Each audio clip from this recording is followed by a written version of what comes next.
okay? Yeah, we can hear you all right. Nice. Hopefully, we have several more people coming here in just the next few minutes. So, Cool. hopefully, this will be full in just a couple minutes here. Imagine not being on time. Couldn't be me. Right? You know, And not with the time reminders, Taco. Right? I've been giving everybody time reminders all day. So, Wait, other people got them all day? I just got like a heads up, like, well, I hey, mean, 20 yeah. minutes. Like I did one yesterday or the day before, and then one today, and yeah, you know what I mean.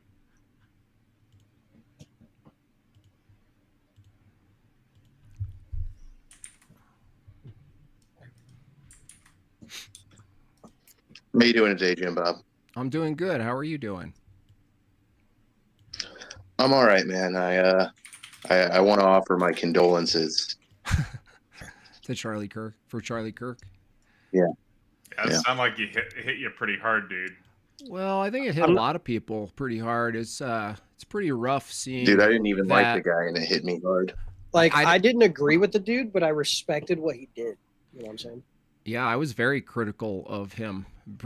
I would actually get a lot of pushback from people because of how aggressively critical I was of him. But something about a person's neck opening up like that in front of a lot of people is just pretty rough. Yeah. No kidding. Freaking terrifying, dude. He wasn't even that like. That's what's kind of interesting. Is like, say what you will, and there's different takes on him or whatever. But like on the list of like aggressive right wing people, he was kind of like the nice doggy guy. He was kind of like nice about it. He was like, oh, right. What do you think? He was like JD Vance. Everybody made fun of him, right? Yeah. He was kind of like the bully dork face. So it's just a strange choice. All right, let me send one last DM to the people that aren't here yet, and then I will go ahead and get this started. We're missing 3 still, so which is very unfortunate. It's not like no, I'm sorry. We're missing 2 still, right? 1, 2, 3, 4. Yeah, no, I can't math. Okay, 3 still. So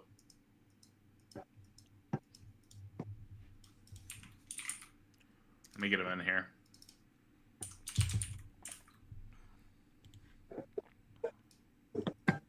It's like herding cats, guys. Like, no joke. How's my volume? Should I turn it up or down, or am I good? Up. Turn it up. Is this good or a little bit more?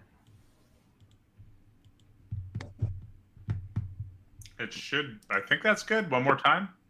Testing. 1, 2, 3. Okay, so we're just missing 2. I was wrong there. So. And Austin keeps disconnecting, so hopefully that's not a problem and very annoying. We can go ahead and get this started here in just a moment. I just am trying to get the other guys in here last minute if possible. We were going to do one auction off, but I don't know, maybe. Oh man, we can definitely pull some last minute stuff here, I think.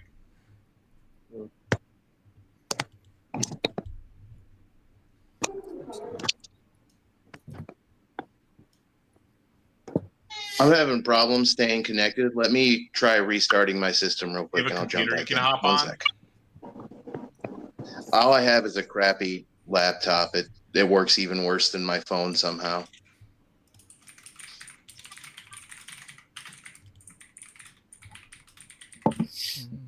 I just told the chat we're getting ready now. Herding cats. Sorry. Oh man. All right, maybe we just go for it. We've got most of the people here on most of the topics, and let me see, were any of them doubling up? I think Dante kind of doubled up with the auction one.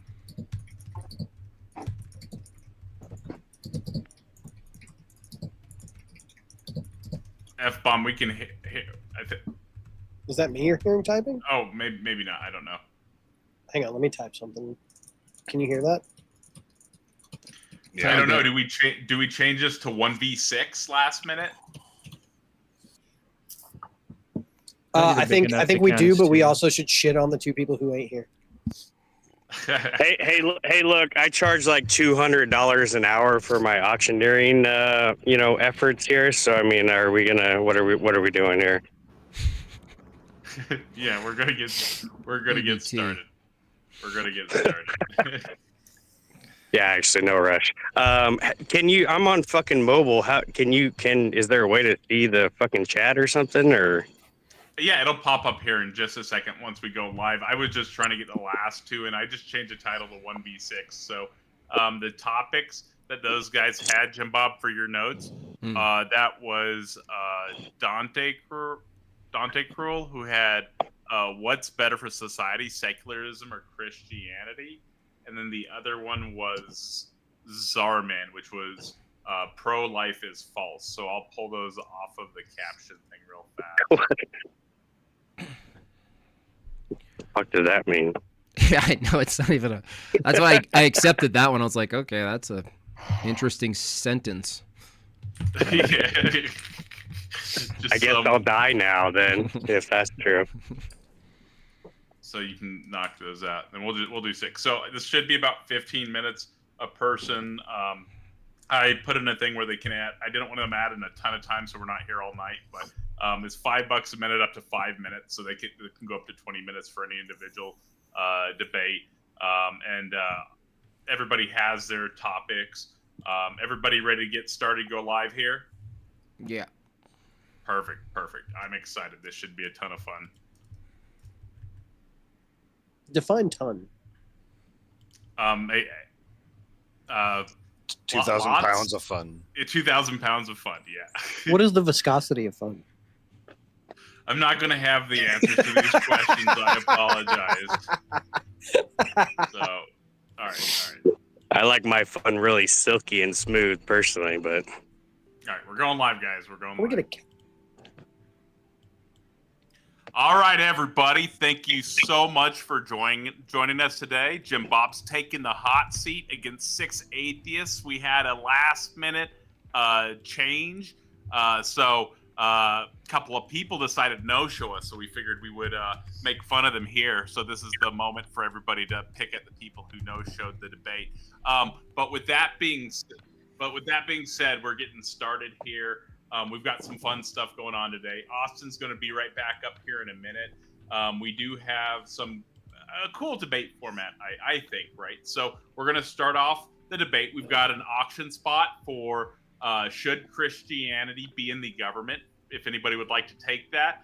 Basically, we're going to have EBT go ahead and run the auction for that. It's going to be one person. You have the ability to take on the should Christianity be in the government question against Jimbob here. We'll pull you up on the panel. You'll just send me a DM on Discord, and I'll send you a link to the stage, and you'll be able to pop up here and join us for the conversation. With that being said, we're covering a number of topics today, and so we've got on the topics we're going to be having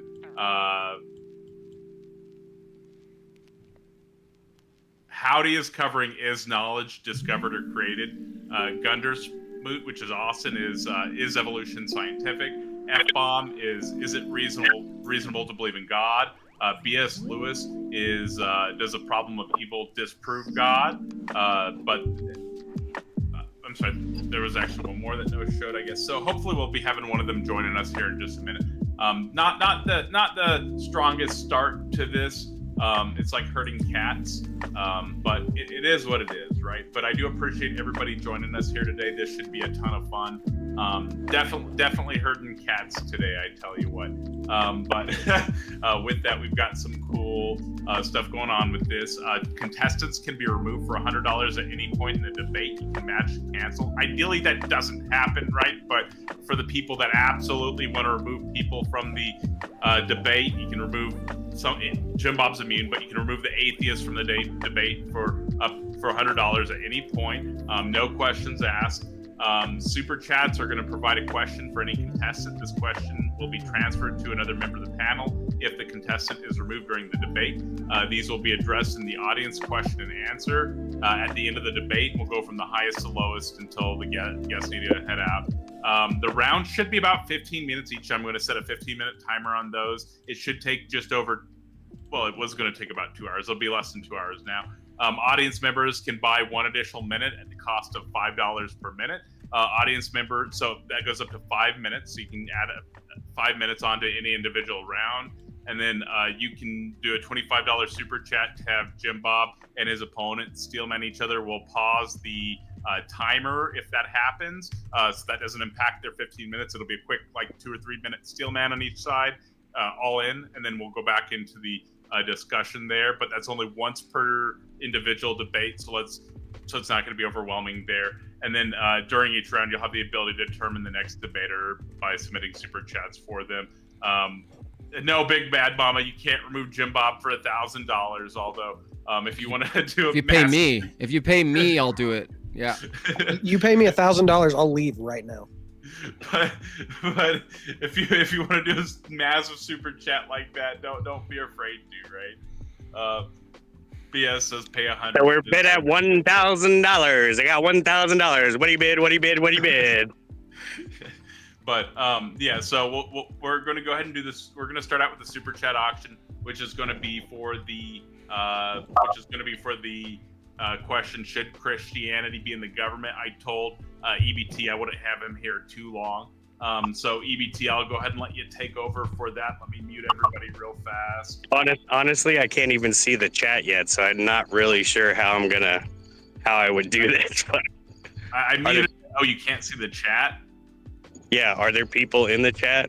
Yeah, I'll put a link in the back for you then, so you can see the. Let me see. I mean, I got it clicked, but it's not showing shit, so I don't know. You want me to just tell you the numbers as they pop up? Yeah, you can be like the my assistant, I guess. I suppose. I don't know.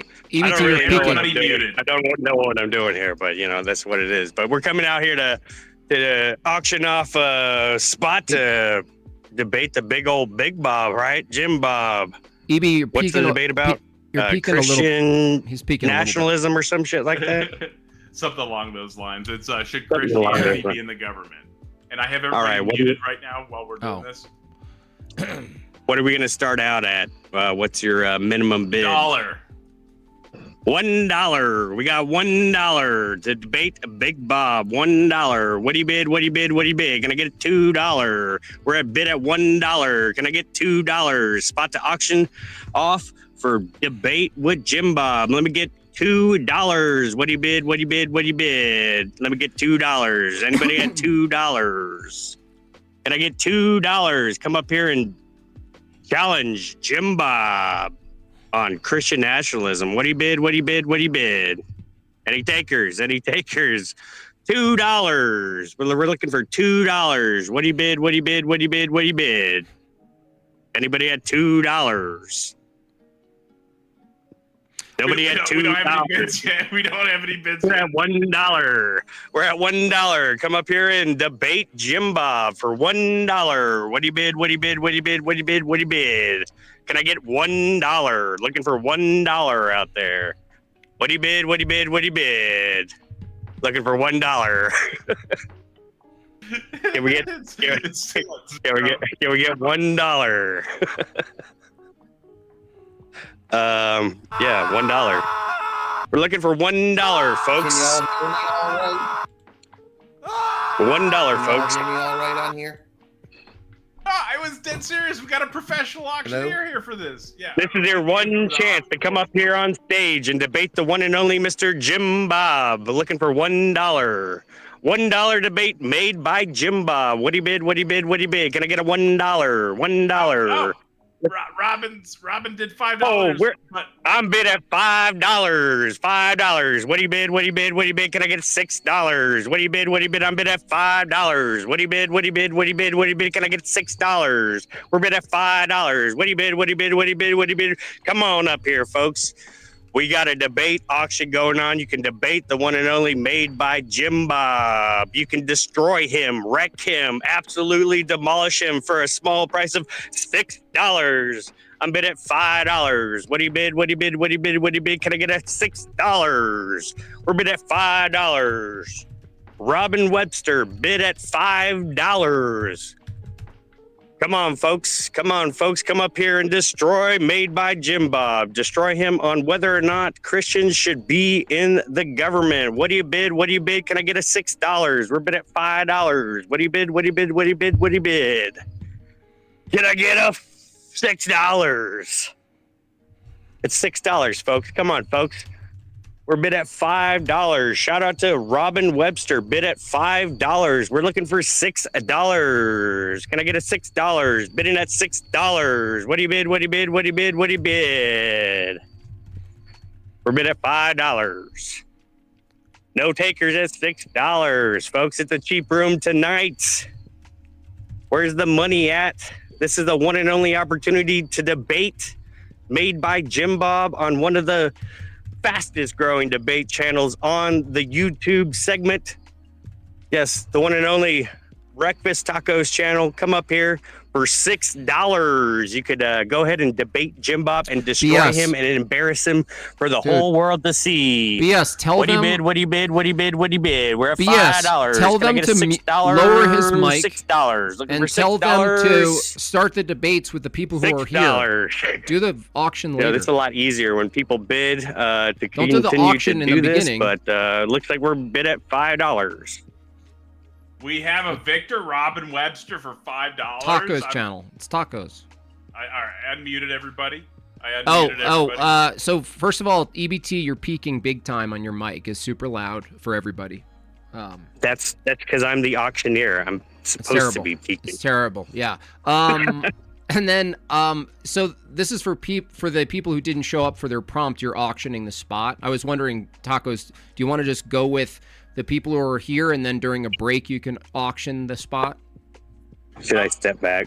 I was telling EBT he wouldn't have to be here the whole time if he didn't. If he wants, we're bid at $5. Well, I can come back. We're bid at $5. Debate Jimbob in an auctioneer voice. We're bid at $5. Can I get $6 to beat Big Bob? Let's go. His voice is radicalizing me. What do you bid? What do you bid? What do you bid? Don't stop that, EBT. $6, folks. I can get you a flamethrower burger down at the DQ. What do you bid? What do you bid? What do you bid? Let me get $6. Going once, going twice. It's finished. Yep. Going once, going twice. Sold. $5. Robin Webster. Thank you, EBT. That was a wonderful auctioneer job. Yes, sir. So I did send Robin Webster a link to the channel, to the stream on Discord, so she should be able to pop in here. We're going to go ahead and get started. Danology says this is how politics actually works. But I DM'd it to you on Discord, Robin. It's in your DMs on Discord. So you'll be able to pop up here. Just check your DMs on Discord, and we'll invite you in here. So we're going to go ahead and start. So Jimbob, I'm going to let you, so I'll move you into the back. EBT, you can hang out if you want. We can find something funny to do here in a little bit, or not if you want. I do appreciate you. I got your link in the chat, or I'm about to have your link in the chat, and hang on. It's in the description, and it's about to be in the chat. With that, Jimbob, we don't have any bids right now for the for choose. Oh, I guess she was bidding to have Austin Sims go first too. I don't know. So I guess we'll have Austin Sims go first. But okay. With that being said, I did put EBT's link in the chat. Jimbob is linked in the description. It broke all the links when I went live. But Jimbob is linked in the description. Make sure you guys follow Made by Jimbob as well. And everybody else, I do have links in the description for that has a YouTube. So make sure you guys are all clicking those and following them. We can do some quick intros for people if they want, or we can go straight into this. It's up to you, Jimbob. Do you want to do a few quick intros, or do you want to go straight into this? No intros needed. On my side, anyway. Cool. So the first topic that we're going to move everybody into the back. That is a big super chat! Oh, you got 2 accounts in here. Great. I don't know what is going on. I am not seeming able to maintain a connection right now. I keep getting booted. Do you want us to try to have you go first so we can get you in and out of here? Yeah, if we can do that, that'd be great. Cool. So the first topic that we're going to be debating tonight is going to be, is evolution scientific? With that being said, I'm going to set a timer for 15 minutes. This is going to be a back and forth. I'm not going to be doing very much moderation. Moderation is going to be totally subjective. So if you're like subjectively, excessively using bad language, stuff like that, I'll jump in, but I don't think that'll be an issue here. So I'm going to go ahead and set the timer to 15 minutes. You guys ready to get started on this first round? Mm-hmm. Yeah, let's do it. All right, let's get going. We got 15 minutes. Let's get started. All right, so I have a lot of words in my head. I'm going to try my best to get them all out. I will also try to signal when my words are done. And I will also give you the same courtesy and try not to interrupt you. So the debate tonight is evolution scientific? And I am representing the position that it is, a position held by pretty much the entire scientific community, all scientific societies, hospitals, universities, schools, courtrooms. All these institutions say, yes, evolution is scientific. And what do they mean when they say that? Well, there's a lot of different ways we can characterize it. I've got some textbooks open right here. What science is and is not. What does it mean to say that an approach to a problem is scientific? The goal of science is to investigate and understand the natural world and to explain events in the natural world and use those explanations to make useful predictions. So to me, there are some terms that I think are important for defining if something is scientific. And those are terms like quantifiable, falsifiable, possible, testable, investigable. And I believe evolution qualifies as all of these terms, that it is quantifiable. It's quantifiable in the way of genetic similarities, comparative anatomies, phenotypic and genotypic similarity and differences. It's falsifiable in, again, genetics, if we hadn't seen genetic similarities, if ERVs had been at different locations, if when we looked into the fossil record, we'd seen nothing but modern organisms, no matter how deep we dug. If when doing artificial selection, we had never managed to achieve significant changes in a species. These are things that could have falsified evolution. So it is quantifiable in genetics. It is falsifiable in genetics and fossils and artificial selection. And it is a possible solution to unanswered questions. Why are genotypic and phenotypic similarities and differences the way they are? Why do living things sort into nested hierarchical cladistic phylogenies? Why do things like hybrids occur? It answers unsolved problems like how do we make taxonomic phylogenies even better and more accurate? What's the best way to diagnose and treat patients? And in that way, it is, I believe it is science. A lot of people who use evolution for scientific purposes would agree it is a quantifiable, falsifiable, possible solution. And what I find is really interesting is that we're not even debating species fixity anymore, really. We're debating what level of non-species fixity is possible. And I believe full-on macroevolution, universal common ancestry, I believe all that stuff is possible. And I believe it's a good model for science. So what I'm looking for is real data, real substantial, verifiable data that does not support evolution. Because my understanding of the scientific process is that something is scientific if you formulate this possible falsifiable solution to unanswered questions, and then through all your searching of the data, whether that's achieved by observation or experiment, you fail to find data that does not support your model, that your model cannot explain. And if you fail to find that data, it becomes a theory. And this has been the case for evolution for like the past 150, 160 plus years. With all the smartest people we can think of doing everything they can think of to try and find data that doesn't support evolution, we failed. Like if we could find a single generation of any single species of organisms that just had 0 mutations in it, wasn't even slightly different from its parents, that could have falsified evolution.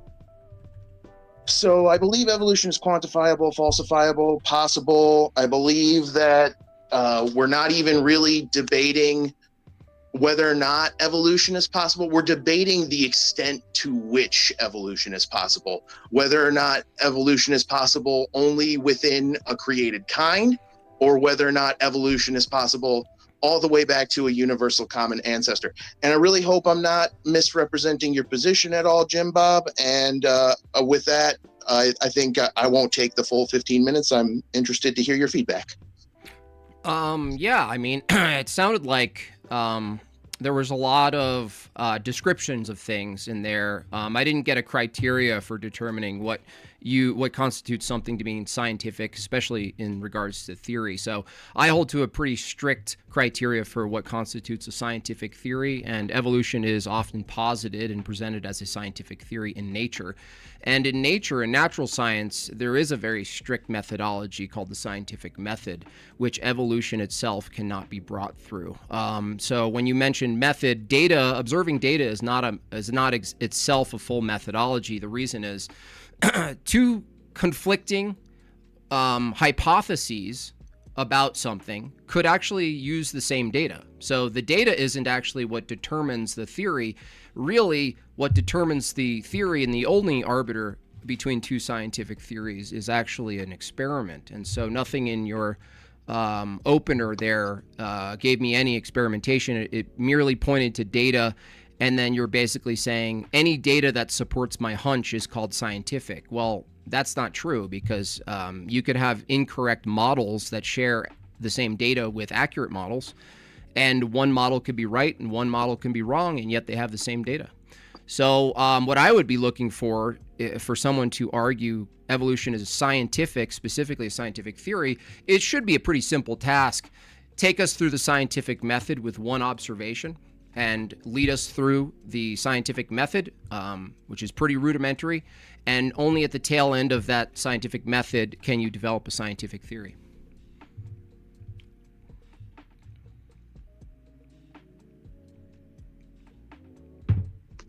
All right.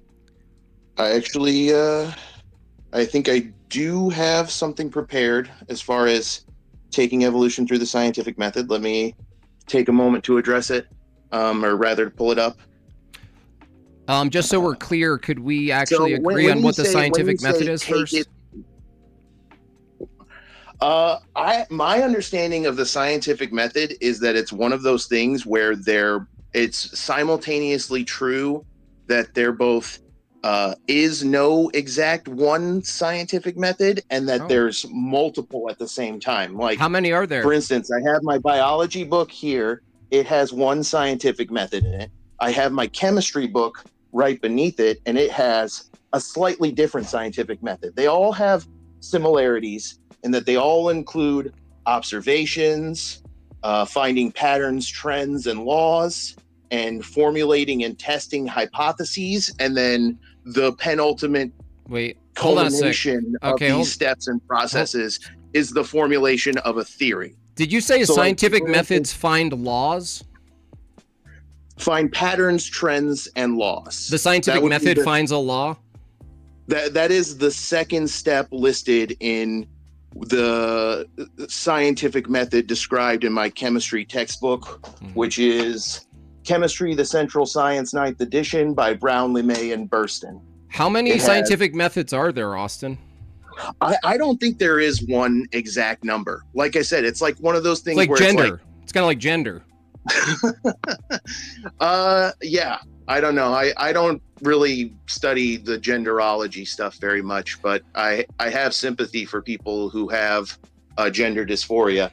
Okay.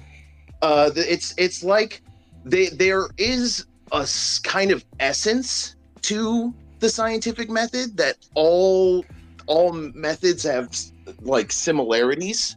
Like both the scientific method listed in my bio book, listed in my microbio book, listed in my chemistry book, they all mention observations, they all mention patterns, they all mention formulating hypotheses, and they all mention theory as being the ultimate culmination. There are things they have in similar, there's things that are similar between different scientific methods, but there are some subtle differences. Like for the chemistry one, it mentions patterns, trends, and laws specifically because that is a major part of chemistry. There are several laws that dictate how a chemical reaction occurs, like the law wherein you don't lose any mass during chemical reactions. Okay. So I would say that laws describe regularities. They don't establish cause to those regularities. And the scientific theory is a likely cause of an observation, a phenomenon. And so the reason I want to get strict on this is if you're holding the view that you don't even know if there's an actual number of the scientific methods in it's a plural view, then you really couldn't even tell me there could be a scientific method out there in which evolution is not scientific, right? And there could be a scientific method where it is scientific and so forth, right? So the way I understand it is that generally you're not going to formulate a new scientific method without significant reason to do so.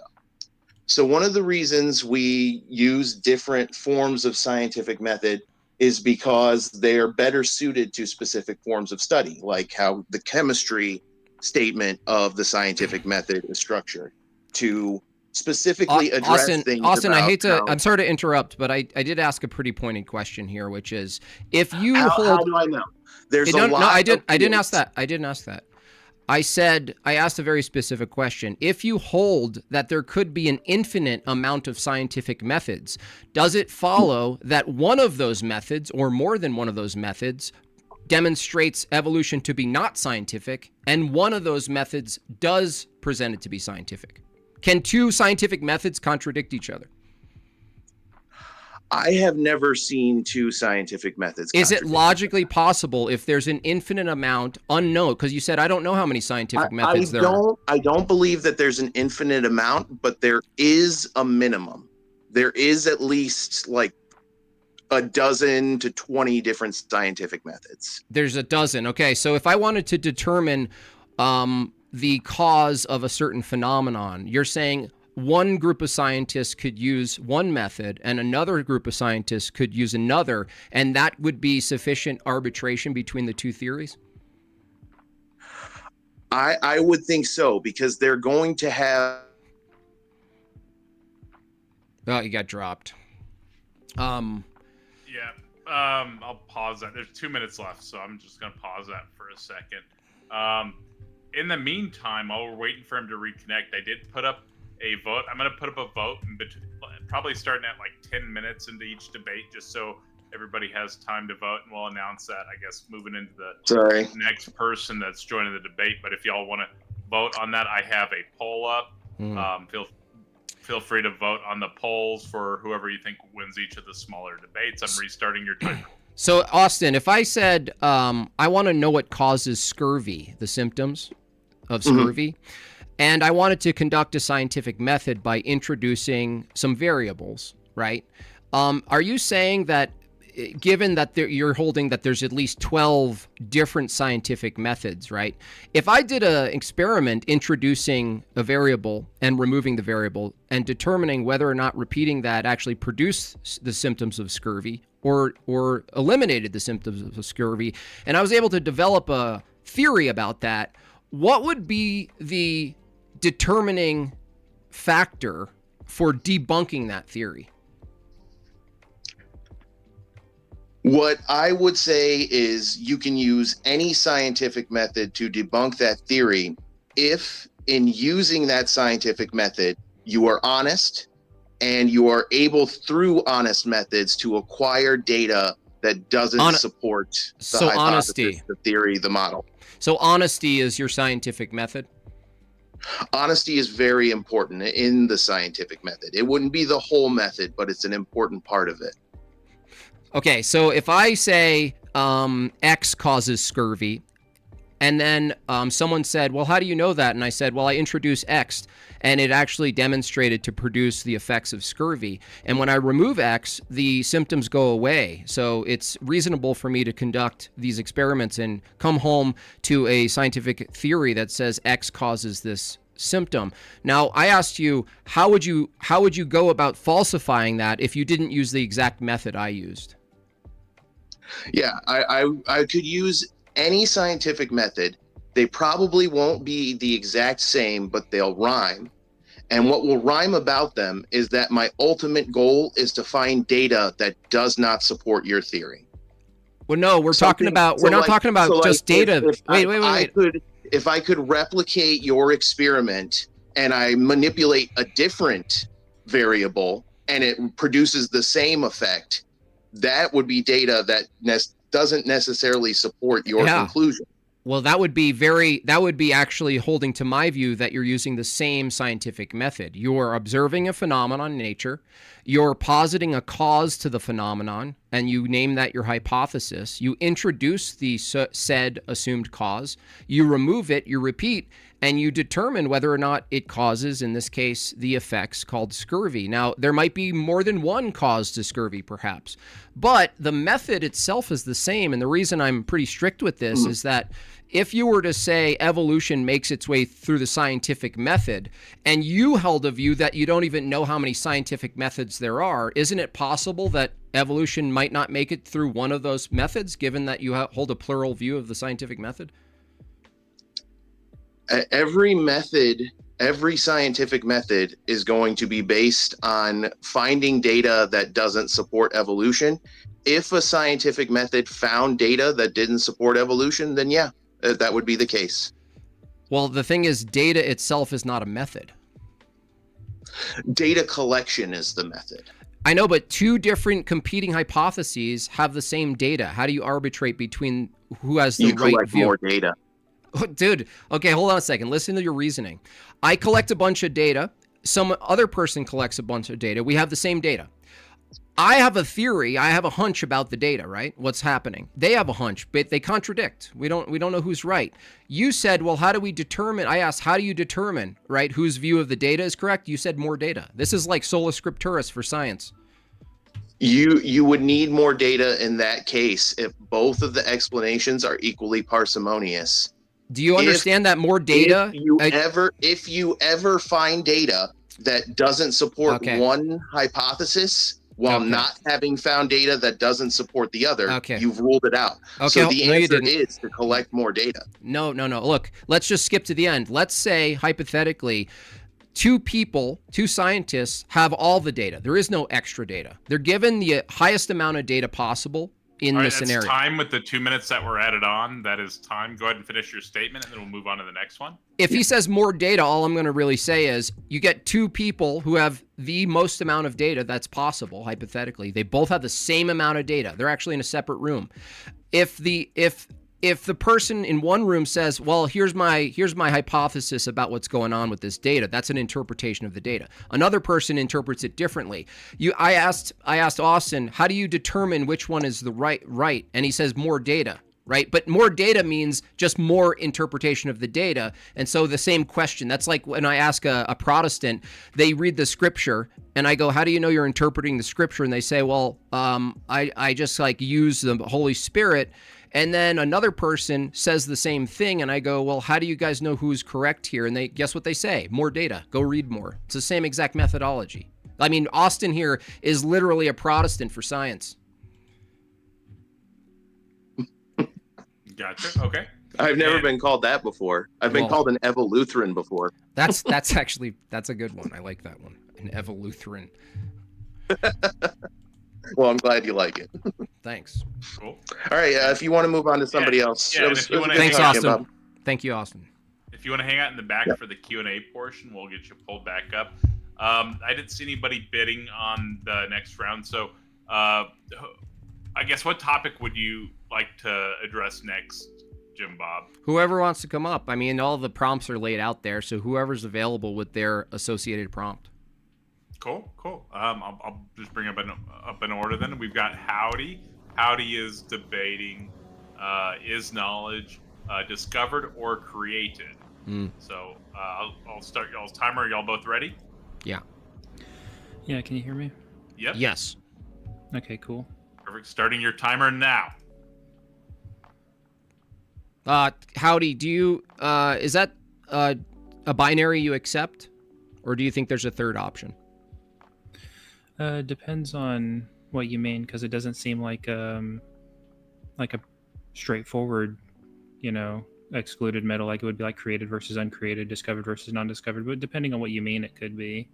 Yeah, like I guess I'm saying, like, if we look at knowledge and truth conceptually, is it the case in your experience that even inductively, examining the universe, taking in inputs, evaluating the inputs, and coming to conclusions, the question becomes: are we actually discovering something true, or are we sort of like making sort of like a weird composite building?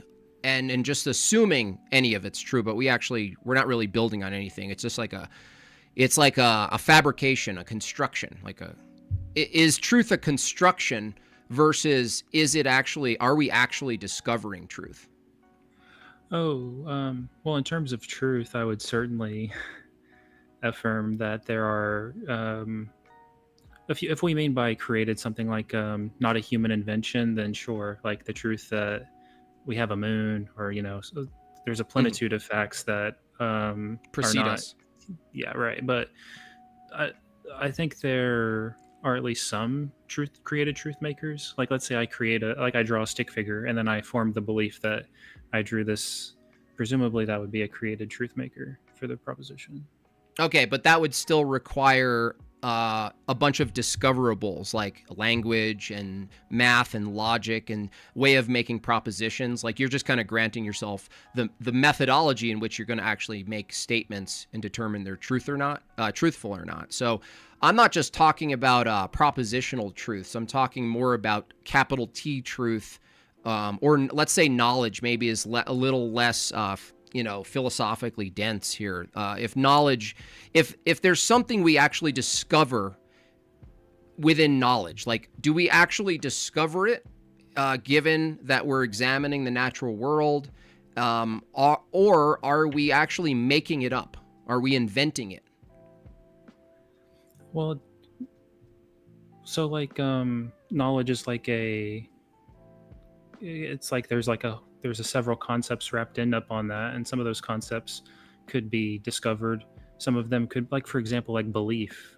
Like, if we're going to say something like beliefs are discovered, I'm not sure what that would mean, Well, let's say I assume you also believe in evolution. Yes? Yeah, it's not my area of expertise though, but That's can fine. go with I'm it. not going to go granular with it. I'm just saying, like, something that's like to you is obviously true, like whatever. Let's do something more basic, like the way in which the local universe operates, movements and whatnot. You would agree that the way in which it moved preceded our existence? Yeah. Okay. And if it's the case that the way in which it was preceded our existence, then the knowledge of the way it is and the way it was is discovered. Is that fair? It depends. Like, because knowledge again. So if we're just going to ignore belief, I would say that the truth makers are discovered. Like the state of affairs that the Earth orbits the sun was discovered. It wasn't like a human invention that we made the Earth orbit the sun or something. Yeah, no, I'm not saying they invented the reality of it, but did we actually discover that things operate a certain way, or did we invent that it operated a certain way and we just think we're right? Again, like certainly there are discovered truths. Okay, so if there's a discoverable truth, this is the key here. If there's a discoverable truth, would you agree that it existed in a particular way or a universal way before we discovered it? Because discovering actually means that something actually exists in a type of way such that it is discoverable. That's why I asked this question. Yeah. Now, if you concede, Howdy, that truth is there's types of truth that are discoverable, doesn't that follow that truth itself has a type of ontology that precedes our methodology to discover it? Yeah, sure. Okay, and would you agree that truth is conceptual? No.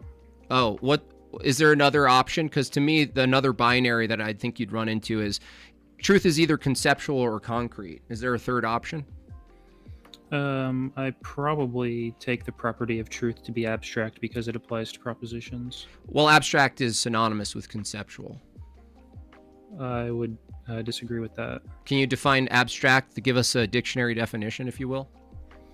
So it's a pretty contentious, and we can get into the details if you want, but they're generally in the literature non-spatiotemporal, causally inert, and a couple of other properties.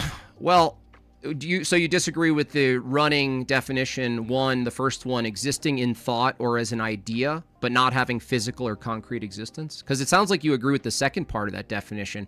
But if there's no physical concrete existence, how else could you categorize it other than by thought or concept? How could you possibly argue that something exists absent concrete if you're not appealing to thought? How would you do that? Well, so if you're saying like possibly, I could envision a possible worlds in which there are no minds, and it would be true that there are no minds, and that's so there using would be a your proposition. mind. No, but that's using your mind. So this thing is, can you give me one example of something you believe does exist? We're talking about truth, right? So I take it that you hold that truth is abstract but not conceptual. Could you tell me how it is you came to the conclusion that truth is abstract but absent it being conceptual? Like, in what way does truth exist abstractly if it's not conceptual from your view? Well, the example I just gave. But that's a truth, that's a conception of the past, though. You use the conception. You use the conception to try to argue against that an abstraction could be outside of a conception. You used your own conception of it. I literally used a conception. Right, but obviously I'm stipulating in this world there are no minds, and it would still be true even if no one in that world. If there was no human minds, if there were no human minds, in what way would abstract truth exist? In what way? Because it's not material, right? Yeah. Like, before humans, it was still true that the Earth orbited the sun. I know. I'm asking you, in what way does the truth itself exist ontologically? Because it's not identical to the sun or the Earth or any matter. So if you said truth is abstract, but you deny it's conceptual, and it's not material, I'm asking you, before any human minds, in what way does truth exist, if you're positing that it did? A property of the abstract objects called propositions. So propositions exist without minds. Right. Can you tell me an example of a proposition that exists without a mind? I would use the same example again. Or how would a proposition exist? In what way? Because if I ask how does a planet exist, you'd say spatially, right? Temporally, in space-time, right? I ask you the same question about a proposition. What do you say? Well, I mean, it's not spatiotemporal, so I can't point to it. I mean, you can think of them as like a representational. That's conceptual. That's a contradiction.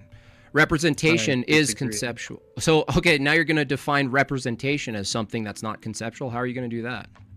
Are you just going to make up new words? I'm not trying to be like a dick here, but representation is the action of speaking or on someone's behalf, or a description or portrayal of something or someone. So a representation assumes propositions and concepts of things. There is no representation without a concept. Yeah, that's not how I would define it, and that's not how I've seen it defined in the literature that I've read. Could you recommend me some material that define it in this way? That that I would say the universal dictionary we use defines a representation as a description or portrayal of something or someone. What else would it be? The universal dictionary. Where's that? Whatever, look up the word representation, and it's on you who's using a special proprietary definition. So it's on you to demonstrate and provide a proprietary definition of representation that doesn't include some type of descriptor or image or symbol of something that's conceptual. I guess well, mainly I would recommend Atlas of Reality, Stanford Encyclopedia of Philosophy. Can you present the? Propositions. Yeah, can you give me a definition of representation that doesn't fall in line with being conceptual?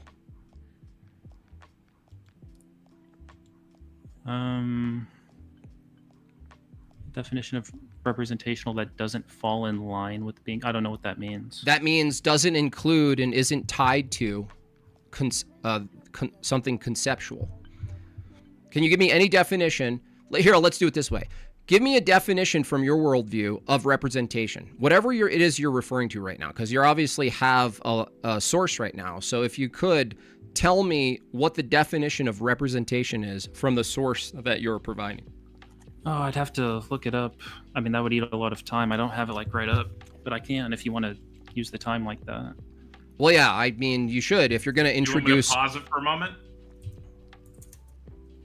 If you want, I don't care. What do you guys want to do?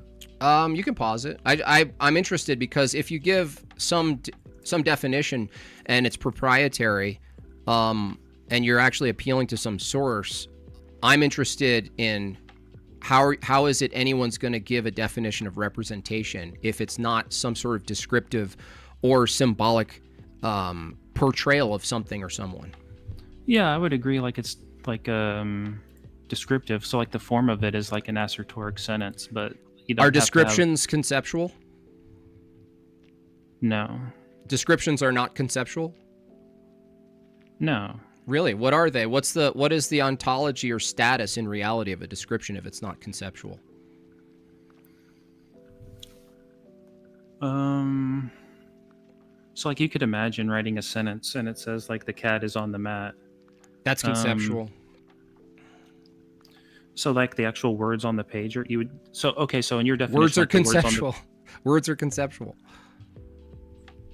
So they're like concrete then, because they're like on the page. No, the things on the page are not identical to the meaning, because you can have two items on the page the same exact shape and mean two different things in two different cultures. So clearly that the material itself is not identical to the meaning, which means that the meaning itself, that's the thing that's conceptual. So for instance, if I say apple, my mouth perturbates airwaves sound waves through the air, and they are received. But you wouldn't say the perturbation of air is equal to apple, right? It's not an air apple. I agree. Yeah, so I agree. The meaning is different. Like there's like the meaning is different than the words, but it was unclear because you said the word. Well, I'm saying that descriptions are conceptual, and we understand this because just for the very reason you said is that if meaning and descriptions weren't conceptual, then whatever the symbol of the thing we were trying to convey, that would be universally the symbol for it everywhere. But that's not the case. Symbols change based on cultures. What the symbol is, the reference, is referring to the referent, and the referent stays the same across cultures. So so that's why I'm not sure what you're trying to argue here. If you're saying truth is discovered, and I ask you, well, what is the status? How does truth exist if it's discoverable and it precedes us, but it's not made of matter? What is it? And you said, well, it's abstract. And I said, that's conceptual. And you said, no. But for every time I come back at you, for you to make some sort of symmetry breaker between abstract and conceptual, you can't do it.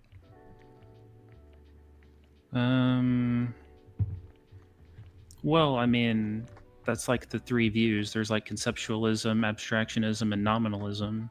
Like you could look into it, I guess. I don't know. All three of those would appeal to some type of conception. The question is not whether or not you could name three schools of philosophical thought. The question is, you need to provide a symmetry breaker for abstract and conceptual. If you're going to hold that abstract has its own ontology, then it's not conceptual. What is it? Well, what is it? It's not material, and you're saying it's not mind-dependent, conceptual. So how does this exist? How does in what way? The same way I ask, in what way does an apple exist? Like the planet, I said, materially, temporally, geometrically, in space, in time, right? That's how it exists, materially, concrete. You said abstract isn't that. I agree. It's not. It's two different categories. But the problem is I'm tying abstract to conceptual, and you're rejecting that they're linked, and I'm asking, well, what's the symmetry breaker definitionally and actively between abstract and conceptual? And you don't have a symmetry breaker. Well, it's like conceptual, someone has to be thinking about it, but it would be strange to say like it wasn't the case that the Earth revolved around the sun because no one was thinking about it. I don't know what that means. Well, howdy, I actually agree with you. It's just that the reason you're not thinking, you're not following the entailment here is if it's the case, like you can try to go back to the drawing board, it's fine, but let's just grant it for the sake of argument. I'm not taking this as a win, howdy. If you granted that truth is abstract, and by abstract we needed to mean conceptual, that means that if what we know of concepts is that they're based on a mind, but we agree that a type of abstraction exists before all of our minds, all I'm saying is if that's true, it necessitates a type of mind that precedes us. Yeah, I understand like the argument for divine conceptualism or whatever. I just don't find it persuasive. So I'm looking through Atlas and it says some claim they're fundamental abstract. Who take this view, they have no internal structure and have primitive representational features. I guess I'm okay with that. Yeah, representational, it just pushes over the definition to representation, which we already went through. Representation now needs a new definition, not your standard definition, but a proprietary definition. So when I ask you what's abstract, you said, well, it's this, this, and this, plus representational. Well, what is a representational if it's not conceptual? What is it? I guess I'll have to think about that. But okay. So do you think beliefs are created or discovered? Beliefs? Yeah, beliefs. And that is time. I did pause it for a minute there when y'all asked, but go ahead and feel free to respond to that, and then we'll go to the next one. I think that I think thoughts and beliefs are kind of are discovered. That they're not particularly generated. So the reason I think this is that especially universal things like it could be the case that like certain involuntary thoughts, or suddenly you have an involuntary belief that something exists that doesn't, or something like this. Even that would require a whole slew of like preconditions beyond that preceded the belief itself, that came before the experience. And from that view, I think all of it is discovered and faith-based at the same time. That we're participating, and that there's something unifying all of our minds that's not strictly material, if that makes sense. And because of that, our discovery is in that participation with the conceptual, which is not identical to trees and all of these things. So that means that like there's a different realm. I know that word's a little funny for materialists and naturalists, but there's a different way in which something exists that's not identical to material. And for us to describe it, it couldn't be described in material necessarily because it's a different thing. And I call that the conceptual. And I think all of it is grounded in a universal mind. And more really quickly, you think that's the same for justification as well? Can you ask a further question on that? Like a more because we're talking about is justification created or discovered? Oh, yeah. I would say justification, I would go to all justification would have to have a necessary, absolute, universal starting point.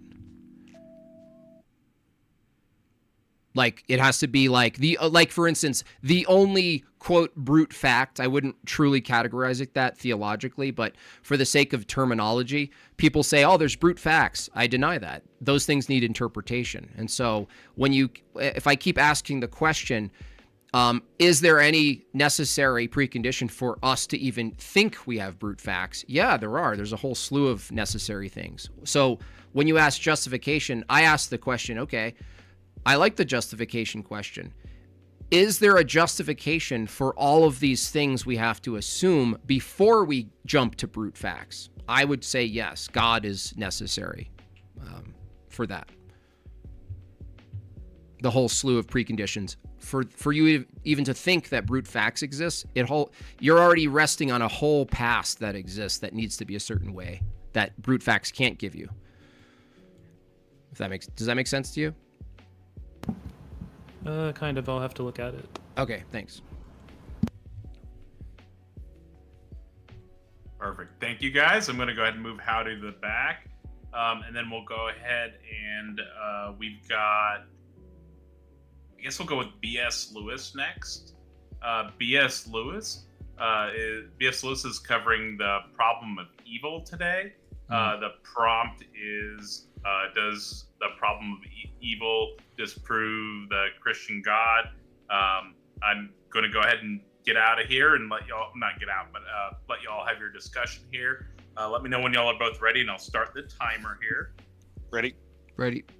Perfect. You have 15 minutes, and we're missing a few people, so if it needs to go a few minutes over, we can let it go a few minutes over, but go. Cool. Thanks, Tacos. So, hey, what's up, Jimbob? How are you? How are you? I'm doing good. How are you, BS? I'm doing well. It's always Good. a pleasure. Yeah. So, my topic today is the problem of evil disproves God, but Yeah. I think we both know that it's a specific type of God. It's the triomni classical theist God who has Okay. creation involved. And so Okay. I just want to ask you a couple questions to see if this God qualifies to be your God. Is that all right?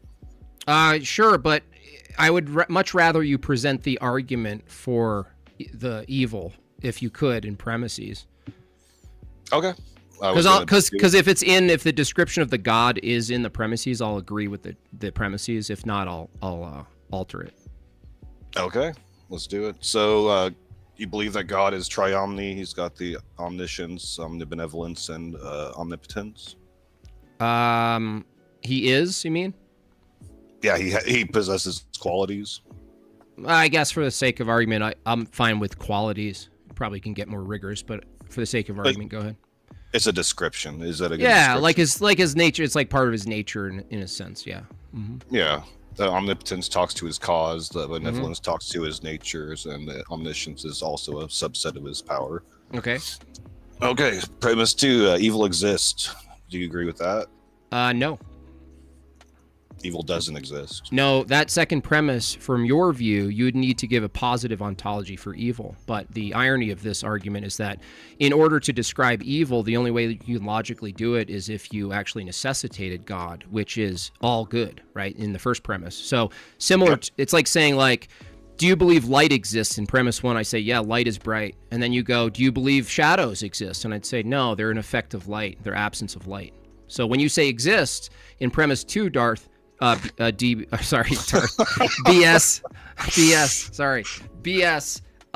Premise 2, I wouldn't just grant because you're actually making a positive ontology existence of evil, and I don't agree with that. Okay. Well, welcome to Calvinism, bud. No, that doesn't follow. They reject the existence of evil as well.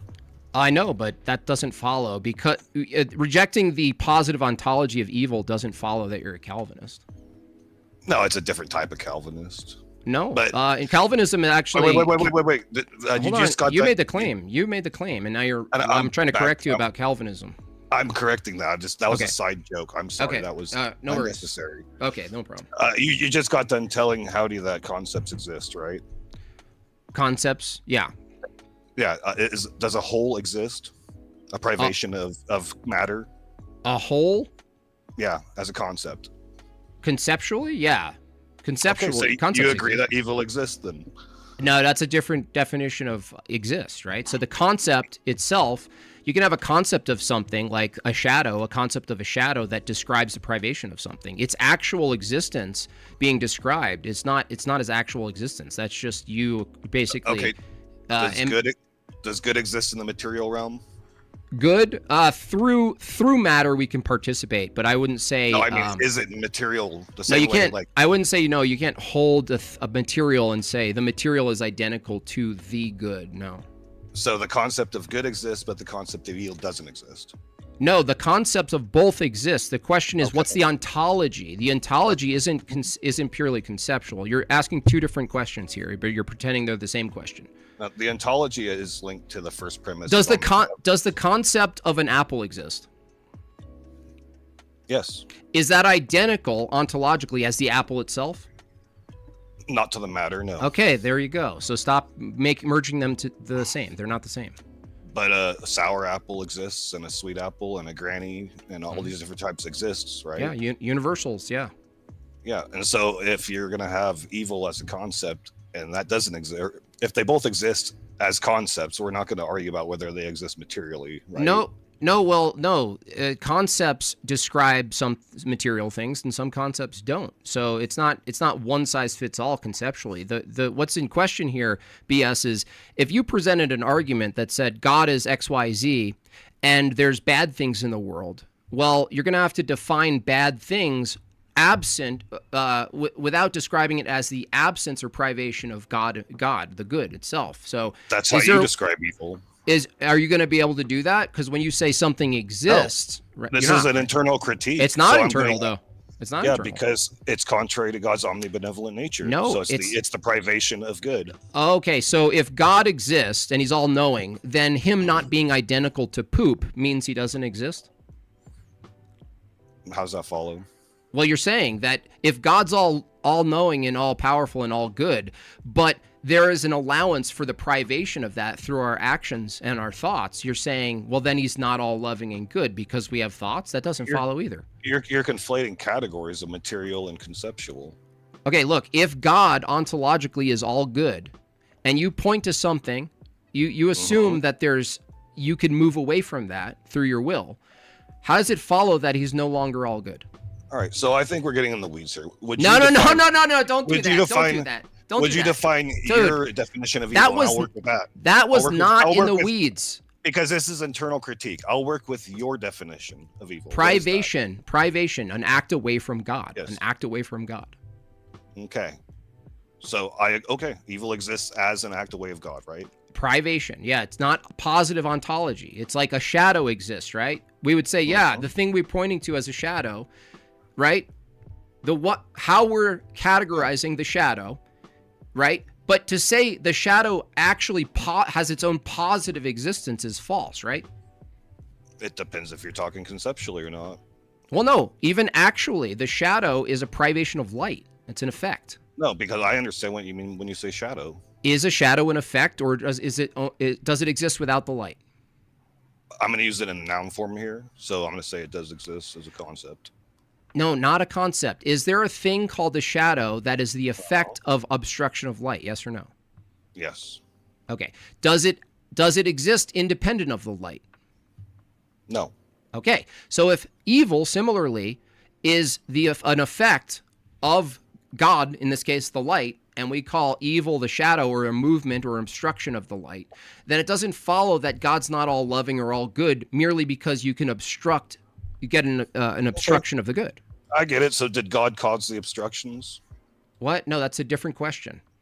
That's my next premise. God created a world, and then Did in a Christian view, the world what allowed us free will, and from the free will, we are capable of moving away from God with our will. So- Otherwise, we'd be robots. He created free will in human beings. Yeah. Yeah, so he created the obstructions that caused evil, right?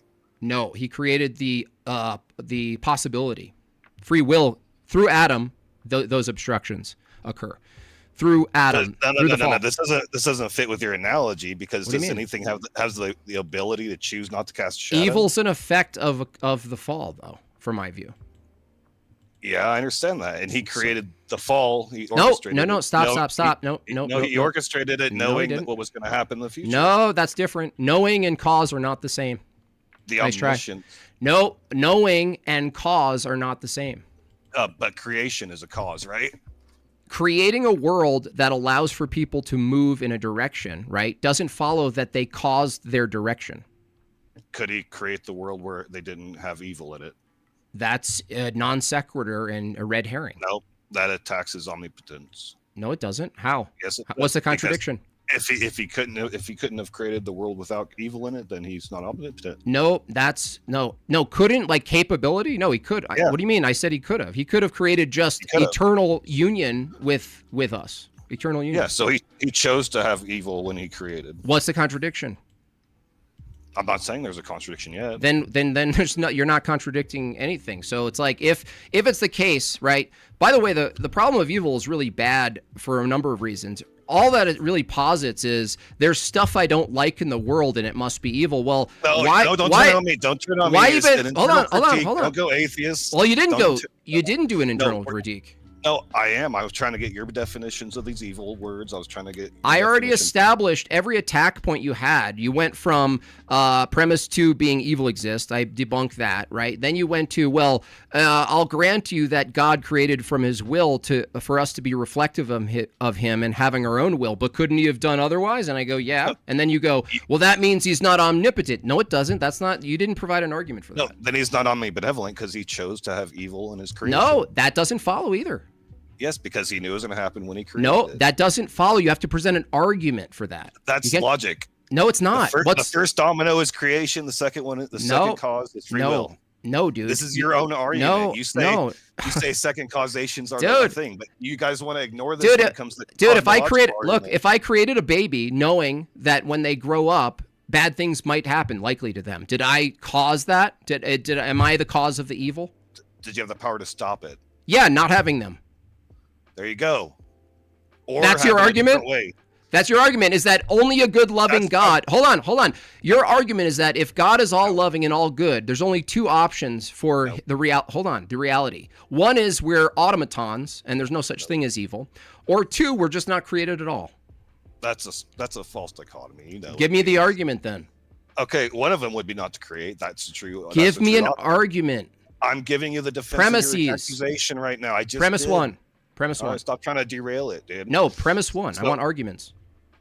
I already gave you the argument. We're arguing about premise 3 now. What are you talking about? No, you gave me the argument for evil, right? But then you shifted because it got swayed away from your wants and needs here. And then you said... Hold on. I adapted to your definition of evil. It doesn't matter. You're making an argument now, right, about being benevolent, right? Yeah. You're arguing this. If God is all good... He can't, that's his nature, right? You're arguing if his nature is all good, he can't create a world that allows evil, right? That's what you're arguing? You have to make an argument for that. I'll back it up right here. You want to back it up? Use your free will to choose to fly right now. That's a limitation. That's not the same as free will. Yeah, because your nature doesn't include flying, does it? Yeah, my nature is my abilities are proper to my nature. That's not an argument. And his nature doesn't include evil, does it? No. Look, dude. So where did evil come from? No. You're conflating two things here, right? So what things? Tell me what. I'm trying to tell you. All right. Our nature, we're basically bound by our nature, right? Our capabilities. I can't jump to the moon, right? That's a capability in space-time, right? Right? Yeah. That requires limitation of your nature. That's a limitation of space-time. And your nature. Hold on. You need space-time for that, right? Okay. So you're making a category error by looking at a created thing with limitations and saying, look, its nature makes it not possible to do a thing like fly, right? Right? But you're arguing a different thing. You're saying God's nature being all good physically doesn't allow him, like it actually doesn't allow him. He couldn't possibly do it. The same way we say lie, right? Like God, if God is truth, he can't lie. It's a violation of his nature. Yeah, you could say, hold on, you can say that and that would be accurate. But when you skip it to God can't allow evil things to happen, now you're making a jump. He can't create evil things is what I'm saying. No, he doesn't create evil things. Where'd evil come from? Oh my gosh, you keep going back to premise 2 being a positive. If you say, where'd evil come from? Now you're assuming premise 2 has a positive ontology. We already debunked that, dude. Now you're back cycling. You're looping. Okay, you're going against what your own scripture says. No, it talks about evil all we the don't. time. No, we're not doing your. You're gonna go. We're not you're gonna doing go your philosophy and We're ignore not your own doing your. religion, dude. We're not doing your hermeneutics on scripture, buddy. We're not doing that. What we're doing is your argument you brought It's to not the my table. hermeneutics. It just talks about evil existing. You just said, It's not where about does hermeneutical. evil come from? That means that question, doesn't that question assume evil has its own positive ontology? No, it says it's conceptual. Okay, where do babies come from? Those are positive ontologies of the That's material right. world. So when you say where does evil come from, if you don't mean positive ontology, what does the question mean, please? Could your God make Adam and Eve with the incapacity to make evil choices? Could he have made it so they're incapable of free will? No, making evil choices. Yeah, Free God, will. No, wait. Free will is not required. It's not a contingent I on understand. evil. God could have created, in the beginning, he could have created humans to have the option of multiple goods. Yes, like he did in the garden. They could eat from any tree except for one. So they already had That's the right. free will choice to eat from every other tree, which was good. Right? So, And then so when you guys say free will is necessary or evil is necessary for free will, no, I that's don't a say load of horse crap. I don't say that. I didn't say that. Okay, but what are So you talking stop about? straw then? manning me. I said, you asked, could it be possible? You asked me a question, dude. You can't even focus. You asked me a question. Could God have just created heaven, multiple good choices? Yeah. What's your argument, though? That's not a contradiction. Why did he create evil then? Why God do think really BS? So Why God do bad thing? Yes. No. Why Why do God bad no thing? argument from incredulity fallacy, basically. No, Yeah. you don't like it because it's No. screws the What's the point up. contradiction? You're asking why God do something, not what I think he do. That's Why all do your you do argument bad is, bro. thing? Why'd God do bad thing? BS. What is your argument other than why God not do what I want? Okay, real fast. That is time, but as I that said, was we're fast. short a few people, so y'all can take a few more minutes if y'all need. That was fun.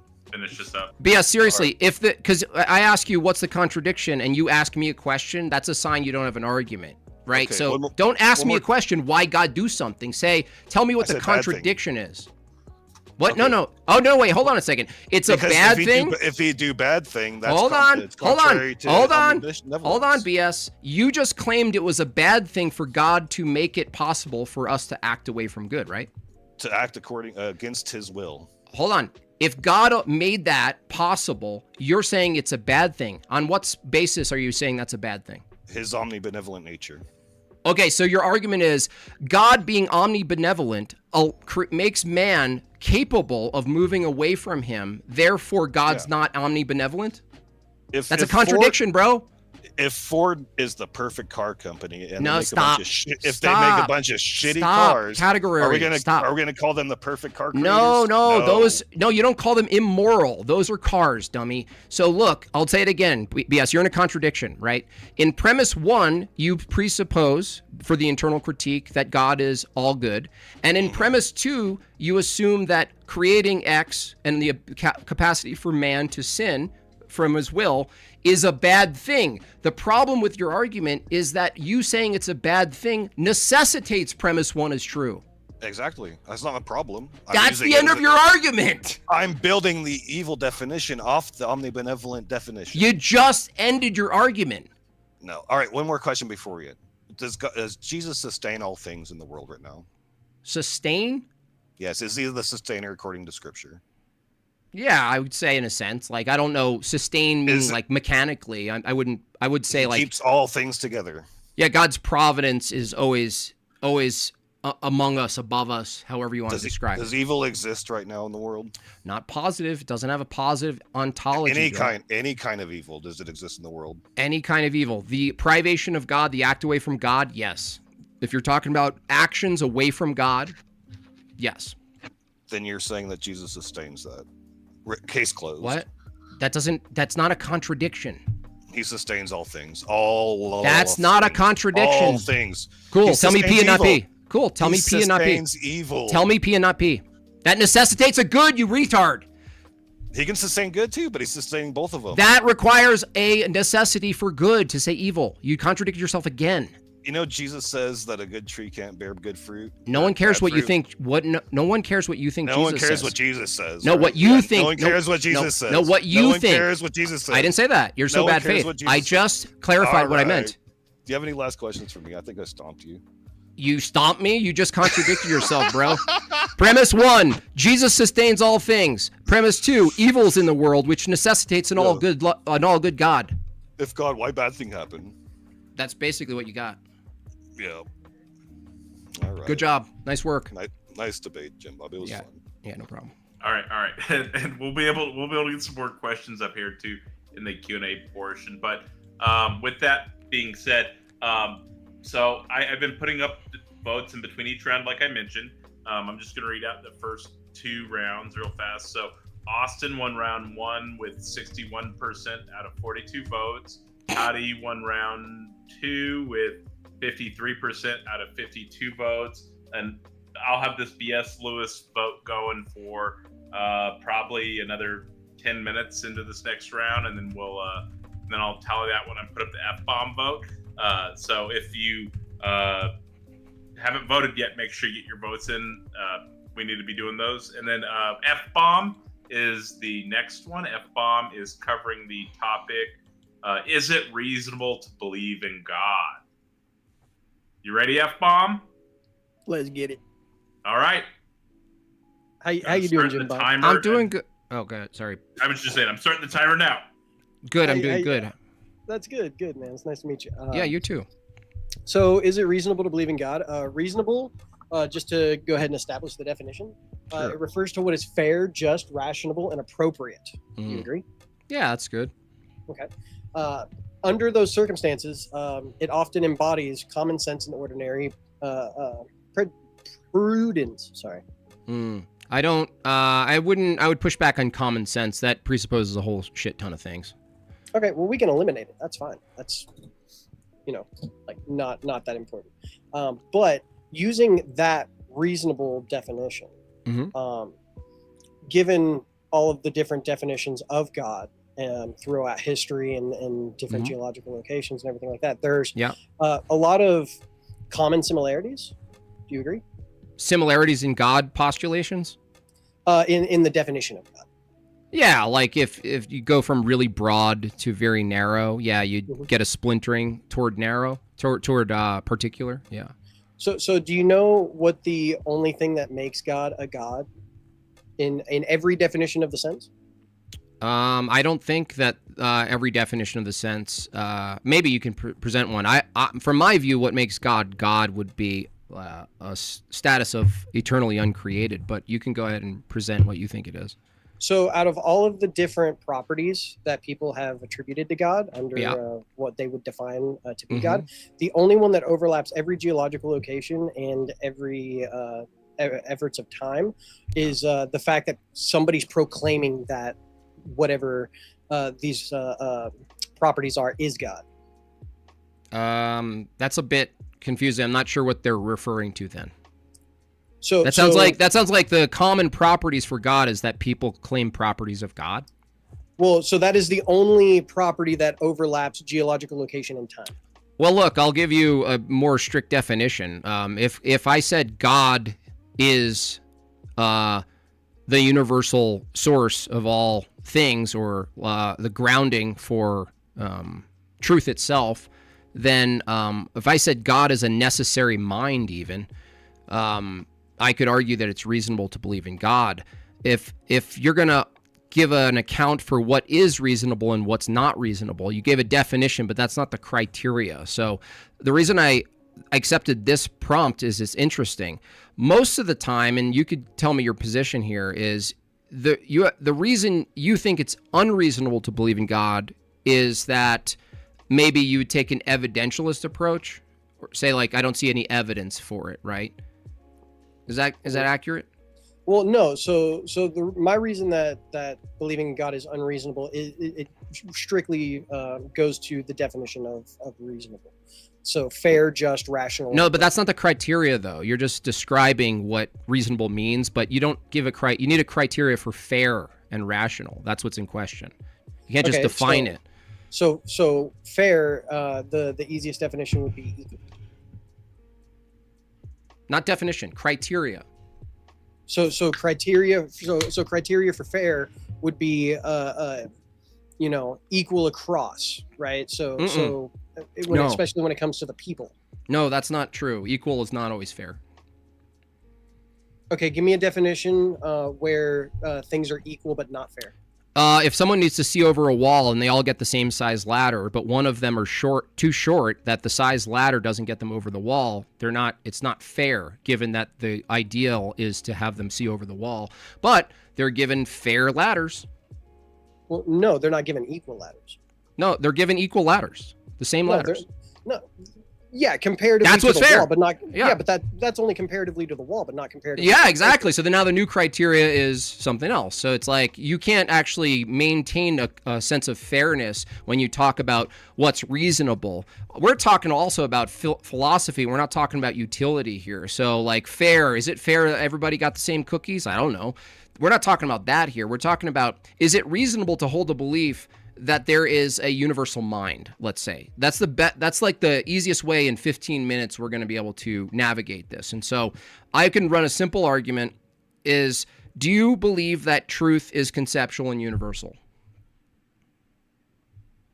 Yeah, I can believe Okay.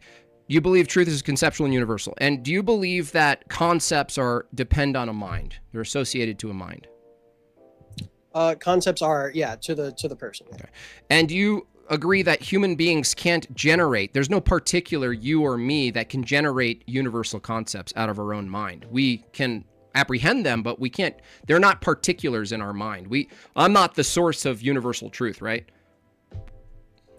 Well, you specifically, Jimbob is not. No. Yeah, and you either. There was right? a person. There was always a first person to state that universal truth. Well, no, to state it is different than they're the source of it. So if I stated the world's a certain way, it doesn't follow that I'm the source of the world being a certain way. Okay, so you're talking about the truth itself, not the verbalization. Yes, of the truth yes, okay. yes, yeah. So if premise one is truth is conceptual and universal, and premise two is concepts require a mind, if premise three, we both agree that human beings are not the source of these universal concepts, but we can access them.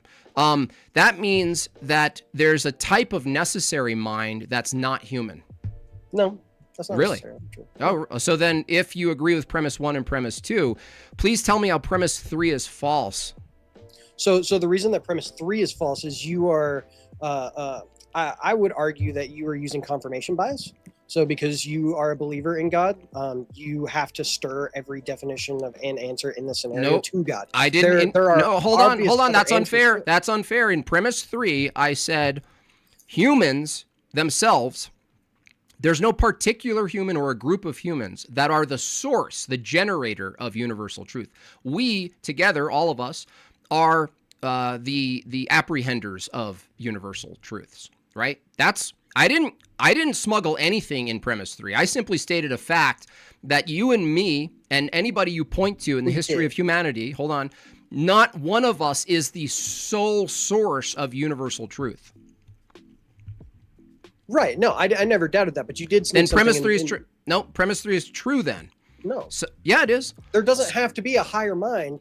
Hold on. You already agreed. No. Do you know the entailment of this argument? You said there doesn't have to be a higher mind to ground concepts. Now you're denying premise one and two.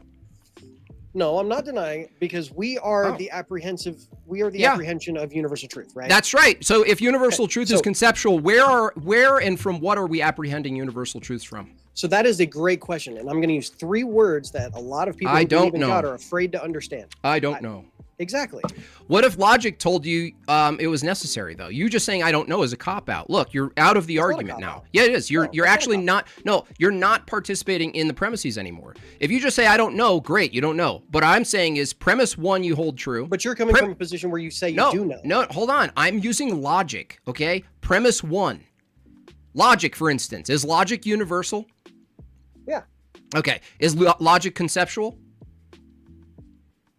Logic is, conceptual, demonstrable, okay. Is logic based in your mind or only my mind or any particular human mind? No, logic is based in the the confirmation of it through other sources or other ways of interpreting the same. Wait, the laws of the same logic. concept. Let's get clear. The laws of logic, the 3 classical laws, are they conceptual? Are the laws of logic conceptual? Are you typing?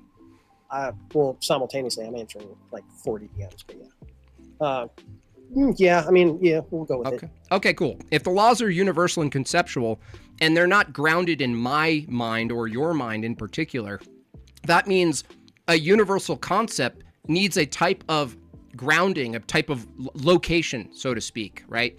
So That's if fine, but it doesn't have to be a mind. Really, what's a concept? A concept is a concept. Define concept, please. Are you just going to talk over me every time? No, I want something? you to Like, relax. define concept. Okay, that's fine. But at the moment I start explaining it, you're going to start talking. So Don't explain, Concept. just define it. okay, so concept basically is a thought, right? Ruh-roh. It's a concept is our like explanation for thoughts that we have, especially. You when it just comes to said questions concepts we don't ask. require a mind, and I ask you to define a They don't concept. You require- say a thought.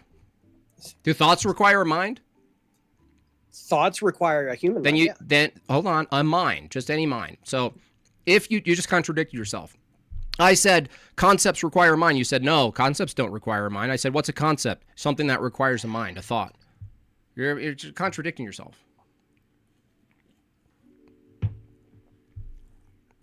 So I'm trying to take a deep breath here because I don't like being overtalked. It's like a pet peeve. So what I'm getting at is that when you go down the rabbit hole, you know, step 1, step 2, and we got to step 3, right? Your claim was that it requires a higher mind. I didn't claim it. It's necessarily follows from the premises. From the premises. So you don't think that there could be any other possible explanation other than a higher mind? If we're talking about concepts and them being universal, it would follow, if we both agree that concepts require a mind and universal concepts can't be grounded in particular humans, there would be a particular type of mind that would need to ground those universal concepts. So do you not think that it might just be the collective mind of the human race? The collective, does it leave anyone out? No, concept can be understood by every human. Yeah, I know. What's the ontology of the concept that everyone shares universally? What's the Okay, I don't know ontology? what ontology means. The way in which it exists, its existence. So if you said the laws of logic exist, the 3 classical laws, you agreed they're conceptual and universal. If you said, what if they're just the culmination of every human mind? Well, no, that doesn't follow. You know why? Because you hold a view of the past that precedes human existence, don't you? Well, the only reason we hold that idea is because we have evidence to show it in our history from what we've I been understand. able to discover. No. The claim isn't whether or not there was an existence. I'm granting you an existence before humans. Isn't it true that a type of existence that was necessarily the case before human beings needed to follow certain laws? Such as? Regularity of nature. A rock couldn't suddenly be a banana. Yeah, that's just the laws of the Logic. universe. Well, Yeah. no, the laws of logic. Well, the laws of logic saying a stone can't be what did you call it? A banana. A banana. So Yeah. so that's not a law of logic. That's a law Really? of nature that That's we not the have law of confirmed identity? Hold with on. logical thought. No. Look, before thought, a rock couldn't be a banana. We don't forget the name of the rock and a banana. I'm not talking about the reference for the referent. So before you to- thought there was humans- no logic. Oh, really? So the world that you're assuming happened in the past didn't follow the laws of logic, law of identity, Well, no, it followed the laws of the universe. We humans. the law of identity. Well, look, I'll do it in a simple way. Before we were on the scene, let's say the sun existed, but we didn't have a name for it. There's no one to name it, right? But you hold that there was a reality in a past where the sun exists, right? There's nobody to name it, right? Yeah. The sun itself has to follow the law of identity. It can't suddenly not be the sun, right? Well, only because we did that, right? We did what? We gave it that name, the sun. No, I'm not right? talking about the name, bro. No, but its I don't have identity as No. its identity as our star. No. Now you're denying a past, dude. Now you can't No, have we both, are. dude. No, you can't have No, we both. are. So you invented the past. So you're actually holding that without we us. invented the identity and applied it to the past. I know no, dude, no. If the past needed to exist to proceed to, if a past existed before you arrived on the scene, then the past was necessary as a process for you to show up on the scene. If that's the case, processes need to follow the law of identity. We established that stuff, right? Like when we came on the scene, we discovered laws of logic and stuff like that because we applied it to different things and we made. No, that's not true. We described. We didn't manufacture the law of identity. The law of identity needs to apply to a past. You can't talk about the past, especially a past where, collisions happened and certain matter acted a certain way and bananas acted, like this water acted a certain way. There was a regularity of these patterns and the identities of these objects in nature. Before you name them, you're conflating two things. We're talking about just the referent that exists, the objects themselves. We're not talking about the names of them. You have to hold in an ancient past, there was a process that was underway that eventually unfolded such that you can exist, right? A whole long process. What I'm saying is that process couldn't exist unless the law of identity of those pieces of matter and the different elements maintain themselves, their ontology, their very existence, the way in which they operate. A water couldn't suddenly be a early insect. Water, they have to be distinct, even without the names, okay? You have to assume that the laws of thought had a type of existence before humans described the laws of thought. Otherwise, what are we describing if it's not something that already exists? We describe a tree, right? We describe a tree, right? Thought didn't exist until humans. What didn't? That is time, but y'all can have a few more minutes here. What didn't exist? Thought didn't come before humans. I'm not talking about thought. Objects existed before humans, right? Right, of course. Okay, objects can't be objects in the past unless they maintain their identity as objects, right? Well, yeah, I mean, they're properties. Okay, I think I'm tracking what you're saying. You're saying identity, I use it. Themselves. They have to be themselves in really natural a rock language. Can be a rock no matter what time period. Right. So what I'm saying is before humans describe those identities as rock or tree, there has to be a past in which they still maintained what we would eventually call their status in the world, their natures. Rock has a specific nature that's not identical to water. The way it operates, the way it moves, they're different, right? For a past to exist and then unfold in a scenario that produces human beings, from your view, you have to hold that past actually never violated the laws of logic. If it did, you wouldn't have a process. It's impossible to have a process unless the process holds all the mechanics of the process and each compartment of the process maintains their nature and how they operate. If they kept changing, you wouldn't be able to produce anything. There would be nothing produced. It would just be random flux changing of things constantly. Well, no, I get that. But what I'm saying is, in climbing back up the ladder of the rabbit hole we've just fallen into, when you establish all of these things and you trace it, all the way back and then all the way forward, none of that logical thought and logical identity or anything like that shows us that there is a God. Well, if I define God as a necessary universal mind for universal concepts, my view actually presents an explanation and a reason, a justification for the existence of universal concepts like logic or anything else. That's fine. Your view falls into a nominalism of the past where you can't even know the past to be true. If that's the case, your own creation myth of how you got here through a long, chain of evolution and all these events, you can't even appeal to those events because you're denying the ontology of the laws of logic itself for those patterns to even exist in the first place. So it's like, I ask you a simple question. What is the status? In what way does universal concepts exist? Like I asked Howdy, right? I would just leave you with that. I would ask you, in what way does the universal concept truth exist? In what way does it? Because an apple exists spatially, right? We exist spatially as humans. What if you say truth exists? In what way does it exist is a fair question if we both claim it exists, right? That's a fair question. No, that's a very fair question. I'm still trying to find the evidence of God in that universal that universal law and that universal identity. Are logical arguments a type of evidence? Logical arguments are a type of evidence, yeah. Okay, so if I argued truth, we both agree exists in a particular way, and we're trying to figure out how it exists. If we both agree that truth, in the pursuit of knowing how it exists, we have to classify it as concrete or conceptual, right? Right. And what would we both say? It's conceptual. Right. And then I would say, if truth exists conceptually, but it's not grounded in any particular human being, and there's a truth of the matter of the past before human beings, then for me, it's reasonable to believe that there's a type of mind in which truth exists, being that it's conceptual. You have to then say, well, no, I agree the past exists, but now the truth of the past, the way in which the past operates, there was no truth. Like, there's no truth of the past.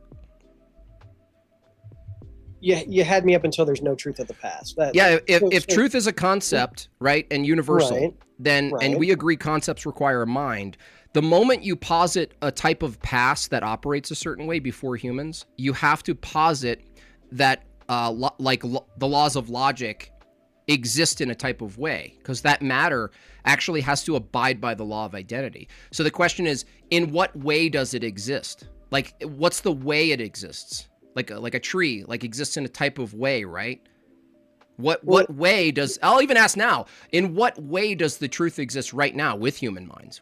What's the way in which it exists? The way truth exists is through the logical question and answer, right? So if I say 2 + 2, you're going to say 4. I'm going to say 4. We both just did the math. We both used our mathematical knowledge and logical reasoning to understand that. No, I'm not talking about doing logic or the process. I'm talking about the way in which it exists. So if I ask, how does an apple exist? Not why or how it got here. You'd say it exists materially, right? An apple, you pick it up. It has like features and you can bite into it. I see what you, it exists materially. So the way we established that it did in the past before human existence is by our observation of being able to observe it as existing on this planet. I'm here, dude. I'm arguing right now. If an apple exists spatially, temporally, materially, and truth exists right now, the same way I ask you, how does an apple exist? And you say concretely, I'm asking you, how does truth exist if it's not concretely right now? It exists it exists in our minds. Whose mind? The human species, each of us individually, and then by experiences we have together, we confirm it. Okay, hold on, because confirming it is now adding a process. So let's say you're saying the truth universally exists in every human's mind, right? Right. What way and how does it exist? Because I assume are you a materialist? No. Okay, so if the truth universally exists in every human mind, I'm just going to ask the same question. In what way does it exist in the human mind? What's its nature? What's its type of existence in the human mind? Its type of existence is within our thoughts. So we think, think, and those thoughts exist in what way, though? Are they immaterial? No, they would be material. Oh, so now the truth exists materially, and now you have to argue, if the truth exists in thoughts, but thoughts are material, you're now arguing that truth is no longer universal. Why? Because if material is what grounds universal truth, each of our material is different. No, right? Each of our material is the same. Our brains. Our brains are, yes, our thoughts are made up are nothing more than electrical impulses. No. If I took pieces of your brain where you thought truth was, and you took pieces of my brain, the brain surgeon wouldn't say they're the same exact items. Yeah, they would. They would be pieces of our brain. No, there would be pieces of your brain and pieces of my brain. If I said, how do you know that's my brain? They would figure out how to know it's my brain and not your brain, right? So you're arguing that truth is reduced to materiality, and materiality in this case is brain matter. You no longer have universal truth. What you have is particulars. And if it's particular, you can't decide which of our brain matter has the true universal truth. It's just matter. Right, but through the multiple particulars, we establish the universal truth. No, you couldn't grant yourself particulars because that's a new universal. No, particular. You just said What are particulars are particulars? not universal. No. The distinction between universals and particulars, right? This question of whether or not one exists in the other, which is like a form of nominalism. If you said no, universals don't actually exist, only particulars do, and we just keep adding the particulars, which particular brains did you add to come to universal truth? Every brain that is capable of thought that also has the ability to express those thoughts. Really? So Yes. so the truth so the truth exists in very particular groups of human beings. No, it's no particular group. It's Yeah, in it is. every person. Every No, it's person has not. the capability of No. expressing their thoughts. Two-year-olds are people, right? Yes, and 2-year-olds can. No, they Yeah, cannot they don't express. think the same things we No, do. dude, they're not expressing their thoughts as a 1-year-old. They are. It's just that their thoughts are because they're 2. No, you're assuming they have a thought about a thought, right? So No, if I they said don't. Their thought is literally just static. bro, this at the is age of okay. So then you're saying there are excluded humans from universal truth.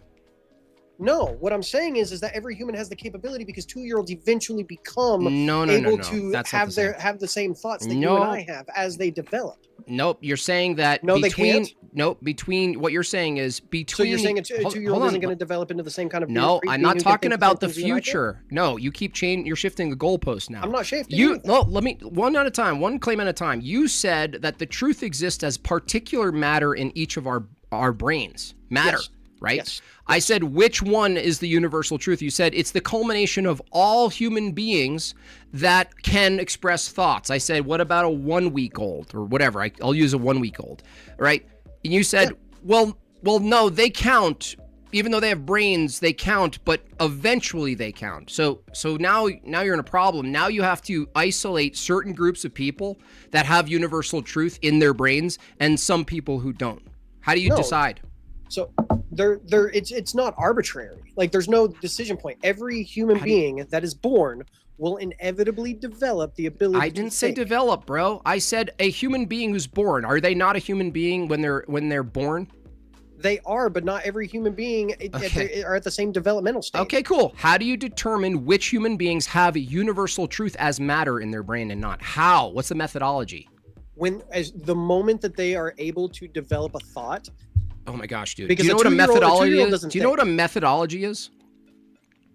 Probably, What's- but I'm sorry. What's the methodology you're going to determine looking at any human, a 2-year-old, a 1.5-year-old? What's the methodology you're going to use to determine looking in their brain as matter that they have universal thought by in their their brain? ability to demonstrate their thoughts through actions and words. So you're not actually looking at their brain matter. You're looking at an expression of them. The actions and the words demonstrate that the brain. Dude, you're in a matter contradiction. No, No, I'm not. No, I'm not. contradicting No, I'm yourself. Not, no, I'm not contradicting myself. You are. You are. No, not once. P is universal truth is found as brain matter. I said, how do you determine that? You said, well, we look at their behavior. Now, okay, so now P is it's grounded in their behavior. So isn't it possible that someone could be thinking universally, accessing universal truth, like thinking of isn't it possible that someone you think is comatose is able to think internally without showing it to you, that they're capable of thinking of a circle and you just don't know it? Well, a person who's comatose, that's a whole different conversation. No. Answer the question. Is it possible that a comatose person who, from your view, is unable to express thought is capable logically, is it possible, practically and logically, for them to think of a universal thing like a circle? No. It's not possible for what you think is a comatose person to actually be totally aware and think of a circle. Well, that's just false. There are people who you think are comatose. This is demonstrably true. There are people, I forgot the condition, where you think someone's comatose, and it turns out, even though they're seemingly incapable of expressing, they are actually thinking about stuff. No, they're just in REM. Most of the time they're just in REM. Oh gosh, you're just gonna keep shifting, right? No, I'm answering your questions. If you're going to keep asking questions, I'm going to keep answering them. I'm not shifting anything. How did you determine the Universal methodology that they were just in REM and not thinking of a universal circle? The methodology is that we have medical equipment nowadays to determine these things. That's it? That's what do you your mean? thing? That's it. That's your we've thing? logically determined based on multiple studies of Okay. using equipment and understanding how the brain works to determine that If a person is comatose. If I'm perpetually dreaming, and can I perpetually comatose dream of a circle? You could. Okay, so then your standard for humans having particular truth in their brain, in their particular brains, and the way you know that is their ability to express it. You just conceded the argument, because if it's possible logically and practically for a comatose person who's in REM to be perpetually having access to a universal concept like a circle, then it doesn't matter if they're in REM or not. You don't have a standard. Yeah, no, you just move the goalpost because a person who's comatose isn't capable of conscious thought. You It's just unconscious. admit it. You're in REM. If you're comatose, you are in unconscious thought, not conscious thought. Okay, so you can have unconscious thought about universals like a circle. No. Okay. I mean, you probably could, but it would just be coincidental because when you're in unconscious thought, your brain is just spitting off whatever. Okay. It's random. You can't control. So what I got, what I got from this exchange is, you agree that universal truth exists and it's conceptual. But when I ask you the ontology, the way in which it exists, it's no longer conceptual. That's a contradiction. I'm sorry, you broke up. I didn't catch that. It's a contradiction to say in P, you're saying truth is universal and conceptual. You agreed to that premise. Then I asked you, what is the way in which concepts exist? And you said concretely. It's a contradiction. Well, that's how we demonstrate the concept. No, I didn't ask for a demonstration of what you think the reality of the concept is. I asked something isn't true unless it's demonstrated. I didn't ask for a demonstration of what you think is true. That's a proposition. I'm asking for the actual status of truth. So if you agreed with premise 1, which you did, truth is universal and conceptual. Is conceptual the opposite of concrete? Well, of course. Like we don't have to get the colored pencils and crayons. Okay, hold on. Relax. Focus. If I said that truth is abstract and universal, and you agree that's not concrete, and then I say, how does truth exist? And you said in brain matter. Is brain matter concrete or abstract? Yes, brain matter is concrete, but all knowledge is that's not a contradiction. Like if you're just gonna fucking spurg out, unbelievable, relax. bro. Like all right. So unbelievable. We're pretty far over. If we can get some conclusions here, that would be great, and then we'll move on to the next. We'll have an open panel / audience questions too. So if you need to clarify some stuff, so what the demonstrated contradiction here is in P, truth is universal and conceptual, and then not P is truth is particular brain matter. That's a contradiction. No. So what my conclusion is that universal truth, right, is a concept. That is fine, but a concept is demonstrated by concrete and is proven true by concrete universally. I didn't ask for prove it. Because I don't care what you asked at this point. You're not answering the question. Is that great? Then say I'm not answering the question. I don't really care. You're not. Look. If I said what's meaning made out of? What's meaning made out of? Everything. Meaning can be made out of fucking anything. Okay. It can be made out of foam. This is your argument, You're not going to be able to demonstrate and prove it to be true without brain matter, without something. That's not what's asking. The question isn't whether or not propositions require our mechanics, which are hardware. That's not what's in question. You're fundamentally not understanding the question. The question is, like, let's take a simpler example. When I speak and say a word, are you aware that I'm actually pushing sound through airwaves? Yes. Okay. Is the sound and the air identical to the meaning of the word? Are they identical to the meaning? They are the meaning. No, they're not. Yes, because without them, you have no word. Without those things, really? Can two sounds? Words can't work. Can two of the same sounds have different meanings? Two of the same sounds can have different meanings. Then that's different things. You're cooked, bro. But you have to. But context matters in that question. Yeah, context is context. You have to have the surrounding words for that sound. No. Hold on. Watch. I'll debunk this. Two different things. If the sound was identical to the meaning, then you wouldn't need to interpret the sound. So if I said the word what? Hello. Do you hear what I just said? I just said something. If the sound was identical to the meaning, you wouldn't need to interpret the sound as a listener. If the sound was the same, no matter in which way you put it, you wouldn't need to interpret it because the sound would be identical to the meaning. You interpret it because it's sound. You have to. That's a contradiction. That's not a contradiction. It is. You just keep yelling everything's a contradiction when you get proven about these things. I No, don't dude, understand F-bomb, why you're doing F-bomb. this. Jimbob. I don't know why you F-bomb. just keep saying names. I know my name. Like, you don't have to tell You're me my Spurgeon. own name. You're Spurgeon. You're Spurgeon because all you've done is interrupt me every time I try Okay. to talk. Well, it's like you keep contradicting yourself. If it's the case that No, you just keep yelling contradiction. if it's the case that the sound I make is identical to the meaning, right? Then you wouldn't need to interpret. If there was a scenario in which I was saying the same sound in a different country and it meant something different, you just admitted that the context is the determining factor for what the sounds mean, meaning they're not identical to the sound. You just contradicted yourself again. No, see, you just keep yelling. You're ignoring everything else to just like drive this point home and then calling it a contradiction. Because Let's walk you through it slower. Let's say the word apple. Said we've gone over F-bomb. Like, you just keep yelling contradiction. Is it possible? Is it possible that you don't know how to not interrupt people? Yes. Is that possible? Yes. Is it? Okay, cool. Demonstrate that, please. Is it possible that demonstrate that? Is it possible that the word apple? Entertain the demonstration. Is it possible that the word entertain the demonstration? I just waited for you to stop. Entertain the demonstration. I just waited for you to stop. Now you're interrupting. Cool. Yeah. You know how do you see how annoying that is? Yeah, it's fine. It's called a debate. Okay. There's no moderator. There's no moderator. It doesn't matter. Well, if there's light moderation. You need a babysitter. Jimbob, to be fair. Do you need a babysitter, Jimbob, to understand like basic civility? You have to have somebody. I'm being uncivil. Yeah, you are interrupting people and just yelling the same word contradiction over and over and over again. Okay. So we got. Uncivil. Are you both comfortable with your conclusions? I am. Sure. Okay. Let's move to it. We'll have an open panel / Q&A after. So we'll go ahead and bring the next person up.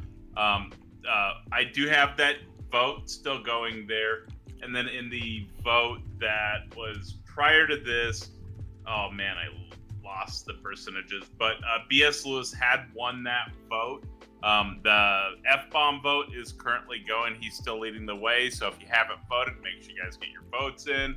And then we've got Robin. Robin is covering she was the auction buy-in. And then after that, we'll have Ignacio. We did have somebody show up, so we're good there.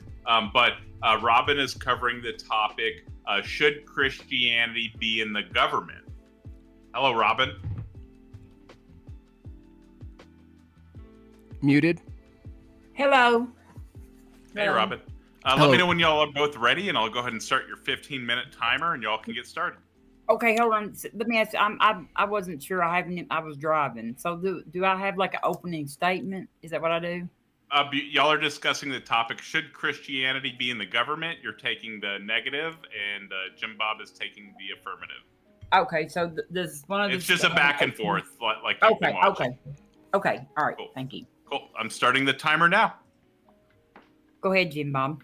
Oh, okay. Yeah, I would say that if Christianity is a worldview and an ideology and an ethical system, and the government is a representation of ideology that informs policy, then it would seem to be the case that people who are Christians, either singular or plural, could actually vote on policy based on their theology. And from that view, their theology would, in fact, definitionally be in government. Well, I mean, I agree that each person has their individual beliefs, and that affects how they vote. But Christianity in government actually is implying that we have doctrine or dogma from that religion in our laws, not just like in. So, I mean, I would agree that everybody's going to have their own beliefs, and I certainly don't believe that you can be a free society and control people's minds. Right, not control what they believe. I agree that you can't really do that. It's not even possible. Maybe through some weird CIA stuff. But would you agree? Are you stating that it's okay to live in a society where you have your beliefs, but you draw the line where you force those beliefs through government on people? That would be your line you're drawing? Well, I would say that, everybody has a right to their beliefs, but then we also in America have a shared space that is, doesn't belong to any certain people. It's there's shared spaces, And I don't think that we should use any dogma from a religion to control those shared spaces. And what's sorry, let me just go with that one, Robin. Sorry to interrupt, but I just want to take one claim at a time here. Okay.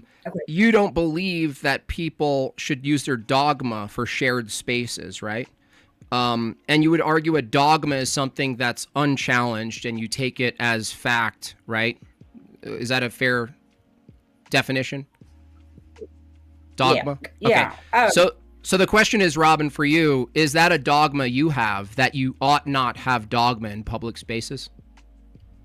No, I think that was a founding principle of our nation, actually. But is it dogma? Can I question it? Can I change it? If you want to, amend the Constitution, I guess you can. I know, but I know, but if you're kind of admitting that the Constitution and the founding of this nation is actually found on a type of dogma, and that is actually something that's actually informing how we behave and operate our society, then you actually do hold a type of dogma. For instance, if you said, I don't think your dogma should dictate how we structure society, and I said, that's interesting, and I asked you, Robin, do you believe in human rights? Would you say yes? Do I believe in human rights? I mean, no, I don't think that human rights inherently just exist on their own. They're not something. I mean, there's been so many thousands of years where humans didn't have any rights. I believe that rights are granted by governments and governmental systems. Yes, I agree with you there. And the thing is, if a government is made up of a body of people who have a philosophy that rights exist, that's a belief system, right? It's an agreement. I know, but the belief in rights, the agreement is we believe rights exist, even though you and me, Robin, agree they actually don't exist. It's just a group of men who have guns who dictate that we ought live as if they do exist. Now, my question, Robin, would simply be this. What if I didn't believe rights exist? Isn't it the case that those people with guns are forcing their belief in rights dogmatically on me if I don't believe rights exist? No. Really? Because, no, you're not forced. First of all, you're not forced to participate in this society. You can leave and not participate. But when, we have like the social contract that exists. You were born in this country. I was born in this country. I had no decision. I didn't sign a contract. I didn't sign a contract when I was born. The social contract is not a signable document. It is an understanding that when you are born into a society that you are going to participate in, and you will benefit, reap the rewards of that society, that you also respect the fact that other people share that society with you, and that so there's a social contract, and if you don't want to be in the social contract, that's fine. What if what if the social contract is that we can change it?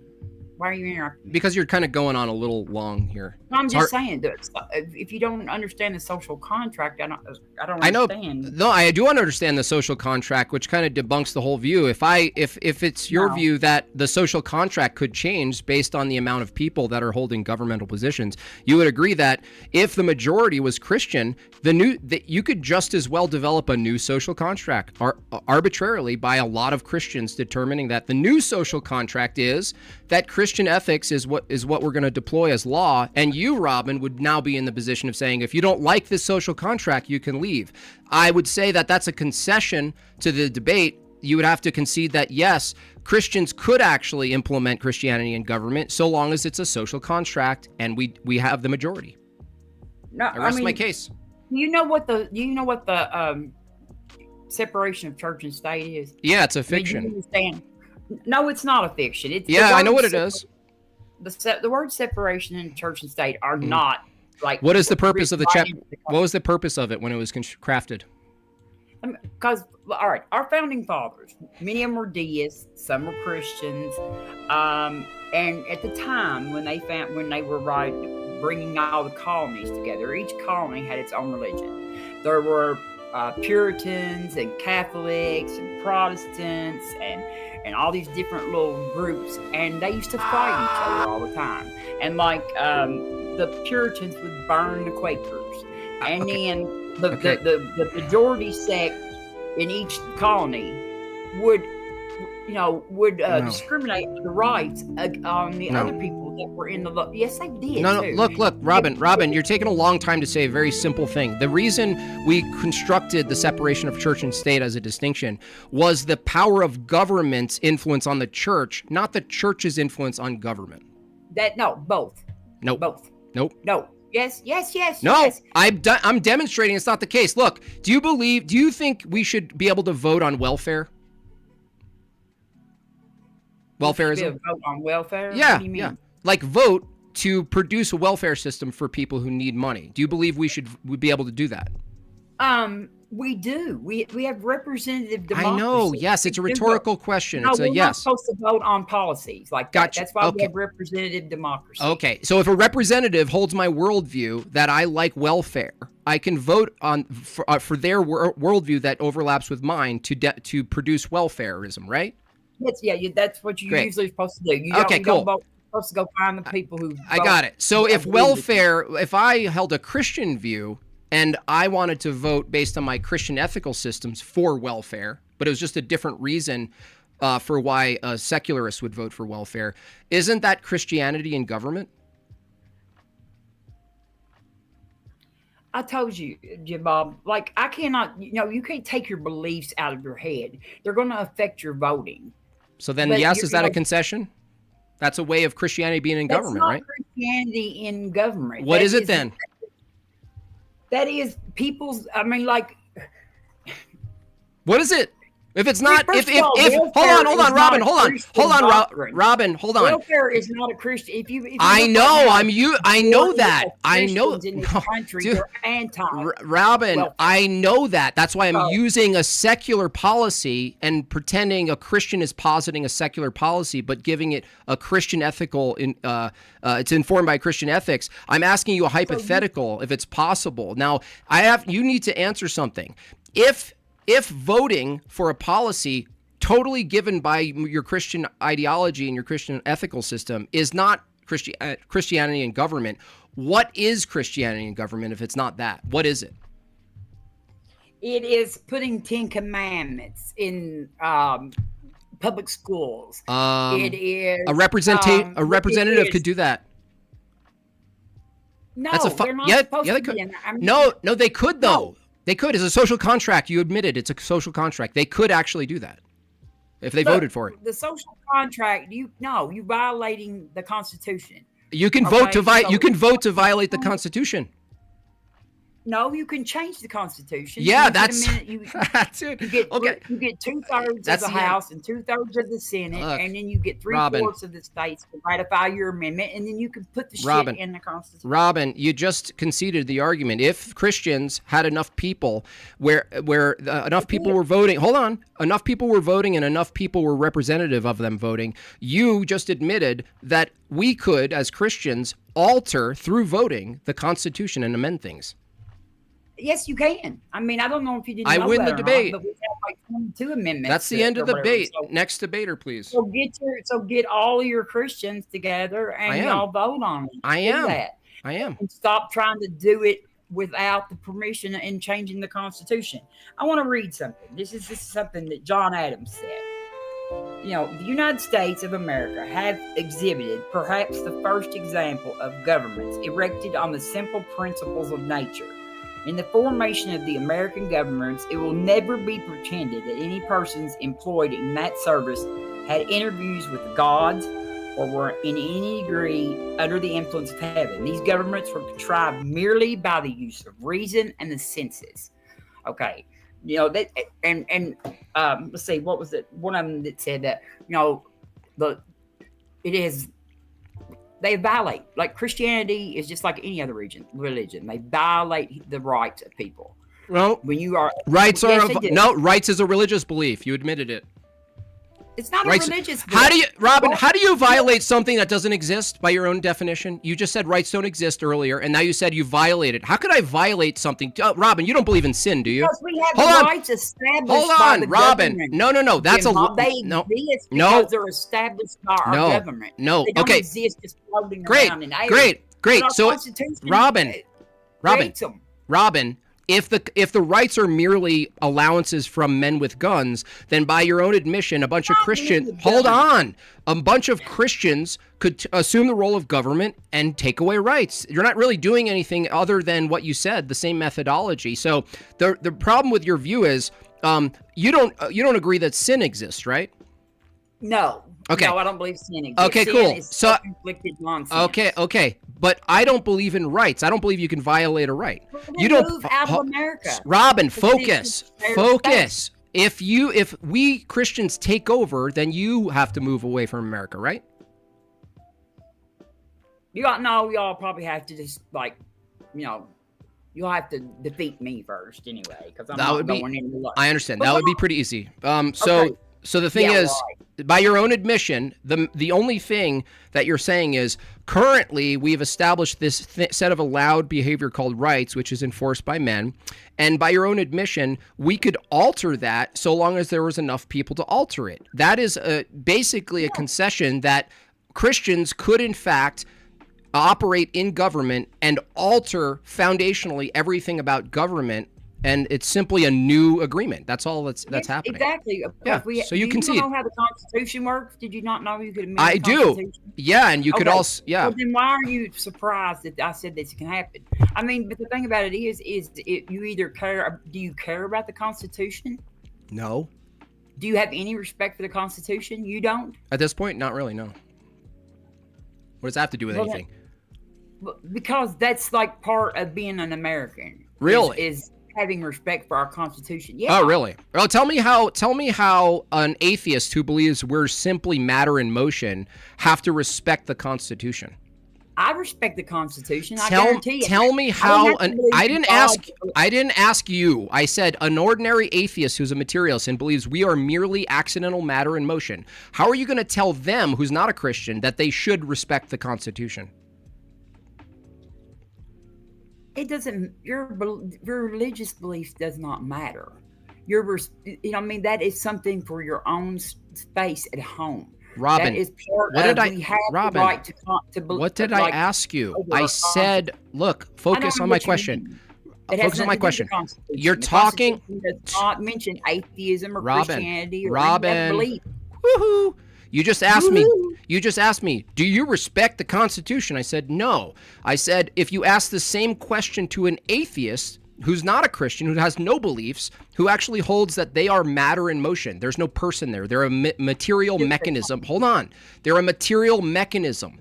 How are you going to tell the atheist who thinks they're a material mechanism that they should follow X, Y, Z or not? Why would they? I'm an atheist, and I respect the Constitution far more than the people who have been running around with a pocket Constitution for the last. I didn't years. Ask about you, Robin. Unbelievable. Robin. Woohoo! Hello. Is anyone there? Time.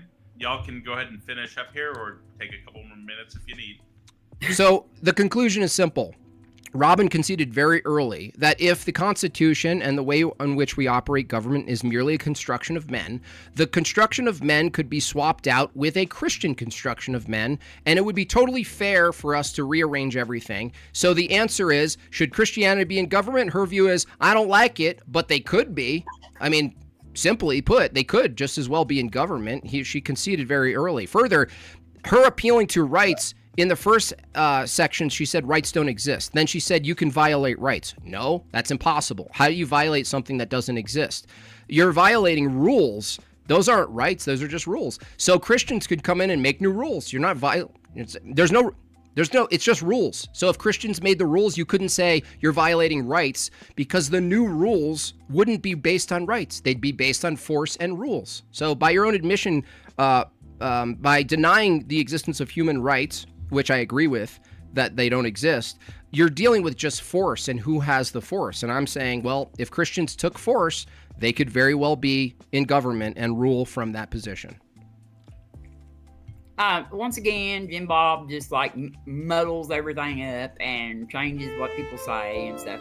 He understands what rights are, that we are granted rights under our government and our Constitution. And like when you are born and live in America, you are agreeing that you live under this Constitution. And yes, everybody knows that you can amend the Constitution. And if Christians want to get 2/3 of each house and 3/4 of the states to ratify the amendment, I guess they can do whatever they want to do because that's the way the Constitution is set up. But you don't have that power right now. And you're trying to supersede and go around the power to do that, to actually amend the Constitution by injecting your laws and stuff in here into the public space without going through the proper means of changing the way it's supposed to be. But if America, atheists, Christians, whatever, anybody can have respect for the Constitution, and anybody can not have not respect for the Constitution. And Christians that try to force religion into public spaces do not respect the Constitution. They've talked about it for years. They've carried on about it. They've waved the flags and all this stuff and freedom, freedom, freedom. But it's freedom for me and not for thee is what they believe.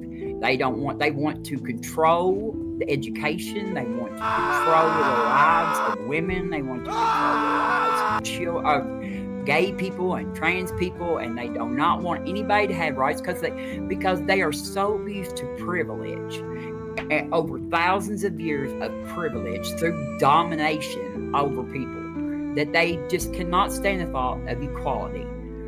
Equality feels like oppression when you're used to privilege. Okay, thank you both of you. Beautiful. Robin, I appreciate you coming up. We've got one more in the back, and then we'll move to the open panel.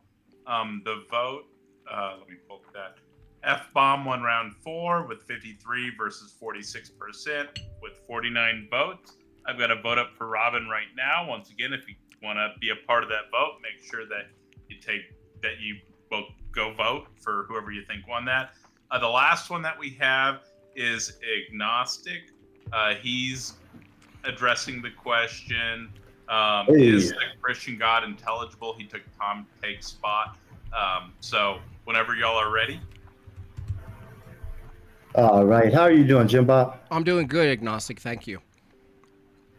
Yes. Okay. What are we arguing about right now? Is the Christian God intelligible? The prompt you wanted. Okay. Yeah. So I don't know. What is the Christian God? The Christian God, the triune God, 3 persons, 1 nature, second person incarnate, Jesus Christ, defeats death. That's the Christian God. So I would say a triune God. Is it intelligible? And would you, I'm using basic definitions here. So able to be understood would be intelligible, right? Able to be understood would be intelligible. Yeah, able to be understood would be intelligible. Yeah, you're okay. Right. And do you agree that if something's not fully exhaustively understood, it doesn't follow that it's not unintelligible? Would you agree? No, I wouldn't necessarily agree with that. That would be making a naturalistic fallacy, right? No, that's not a naturalistic fallacy. You're inferring equivalent conclusions from purely factual premises. No, that's not a naturalistic fallacy. Naturalistic fallacy is taking what is the case and what ought to be the case. I asked you definitionally, is it possible that something is intelligible but not exhaustively understood? For instance, infinity is something conceptually intelligible, right? Infinity? Infinity is intelligible. I can't put that into my intellect. I can't wrap my head around what infinity is. So okay, but it's in. So what are you referring to by infinity then? If you're saying infinity is unintelligible, but you actually know what I'm referring to when I say infinity. No, that's the thing. Like I'm not. When you say infinity, my head goes, what? WTF? You don't know what I'm referring to when I say infinity. Yes. Okay, let's take something easier then. Do you know what a chiliagon is? Absolutely. No. That's the first time I've ever heard that word. Okay, a chiliagon? Yeah, chiliagon is a geometric shape. Now, conceptually, geometric shapes are intelligible, right? You know what a geometric shape is, right? Yeah, there's geometric shape, triangle, square. Okay. Yeah, Yeah. Geometric shape. Okay, so a chiliagon is a type of geometric shape that we can understand intelligibly what it is, but we can't fully visually conceptualize it in our mind what it is. But that's why I asked the question, is it possible that something's intelligible but not fully exhaustively understood to its completeness? And I would say, given my examples, infinity, chiliagons, and even tesseracts of sorts are intelligible even if your brain can't fully exhaust every angle in your head. Yeah, I would say you saying like infinity. Mm-hmm. Sorry, you go ahead. You said like, okay. You said a chiliagon is like infinity. That's what you're saying? No, a chiliagon is a type of geometric shape that our mind can't fully exhaustively conceptualize to its full state, full form in our heads, but it exists mathematically as a proper geometric shape. Even the universe itself, when you look up to the sky, there's a certain scale at which you're saying, wow, that's incomprehensible, right? You wouldn't say that the night sky and space as we look at it is unintelligible, right?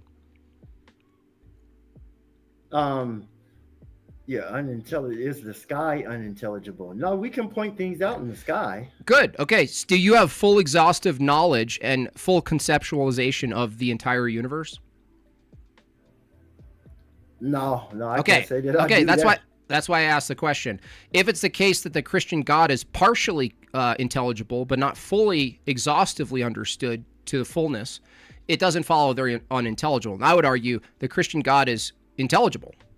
And so if you even know what we're referring to by the Christian God being three persons, one essence, second person incarnates into humanity, defeats death, even if you don't believe it, like you don't have to believe it, but if you can conceptualize that God, then the debate is basically in my favor that yes, it's intelligible. Yeah, I can't conceptualize what you just said as your God. I can't conceptualize that. You can't conceptualize it, but you also can't conceptualize the extent of space-time. So you wouldn't deny that space-time is... Okay. Yeah, I was going to say, I can't conceptualize like space-time and like quantum physics and all that stuff. Like, I can't conceptualize any of that, not fully, right, at least. So can you conceptualize the scientific method? Well, yeah, that's what I was getting to. Like, I can conceptualize things that I can like observe and demonstrate, like predict and things like that. But I don't know if your God can do that. So what is a God? The question tonight isn't whether agnostic can conceptualize it, because I'm having a feeling, no offense, that there's a number of things that you can't conceptualize, and that would apply to me as well. So the question isn't whether or not you can. The question is whether or not that the Christian God's intelligible. Now, I would argue that Christianity and the Holy Tradition has existed for 2,000 years in its praxis and its understanding of Scripture and the sacraments. And from that view, clearly something's being intelligently interpreted and practiced, right? So if it can be placed in time and space through praxis, it wouldn't follow that that it's totally intelligible what is being conducted here. Even if you don't believe it, the question isn't whether or not it's true. The question is whether or not it's intelligible. And so I think certain beliefs you might not believe in, but it doesn't follow that they're unintelligible. Yeah, well, you said it, and that's what I'm saying. Like, in order for me to conceptualize it, we got to know what it is, and then we can figure out if it is intelligible, right? So I'm just like, what is it? Like, what is this God? Well, you said, hold on, but I'm actually trying to get your criteria. We can't move further if you just admitted early on that you can't conceptualize and understand what infinity is. But infinity has been established by mathematicians, so clearly they conceptualized an intelligible infinity, a concept of infinity, right? So if it's the case that hold on, if it's the case that agnostic here can't conceptualize and doesn't understand what infinity is referring to, but mathematicians can, clearly I'm not going to use you as the arbiter for what's intelligible and not, No offense. Right. No offense. No. And if I can just get a minute to speak here, sure. You would be right. Like, I wouldn't be the one to say that your God or whatever you call God doesn't exist. I would be the one to say, well, if it does, how do we determine that it does? And that's what I'm trying to get to. Then we can get to the part of whether it's intelligible and if it's moral and all this other stuff.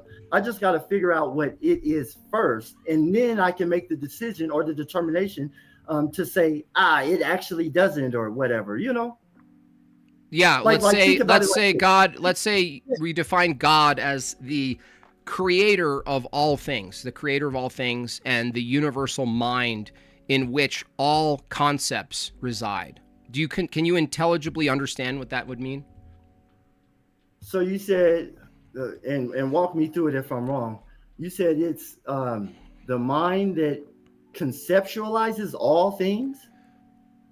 Kind of. Like, if there's a creator of all things, can you conceptualize a creator of all things?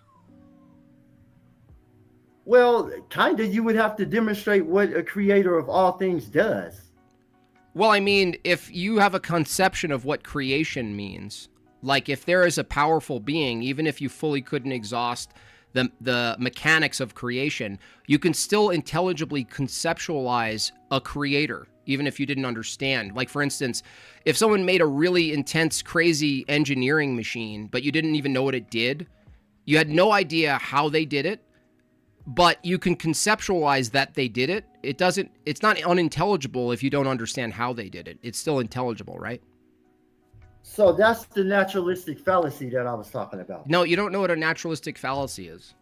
Well, I'm looking at what's the definition of a naturalistic fallacy? A naturalistic fallacy is another way of saying the is-ought problem, which is Hume's guillotine, which you can't get an ought from an is. Yeah, no. I hear what you're saying. I don't even know what that is, but a naturalistic fallacy is Did you accidentally get up here, or? No. A naturalistic fallacy is when you equate what we can see with what we actually have yet to see. So you're saying that this guy creates, and I'm all like, how does this guy create? Okay. Honestly, Tacos, I don't even know where to go from here. Okay. Do you want to end this one then? Yes. Okay, cool.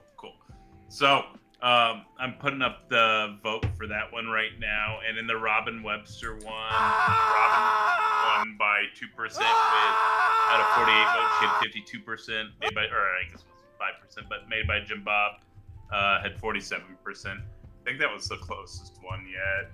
I'm putting up the vote right now for agnostic, and then I'll pull up the panel and we'll move to the open discussion. Who won round 6?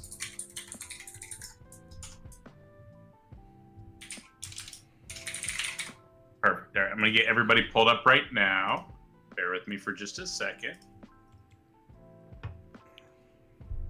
Hopefully we don't get a ton of background noise from everybody right off the bat, right?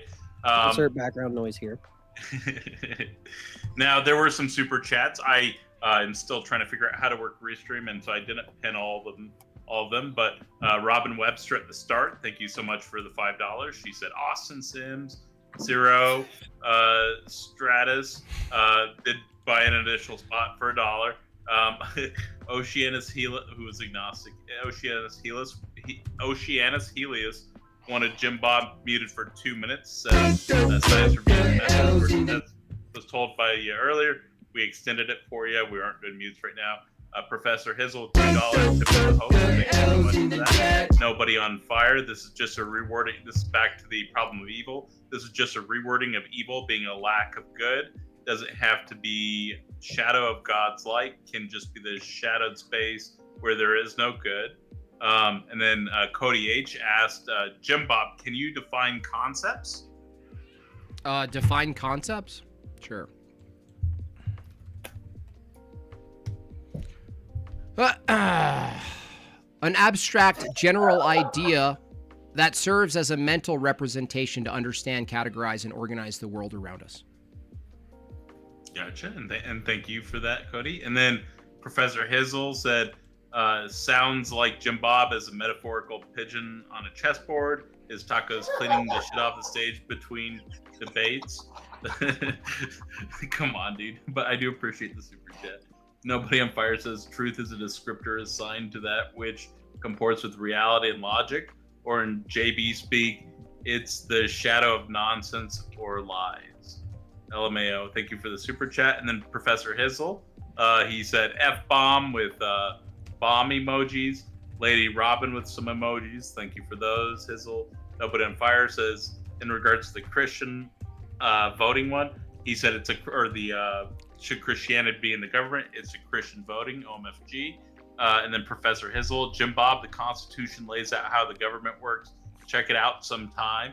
That's Professor Hizzle, and that was in regards to the government. Can I respond? Well. Am I responding to any of these or what? Oh yeah. Do you want to respond? Yeah. You could just change that. It's like simple. Like the Constitution is this. Cool. That was made up. Can we make up a new one? Yes. The answer is yes. Yes. Gotcha. I thought everybody knew that you could change the Constitution. Yeah, so the thing is, if you get into government and change the Constitution, right? If everyone can change the if everyone could, should we? Yeah, why shouldn't we? Because you don't want to, right? Well, I want to. Might makes right. Is that what you think? I didn't say it's right. I said I want to. Is it? I mean, I don't. You argued that we could. Robin, I'm taking your view that it's all subjective and all there is force. I didn't say it's right to. I said I could just do it. Well, I know, but do you have any? That's what I'm saying. You don't have any respect for the Constitution. Yeah, I want to do it. I want to. Yeah. Why is what you respect more important than what I respect? It's totally arbitrary from your view. Because mine follows what the founding fathers actually thought, and what. Yeah, that's called your preference, and I have a preference that doesn't do that. Yes, it is. It's America. It's the values of the. I don't share your values. Hello, McFly. Is anybody in there? I know you're not an American. I'm not an American. Not a real one. Not what a is patriot, what is happen? What is happening over here? Can I offer something that I think might? No, I guess you can't.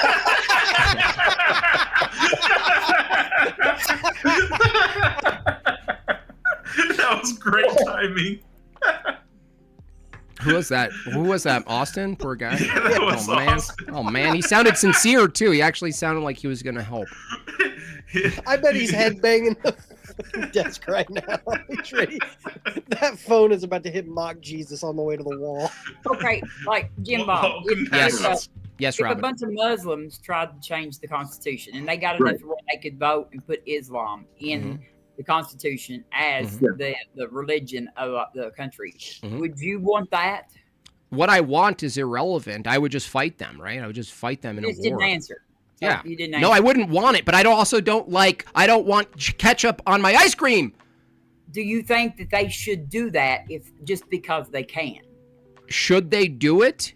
They could try. That's their ethical view. What they should do is based on their ethical system. We're not talking about anybody else other than if it's the case that Christians can, the question of should we, the only answer you had is I don't want them to. And I'm going, great, I want to. Not the answer. Yeah, the answer was the Constitution says they're not supposed to. Yeah, who cares about the Constitution? Hello, I'm talking about... I know. I just said what you want is what your standard is. What I want conflicts with what you want. Whoever has the power can overtake what you want, right? That's what's going on. Yes.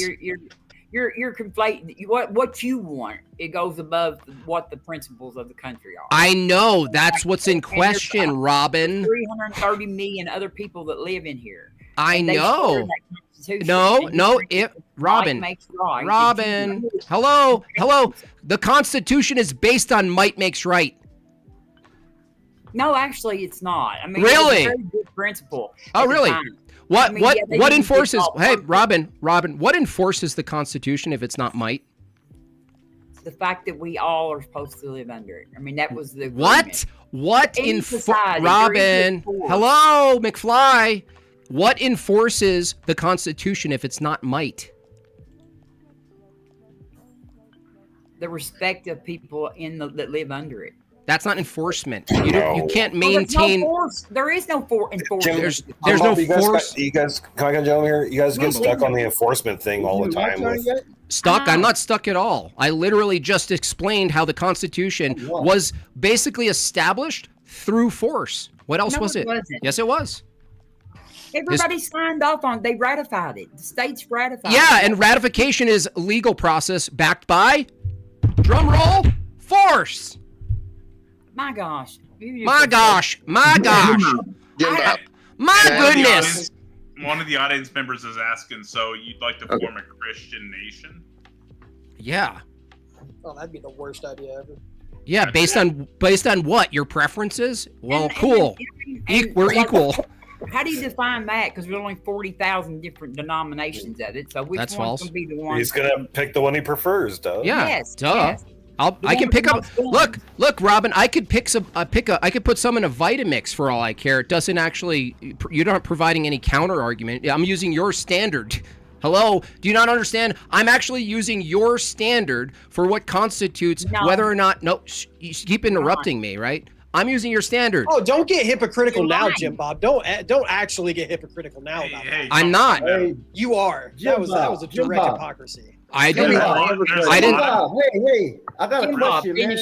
Look at them all. They're all spurging. Okay. I'm going to mute everybody for a minute. So there are a lot of people in here, and it's impossible to hear you guys or hear anybody over everybody talking, right? So let's try to keep it to like 2, maybe 3 going at the same time, right? Not 7. Nice. And Cody did have a follow-up to that one that you did address. He was asking, is concept real or abstract? I include abstract. If you define real as concrete, I say no, they're abstract. But what the question of like what's real? That's like a one of these cliche, deep philosophical questions. What I determine is real, in my view, what's real includes immaterial and material. I don't define real as only concrete. But for the sake of the question, if you mean concrete, yes, concepts are non-concrete. Gotcha. And then Nobody on Fire said it's Christian voting. Professor Hizzle also asked, what WTF did all that? What was all that geometry babble for? Is basically the question. The what? His question phrased nicely was, what was all that geometry babble for? Oh, the geometry was determining. We were determining what constitutes intelligible, and I was using geometry, a particular type of geometric shape, to demonstrate that you can have an intelligible thing like a shape, and have a concept of it that's intelligible without fully exhausting every side of it. So I was trying to establish a criteria with agnostic. Can something be intelligible and not fully exhaustively known? And I demonstrated that it could be. Gotcha. And then I think we got to the rest of those. He did say something for agnostic, so thank you for that. Cody said that. That is a big super chat! Islam hell? That's what he said. Yeah. Is that like next door to Christian hell? I'm not sure. Like do they live in like the hellish suburbs? I'm not quite sure.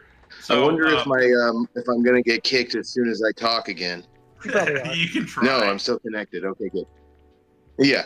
So what I was talking about before, the tragedy of the commons. Say you're let's take a hypothetical lakeside community, and so one guy realizes he's got all this extra time. He goes out and he starts fishing in that lake. And he realizes he's catching a lot of fish and he's making extra money off of it. And he's feeding his family, and other people start seeing him doing that. And then before long, everybody's fishing out the lake. And then before long, the lake is empty. And now nobody can eat and nobody can feed their family. And this is called the tragedy of the commons. So how I think it relates, and it's one of those things where once you know about it, you see it in everything. I see the tragedy of the commons in social media. I see it in communications. I see it in business. I see it in schools. And I definitely see it in government. So we need to realistically and logically partition how we're going to use the resources in our commons. And I think making a government that's so overtly theocratic, and especially a specific kind of religion at the basis of the theocracy, is a real bad violation of the tragedy of the commons. We're going to end up using a lot more resources supporting one specific group of people. And I think it may not end up like that situation where everybody starves and nobody can feed their family anymore. And probably not for the dominant culture in that hypothetical situation, but I think it will be bad for everybody else. But the tragedy of the commons is an interesting thing, and I think it definitely pertains to what we're debating about here. Well, it sounds like what you're saying is solving the tragedy of the commons might necessitate some sort of standardized force or authority. And to solve the problem of the tragedy of the commons, it might be the case that you actually have to violate what is otherwise known as like sort of libertarian rights. Like I have the right to travel and do whatever I want. I agree, Austin. I think that you can't go fish everything you want to fish out of that lake. There's a limit. So Austin, if we both agree that the only thing we're really talking about in ordered society is we understand that there's going to be a sort of emerging government of people who nominate themselves or fight other people for the position, however that happens. And then from there's some sort of deployed standardized system of governance and how things work. And it's almost like, if you're here, this is how it works. If you have a problem, either fight us or leave, essentially. Now, we both agree that force is going to be the thing that's got to come in and say, you can't fish here. We're going to regulate this. Why? Because we're all going to starve if we don't regulate this. That's called the government. I'm not opposed to government. I'm actually agreeing with government. The only question, and I think it's fair, Austin, is if you and I both agree that force is necessary and the standardized use of force for laws and codes of conduct is necessary, isn't the only question whose worldview is going to take that position? I got a question for old JB about the Christians in government, because like almost all the Christians in America are generally evangelical or fundamentalist and premillennial. Yeah. And they all also think that EO and RC are antichrists. They're also Zionists.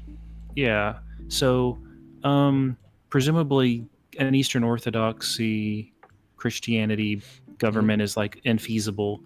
So if you're asking for like an evangelical Zionist premillennial, no way. No, I would never. I would rather. I'd almost rather have secularists who are anti-Zionists sooner in control of government than evangelicals. That was my question. Do you need to team up with the atheists? Is that what you're saying?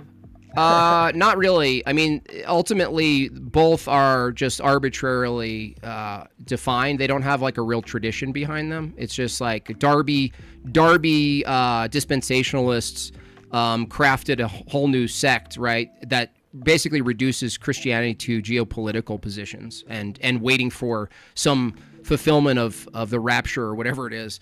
Whereas like I look at it from the point of view that Christianity, like secularism, would coexist with the government. And so there's a term for it called symphonia, where things can be distinct but work together.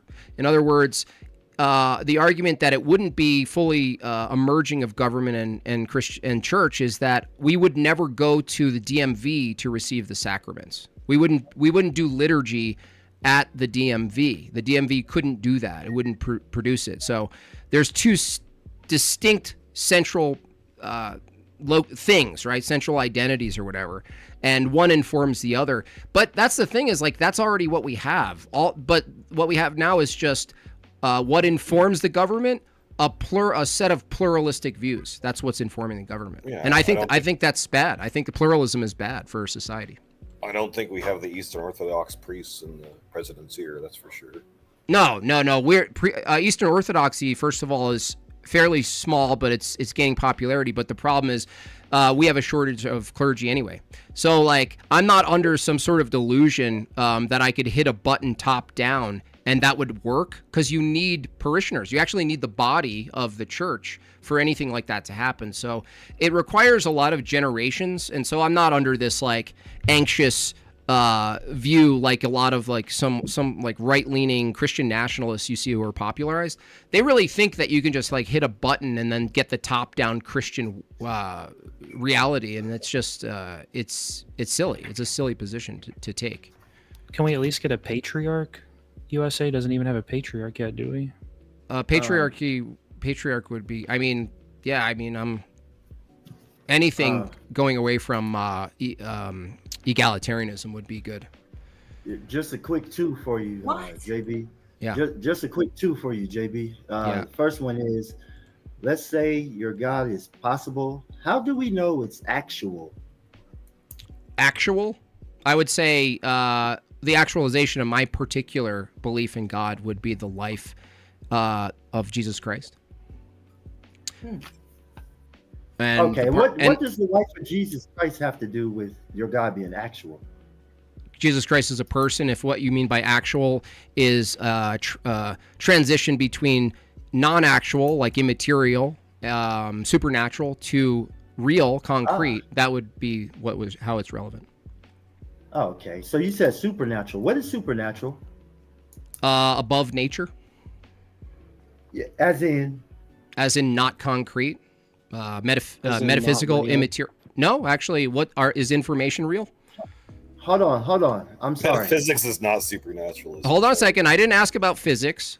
I didn't say the word physics. BS. I said metaphysics is not supernaturalism. I said information based on the concept of your definition of supernatural is something that's not empirical, that you can't taste or smell or hold or move.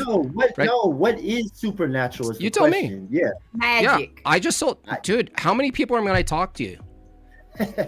You guys got to calm down. One person at a time. One person. I know you guys can do it. You guys can use self-control. You got it. Last one, Jimbob. Last one. You can do it. What is a naturalistic fallacy? A naturalistic fallacy is when you state what is and you try to derive an ought from what is. I'll read the definition of naturalistic fallacy as inferring equivalent conclusions from purely factual premises. I'm done speaking. What? Mic drop. Okay. Okay, and Cody. So you just defined it differently? And so Cody had another question. He was asking, what's the difference between a concept and what's an abstract? Or what's a concept and what's an abstract? Jimbob. What's that? He's asking, what's a concept and what's an abstract, Jimbob? What's a concept? I define concept. Is that the same person who asked? Yeah, and then he's also asking, what's an abstract? Okay. An abstract singular. It's the state of existing in thought or ideas without physical, concrete, material existence. Gotcha. And thank you, Cody and Jimbob. Now, that was definitely a interesting batch of discussions there. And the last vote actually had, Ask your mic isn't working there, but the last vote actually had Jimbob as a winner. So the final round, Agnostic versus Jimbob. Jimbob won with 58% of the vote, and Agnostic with 41% of the vote out of 43 votes. So congratulations on your win there, Jimbob. Good job, Jimbob. No one won. No one won. No one won. He's saying okay. But do any of y'all have any clarifications from your discussions that you wanted to go over? Otherwise, if you're not opposed to it, I guess how much longer do you have? I have some time. I did want to ask BS because he butted in there, but I was interested in what he said. And he's one of the more intelligent of you. And so the question is, you said, "Oh, there you go. You're stuck on this force thing." I wanted to get what you meant by that. No, I agree with you guys on the force when Andrew Wilson make those points too. But it's there's two parts to government: is legislation and enforcement. And it seems like you guys have a really heavy emphasis on enforcement, but ignore the legislation stuff, especially when it comes to like women. Women? What do you mean? Legislation? Because a lot of because we will agree that women won't be the most forceful because of their size, because of their strength. Yeah. So they can vote. So then they can vote, and they're just as valid. Hold on. They're just as influential in policy that they themselves collectively can enforce. And you think that's a good deal? I think that they are very important in making laws.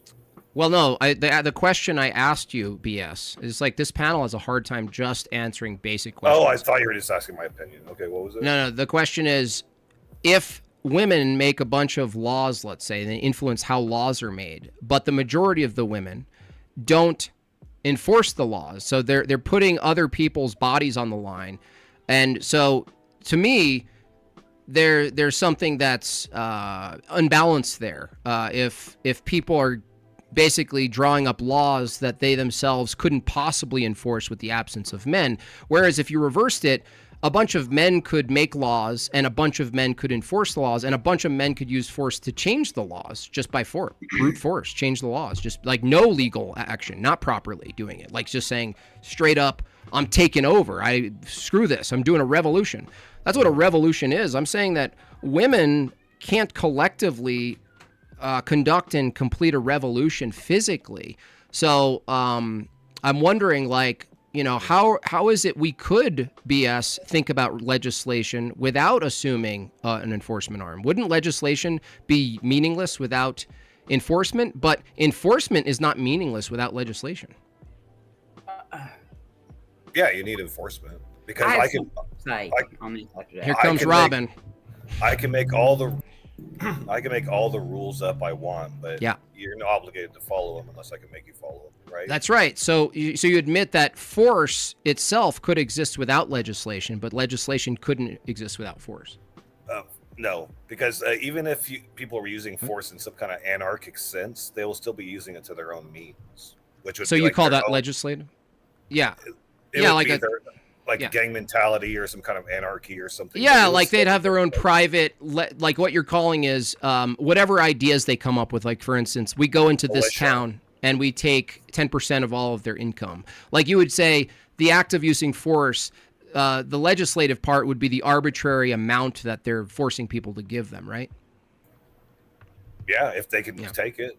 And so like that's where force also comes with defending yourself too, right? Because you have to be able to defend yourself from them trying to take it. Yes, but here's the thing. Like people use self-defense and they always argue self-defense, but self-defense without like a judge or a process to evaluate whether or not you were right or wrong. If you didn't have that, you agree that this would just be anarchistic and we'd be back to pure force. The thing is this is why it's so important bringing up like the modernity and women in all of these positions, right? Influencing stuff. The reality is if suddenly men decided collectively that they weren't going to enforce rights at all for men or women, right? Can you imagine a case where, like in another country, let's say, where that entire infrastructure went away? There would be no egalitarianism. That means egalitarianism is a fiction, a luxury that's provided by men. It's not even true. It's a performative contradiction. I think the stuff that you and like Andrew Wilson promote is it works out in theory, but it would never work out in practice. What? Because even like what exactly? Take Rachel for example. Even if like Andrew is men have to be very forceful and powerful, he'll still have a woman backing him up. So you'll just have different groups of men and women. Like these men are like supporting feminism, and then this group over here, these men are supporting the patriarchy or whatever. But they're still going to have women backing them up. So it's like it's not a real men. What do you mean backing? What do you mean backing them up? I don't know what that means. Support? They agree with them. Oh yeah, they would naturally find each other if they agreed with each other. But my what I said is different than whether or not men have female support underneath them, like moral support or whatever else. What I'm referring to, BS, is if hypothetically a country fell out of order and there was no law, the concept and the actualization of what you call egalitarianism would completely disappear. Do you agree? This concept, right? I don't know, like, there would ever be an instance where there was no law at all, because I didn't. Oh my gosh, dude! Law. I understand. I'm trying to understand what you're saying, but I don't see it as a real possibility. Okay, so no, natural law. I'm not referring to natural law, which is just might basically taking over. I know that's the case if you got rid of legal law, but I'm not trying to conflate legal law with how the world works. Actually, legal law would be an intervention of how nature actually operates, right? It's a type of intervention, at least the way we look at other animals. We'd say, wow, we're actually making laws and customs that go against our animalistic urges and move away from that. Yeah. And so what I'm saying, BS, if you remove the legalistic laws of a nation and it just fell to nature itself, just brute force, what I'm saying is that the concept of egalitarianism and feminism would be non-existent. That means that feminism and egalitarianism is a type of luxurious thing that's propped up by men, and they could actually take it away at any point they wanted. Okay, but you're assuming every man. Robin, hold on, Robin. Maybe I'll finish really quick. Maybe in the majority, Jimbob, but there are instances of matriarchal, like, tribes and stuff. Not really. But they exist. Like, talking about Wonder Women. You could say that they have, like, African tribes and stuff. You could say they're a minority, but what you're trying to say is, like, an absolute truth. Like, if we take all the laws away and all the men just kind of use force. No, BS. Even if I granted you, sorry, go ahead. Sometimes those men use that force to uplift a matriarch. I know that proves my point. Like, so if that same, I know, but if that same group of men decided to not uplift that Amazonian matriarch Superman myth or Wonder Woman myth, isn't it true still that group of men of equal size, maybe even less population, could actually just take over that so-called matriarchy, right? If they wanted to. It would be true both ways if they wanted to have a woman leader or a man leader. Right, so the leadership is still dependent on the force. We agree then. Yes, and so that's where the legislation comes in, because if the woman comes in and she's giving way better ideas than the men will flock to enforce her ideas over the dumb man's.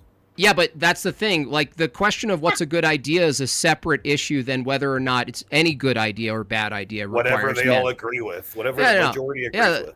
That's it. No, but BS, that's a totally different argument. The question of whether or not women could have good ideas, even if it was the minority of women, even if I granted that, that's not really what's in question. The question is, it's all meaningless, even for a man to have a good idea inside of the role of government and enforcement and an organized society, if they don't have the backing of a lot of men to enforce it. But that doesn't really matter to me. Like, have you ever seen the old comic book tropes where you have, like, this puny Al Capone mobster, but he always has the muscle backing him up? That's right. He's the brain, they're the brawn, but that's right. They know who to bow to. Yeah. Yeah. And he's not going to exist without them, that brute force. He didn't use his muscle to tame them. I know that. No, I know that, but that's not what's in question.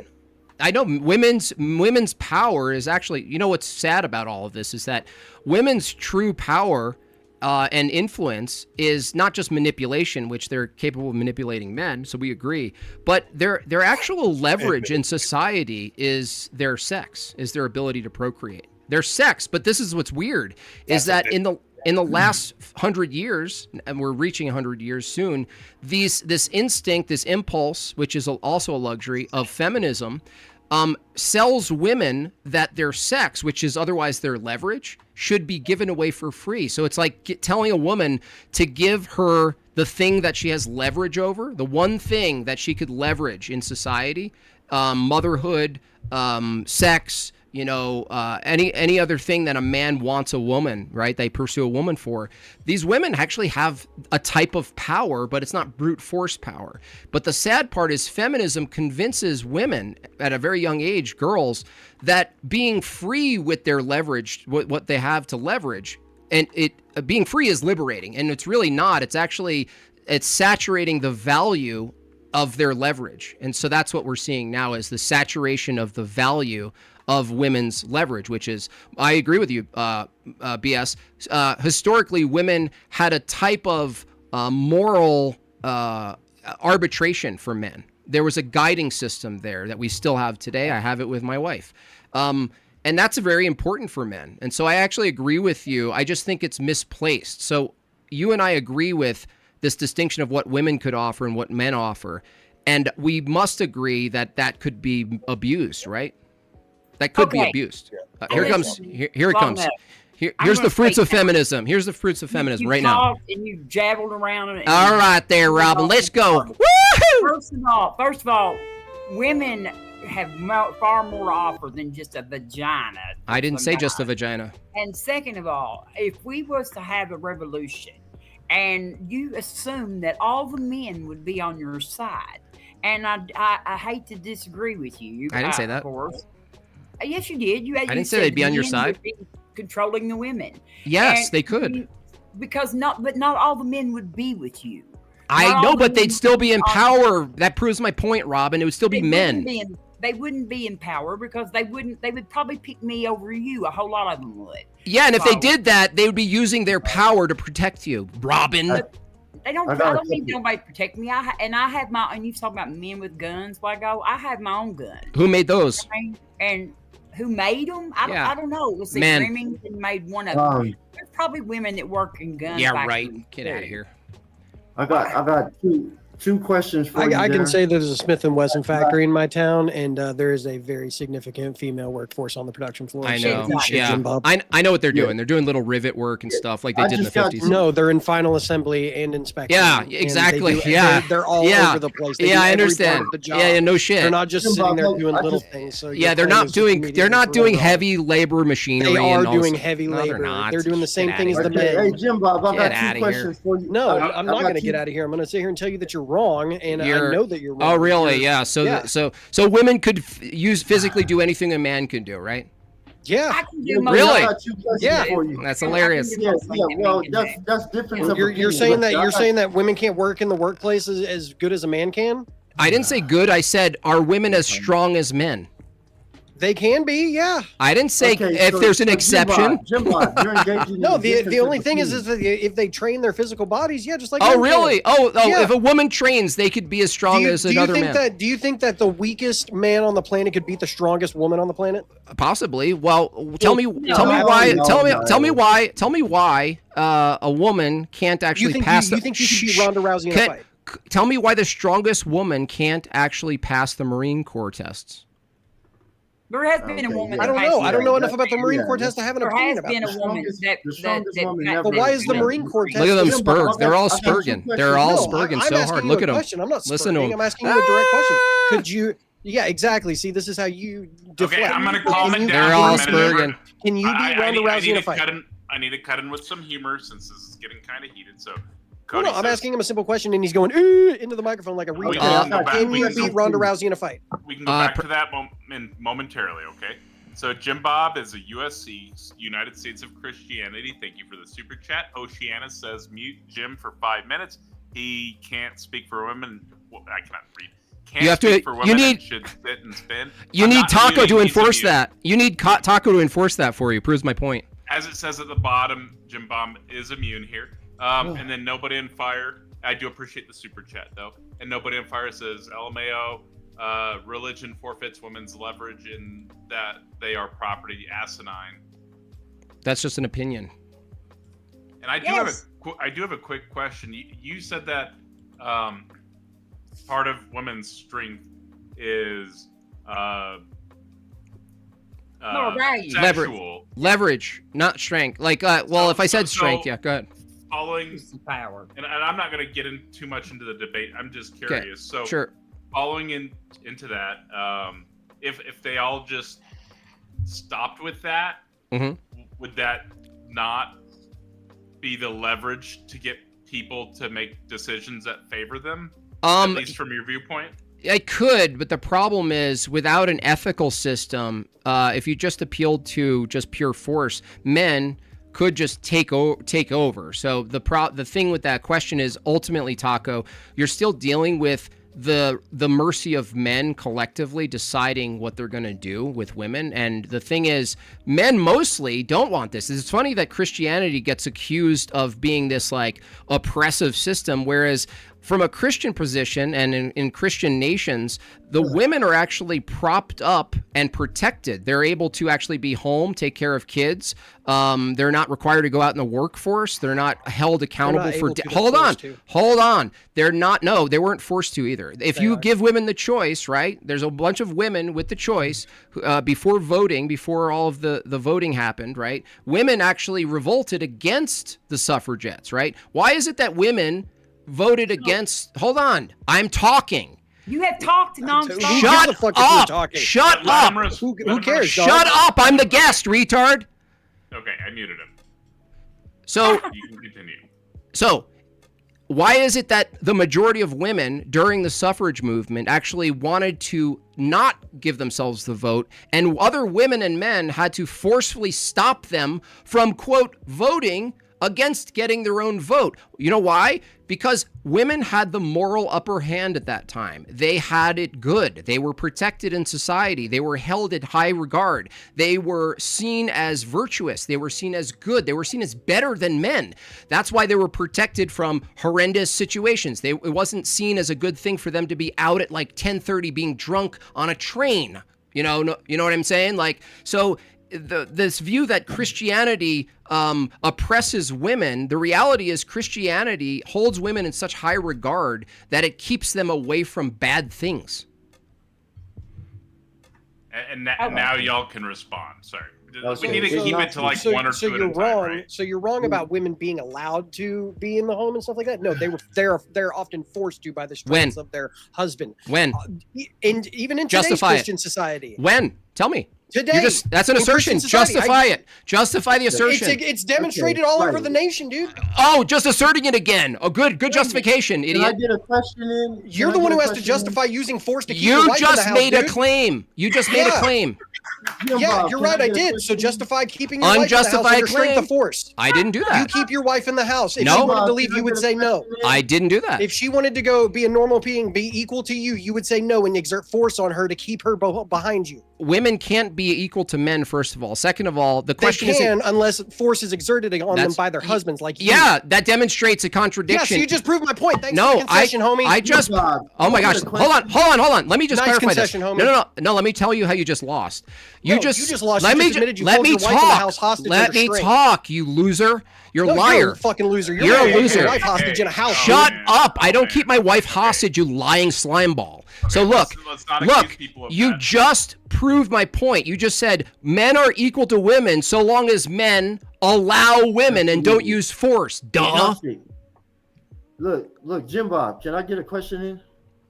Yeah, I just want to make sure the guy in the middle understands what he just said. He just said women are equal to men so long as hold on. Let me finish my statement. He just said women are equal to men so long as that men allow them to be equal. That is literally my point. Yeah, the women you choose, because you choose women weaker than you, so you can exert. That's a fallacy. You couldn't hold Ronda Rousey in your house. That's a fallacy. Tell me you could hold Ronda Rousey in your house. That's a fallacy. Tell me you could hold a woman like Ronda Rousey. That's a fallacy. Yes or no? Yes or no? That's a yes or no question. Dodge it or answer it. Answer it or dodge it. Answer it or dodge it. Could you hold Ronda Rousey in your house? Yes. No, the fuck you couldn't. She'd beat the shit out of you. What do you mean? I'd have a gun. She would beat the shit out of you, like without effort.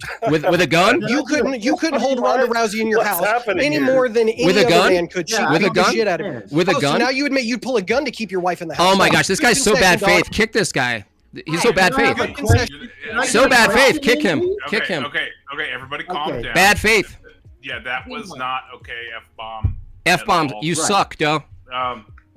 Roland did say he had a funny one. He said, "Can we have Jimbob talk for an extra 5 minutes?" Thank you for the super chat, Roland.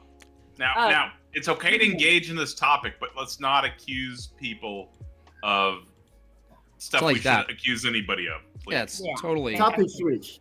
Topic switch. Okay, I got 2 questions for you. No, I do not want to go on this man versus woman stuff, please. Okay, 2 questions for you. Is I don't know sometimes a sufficient answer, Jimbob? Yeah. Yeah? What? Okay. Yeah. I'm sorry, I missed that question. What'd you say? Is I don't know sometimes a sufficient answer? Yes. Okay. So how do you know that I don't know is a sufficient answer for your God?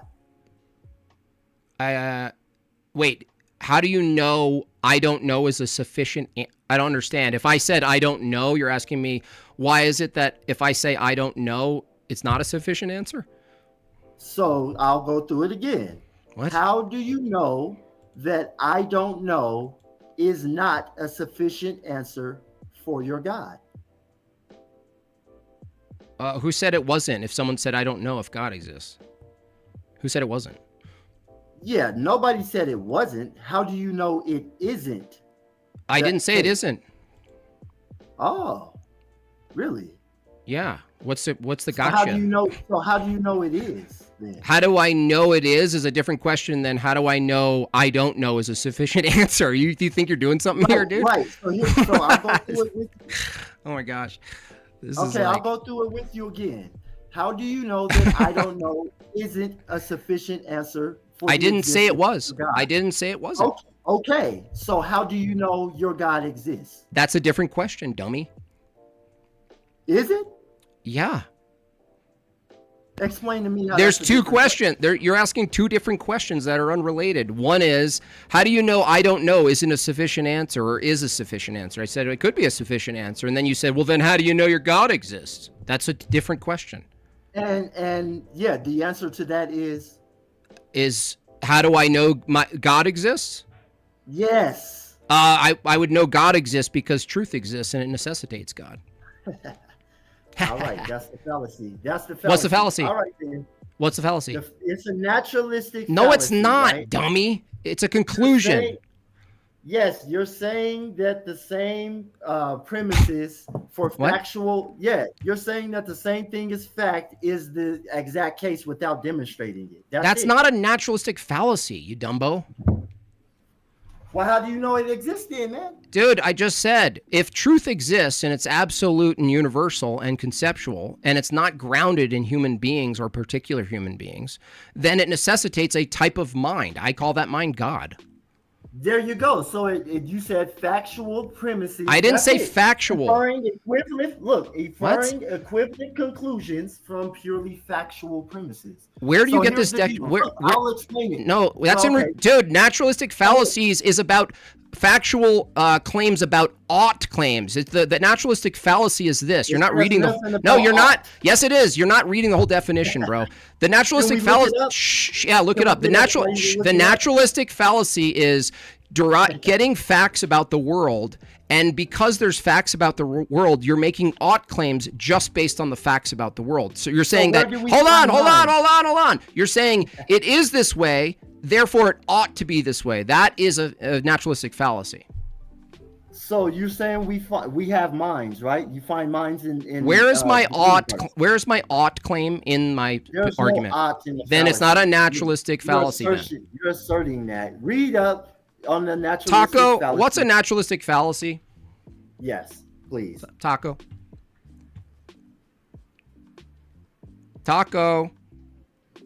taking a dump. Bear with me. I'm pulling up the definition. Hang on.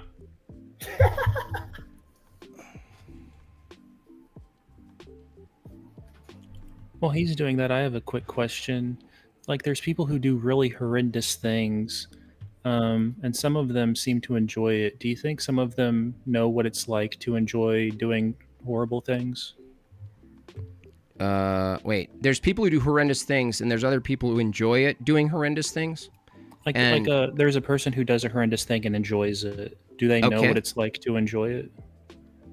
I'm not sure. I mean, they could enjoy an idea of what they think it is, and then they think doing it might give them the same experience of them imagining what they got from imagining it. I could see that being possible. So you think the people who say that they did horrific things and enjoyed it, they're either lying or confused? Not necessarily. I mean, if they said enjoy, it meant they got a rush of like adrenaline and they temporarily enjoyed one instance. Like someone could say they enjoyed the instance of heroin, right? But the question I would ask a bigger question about long term. I would ask like, okay, well, did you enjoy after it was done? And maybe they said no. And so then I would ask them to evaluate that, not even from a moral position necessarily, but just like looking at it from a position of, well, are you capable of evaluating your actions in longer time frames with a greater understanding of what likely will be the case if you keep doing X, regardless if it feels good in the moment? That's what I would say to that. Okay, but so if they know what it's like to enjoy doing something awful in the moment, like rape or torture, yeah, does God have that knowledge? Does God know what it's like to enjoy doing something horrific? God having knowledge of creatures' enjoyment wouldn't be the same as God himself enjoying it. So that's a category error. The creature, dude, just stop. So if he's all knowing, God knowing what it's like for a human to experience XYZ isn't the same as God enjoying XYZ. So God knows what it's like to enjoy raping children for eternity. Dude, do you understand what I just said? Don't use example.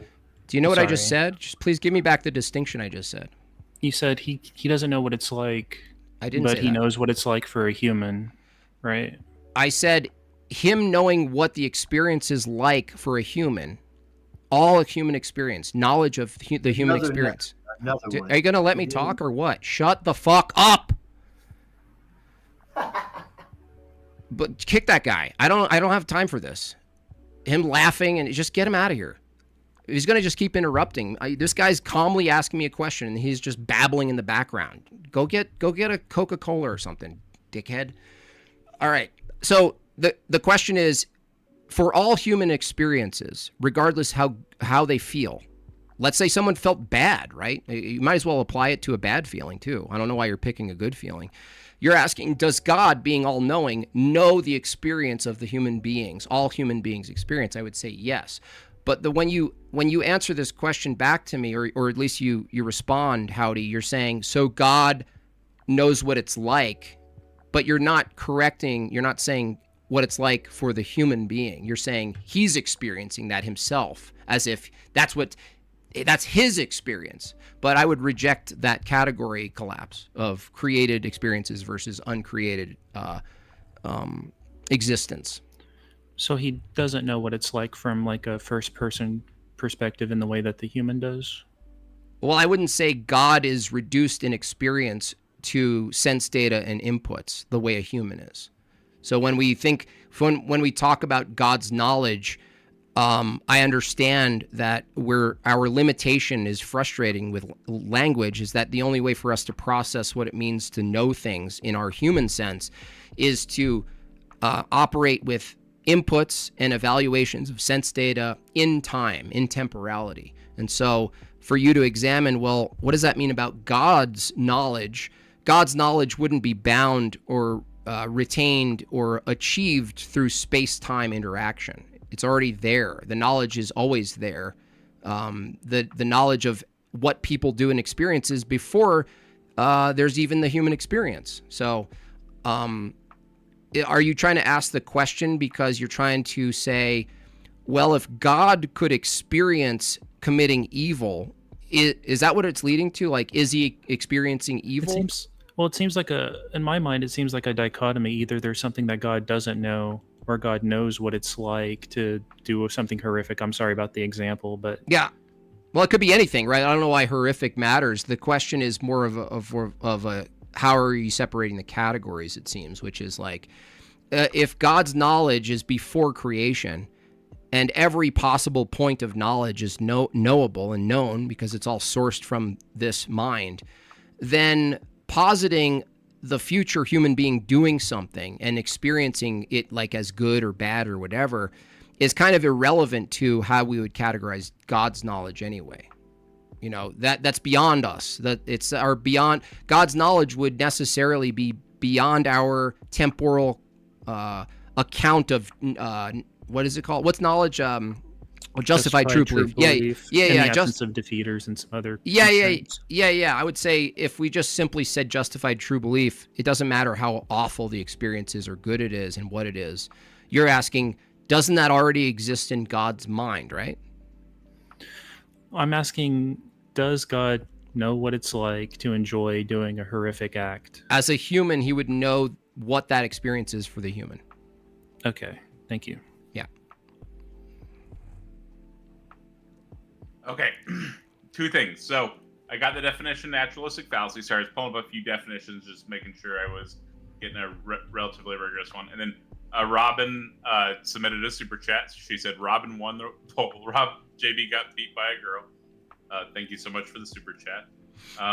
Naturalistic fallacy is a claim that it is possible to define good in terms of merely described entities, properties, or processes such as pleasant, desirable, or fitness. A little easier to understand when claiming that because something is a certain way in nature, or in fact, it therefore is good or ought. That's exactly what I said. To be that way, or that good can be defined in entirely naturalistic terms. Yeah. I don't know. Now, to be fully attempted to be fully charitable, Tacos, where do you think that other guy got the definition he said? Probably one of the sources online. I'm not sure. There's like Google 6 AI. different sources available online. There's AI definitions that pop up. There's different websites. He could have gone to ChatGPT. I have no idea. Yeah. Speaking of definitions, I got to do some checking on the disagreement we had, and from all the material that I've sourced, abstract realists hold that they are mind independent. Well, yeah, the question isn't whether or not people hold that abstracts are mind independent. The question I had for you, Howdy, to be fair, was what's the status of abstract if it's mind independent and not conceptual? That's the question. Fine. Yeah. That's fine, but it's just that you accused me of like an idiosyncratic definition, and I still don't have a definition. No, you didn't give me a definition though. You said these guys hold this view. That's not a definition. Well, it's partial. It's part of the definition that abstract objects are mind independent for abstract realists, I guess. I know, but that's a claim. So I'm like, okay, if someone held a view that abstract objects exist independent of mind, I'm going to just ask them what is abstract if it's independent of mind. What is it? What are we referring to as abstract if it's independent of mind and not conceptual? That's the question. Now, your statement that these people hold this view and they merely use the word abstract and they say abstract things exist independent of mind, that still doesn't tell me what they're referring to when they say abstract. To be fair, Howdy, I'm just trying to be rigorous here. Okay, that's fine. I just wanted to clarify that I was not making it up. I wasn't accusing. I was just saying it seems like you're pulling from something that you don't have it readily available. And I just didn't believe, I didn't think you were lying. I just didn't believe whatever you were sourcing could actually define abstract without it being a type of concept that was from a mind. And it turns out what you did pull is merely a claim that abstract exists without a mind, but doesn't tell me what abstract is. Yeah, it's just a definition of one of the positions on abstract. Yeah, it just doesn't tell me in the statement what abstract is. It just merely says they believe abstract things exist independent of the mind. That doesn't tell me what is an abstract thing. What is it? Yeah, I understand. Like, it's hard to grasp. Like, usually you have to do it. Since you're EO, I'm sure you're familiar with anaphoras,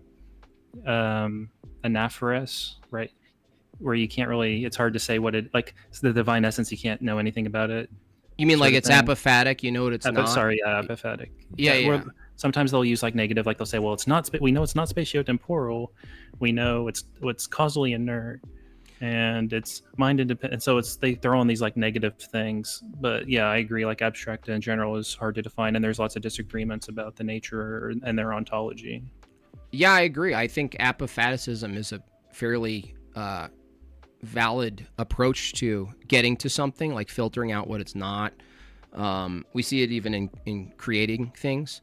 But if we're going to hold, that's the thing, is like, if we're going to make a statement that truth is abstract and then further say truth isn't conceptual, but it is abstract, what I'm saying is that you can't rely on just an ambiguity, because those are very specific statements, aren't they? They're like two very solid propositions. Abstract things exist, but they're not conceptual. Those are two statements. I'm saying if you don't have a rigorous definition of abstract, I'm not sure you could say abstract things exist and they're not conceptual. Like, what if they are then? You know what I mean? How did you apophatically determine they're not conceptual? That, you know what I mean? I'll grant you the apophatic approach, but now you have to tell me, how is it you determined abstract things are not conceptual? That's apophaticism. How did you determine that? Well, again, it's the example where like there's a world in which there's no minds, and it would be true that there's no minds, sort of thing. And then how would you determine there was a world with no minds? Not that there was, just that it's possible. Well, yeah, I actually don't grant that you can conceptualize a world without a mind. Okay, we'll just have to agree to disagree on that one. That's All like right. maybe like a clash of intuitions where there's not much to argue.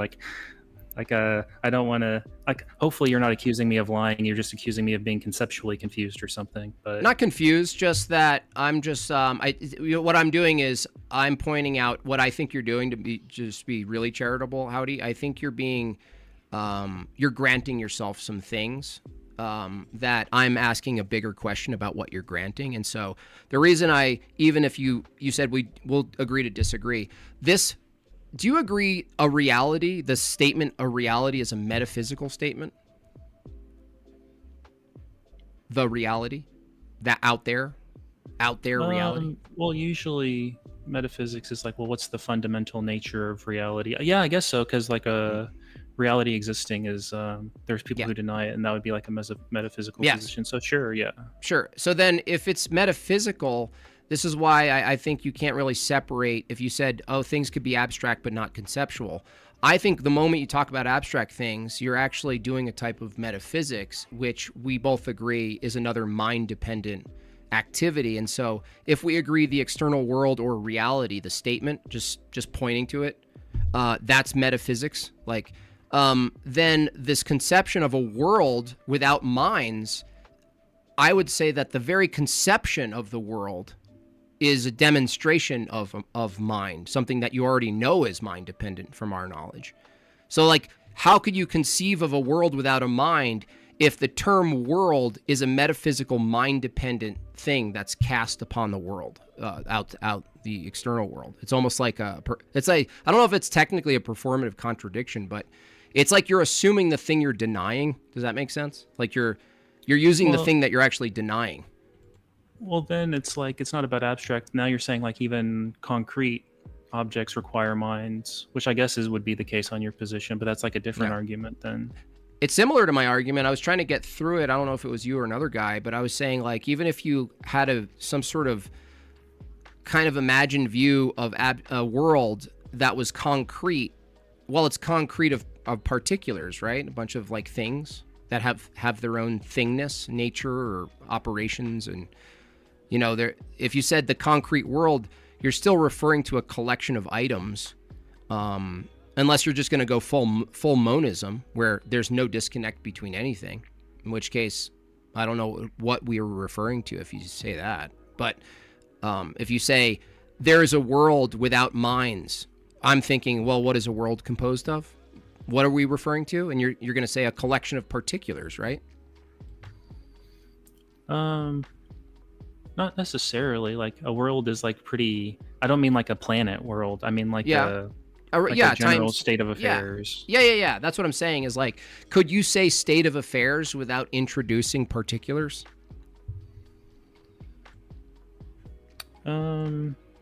I don't think so. Like there could be worlds in which only abstract objects exist, I guess. Well, then we're back to what's abstract means. So I don't want to go in a circle, but yeah, okay. Yeah, Well, no worries. But anyways, Yeah. sorry for soaking up the time. But yeah, That's okay. And I got a couple quick things. If any atheists in the audience want to pop up here, feel free to send me a message on Discord. It's Breakfast Tacos on Discord. And I'd be happy to send you a link if you want to come up here and chat.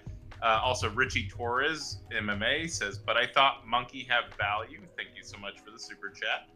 And then Cody was asked, I guess he might have missed the last time you defined it or something, but he was asking you to define concept and abstract side by side. Okay. I mean, they're a lot. I think they're nearly synonymous, but I'll do it for you. Existing in thought or as an idea, but not having physical, concrete existence, that's abstract. Really quickly, are ideas conceptual? Yes. An abstract idea, concept is an abstract idea. So I would say, based on the definition, a concept is a particular subcategory of abstract. But I don't know if you can ever separate them. That's my point, is that when you say abstract, there's no meaningful way of talking about abstract without referring to concepts, that they're inseparable. They're inseparable terms. That's what I'm saying. So it's like talking about the sun without the rays or something like this. Yeah, it makes sense to define one in terms of the other, but hopefully you're not defining concepts in terms of abstract and abstract in terms of concepts. That would be like circularly unintelligible, I think. I don't think it's unintelligible. I think language is necessarily becomes circular, or else we don't know what we're talking about. So you reject like semantic primitives? Well, wouldn't that be another circular position? No, a semantic primitive is a word that you can't really give a definition for. Like it's just assumed between, like you can show people, but you can't analyze it further. Like there's like some. Give an example. Usually like a thing. A thing? Yeah. Thing is usually a semantic primitive, and you can't really analyze it further. I don't think so. I think thing could refer to. I would think it's the opposite. I think a thing broadens what it could be. A thing, you can say in a colloquial sense, a thing could be a dream or something that's immaterial or some concept, or a thing could be an object. And when someone says that thing, that certainly when they use the word thing, they know you're referring to either of the two to make sense of it, right? Like maybe that's confusing. At least it's so like netted. At least it's netted by something, a referent of some sort. Like we're habitually using the term thing to assign to a referent out there in some way. So we at least know that about the word thing. It's not like an unintelligible grunt sound, right? It's like no, but the meaning you can't. So here's a better one. Like in formal languages, like math, like in set theory, there's a symbol that's the epsilon, which tells you like this set is an element of this other set, but there's no definition for it. It's just you can sort of talk about it, but you can't analyze it further. There's like or like NAND gates in computers. Oh yeah. Operators. Yeah, like actually, I feel like that. What you just pointed to, kind of, I think you agree with me then. Like if what we're really saying is that language is limited, that it's limited, and that we accept a near one-to-one circularity of a definition and the thing we're referring to, then it's not like a problem of like logical circularity, is it? Like it's not the same as like your argument is circular. It's a different type of like a definitional circularity that we mean that thing. You know what I mean? Like one means one, and orange, we know what we mean by the thing, an orange, the fruit. So I'm not sure if that's the problem. Like even if I granted you a very special thing called you say a semantic primitive? Yeah. Okay, yeah. So even the term semantic is referring to meaning. So it's not unintelligible because the word itself, semantic, is referring to something even if I granted an ambiguity of a thing, like, oh, there's a thing over there. You're like, what is that? What does it mean? It doesn't follow necessarily that language, the rest of language, when we get more rigorous about what we mean, is meaningless just because I grant one exception of a semantic primitive, right?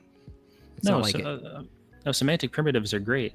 So in philosophy, like, people use primitives, but usually they don't have circular definitions, because then we definitely kind of don't know what's going on. But to move I guess, on, I have a wait. Can I just ask a question, because that's an interesting that term is new to me.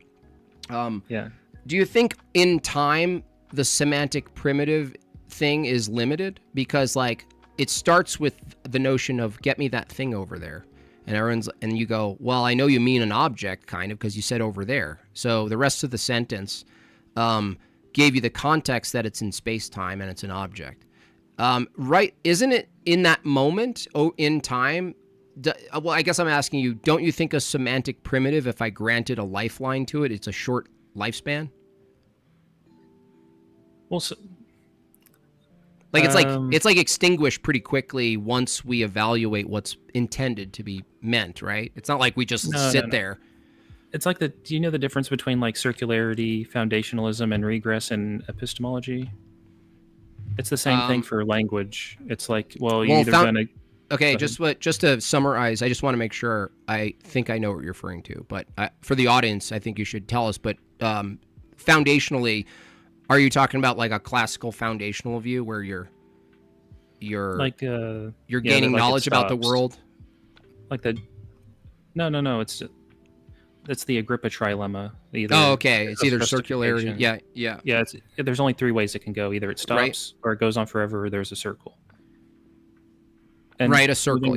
Yeah, but that's in epistemology. Now in language, it can be the same thing. Like, okay, what does the word whatever mean? And you say, well, I can either give you a definition, and that definition is going to use other words, and then I'm going to have to give a definition for those words, and it's either going to go on forever, or it's going to go in a circle, or it's going to stop. And most people are, well, I shouldn't say, but generally, a lot of people are foundationalist in both of those areas. And when they're foundational in language, they call it, whatever their stopping point is, they call that word the semantic primitive of the language.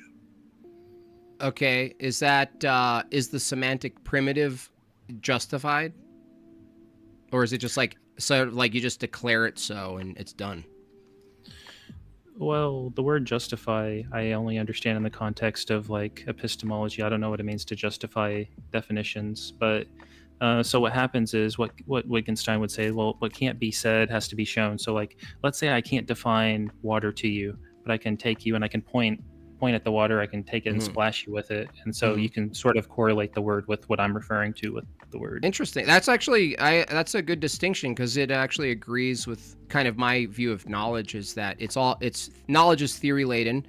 And in knowledge is you can't separate experience from knowledge. And so I think you're pointing to something incredibly necessary when we talk about how do we know things, or what is reality and stuff.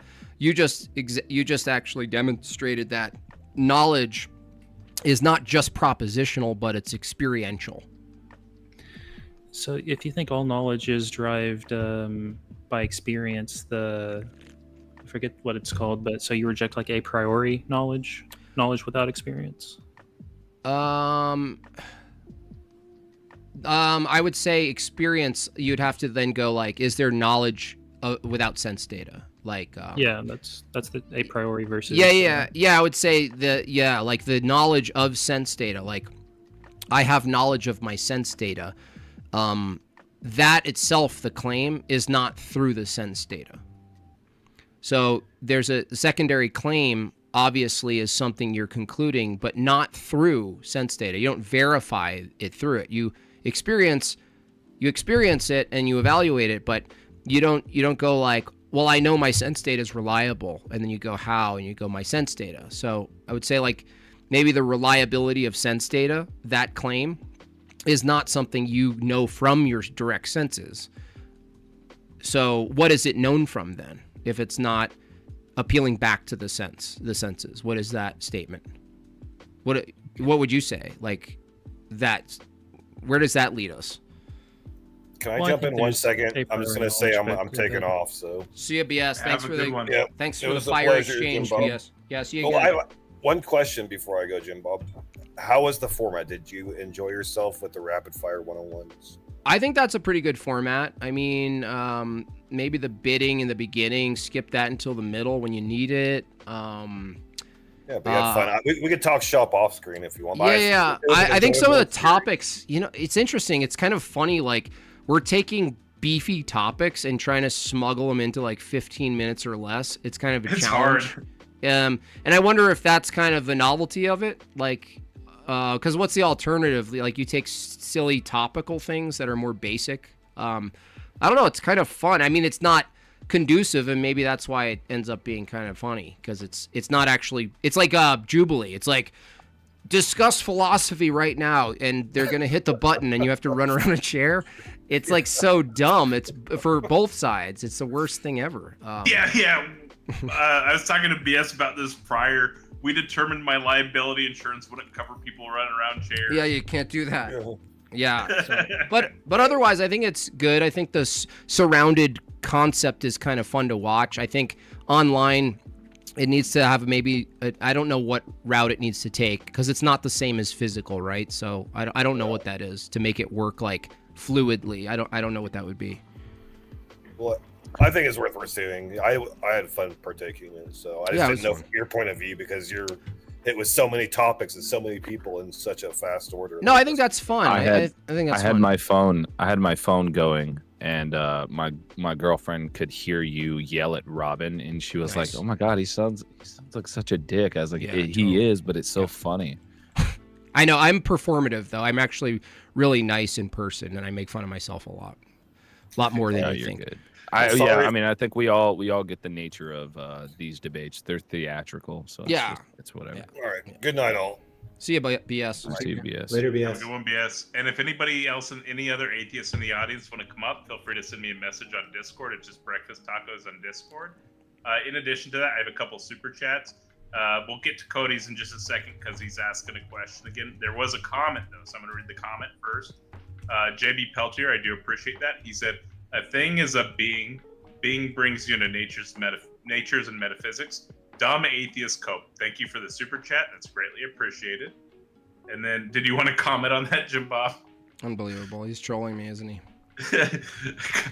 Cody, thank you for the super chat. He says concept and abstract. I think he's saying that because you define concept with abstract.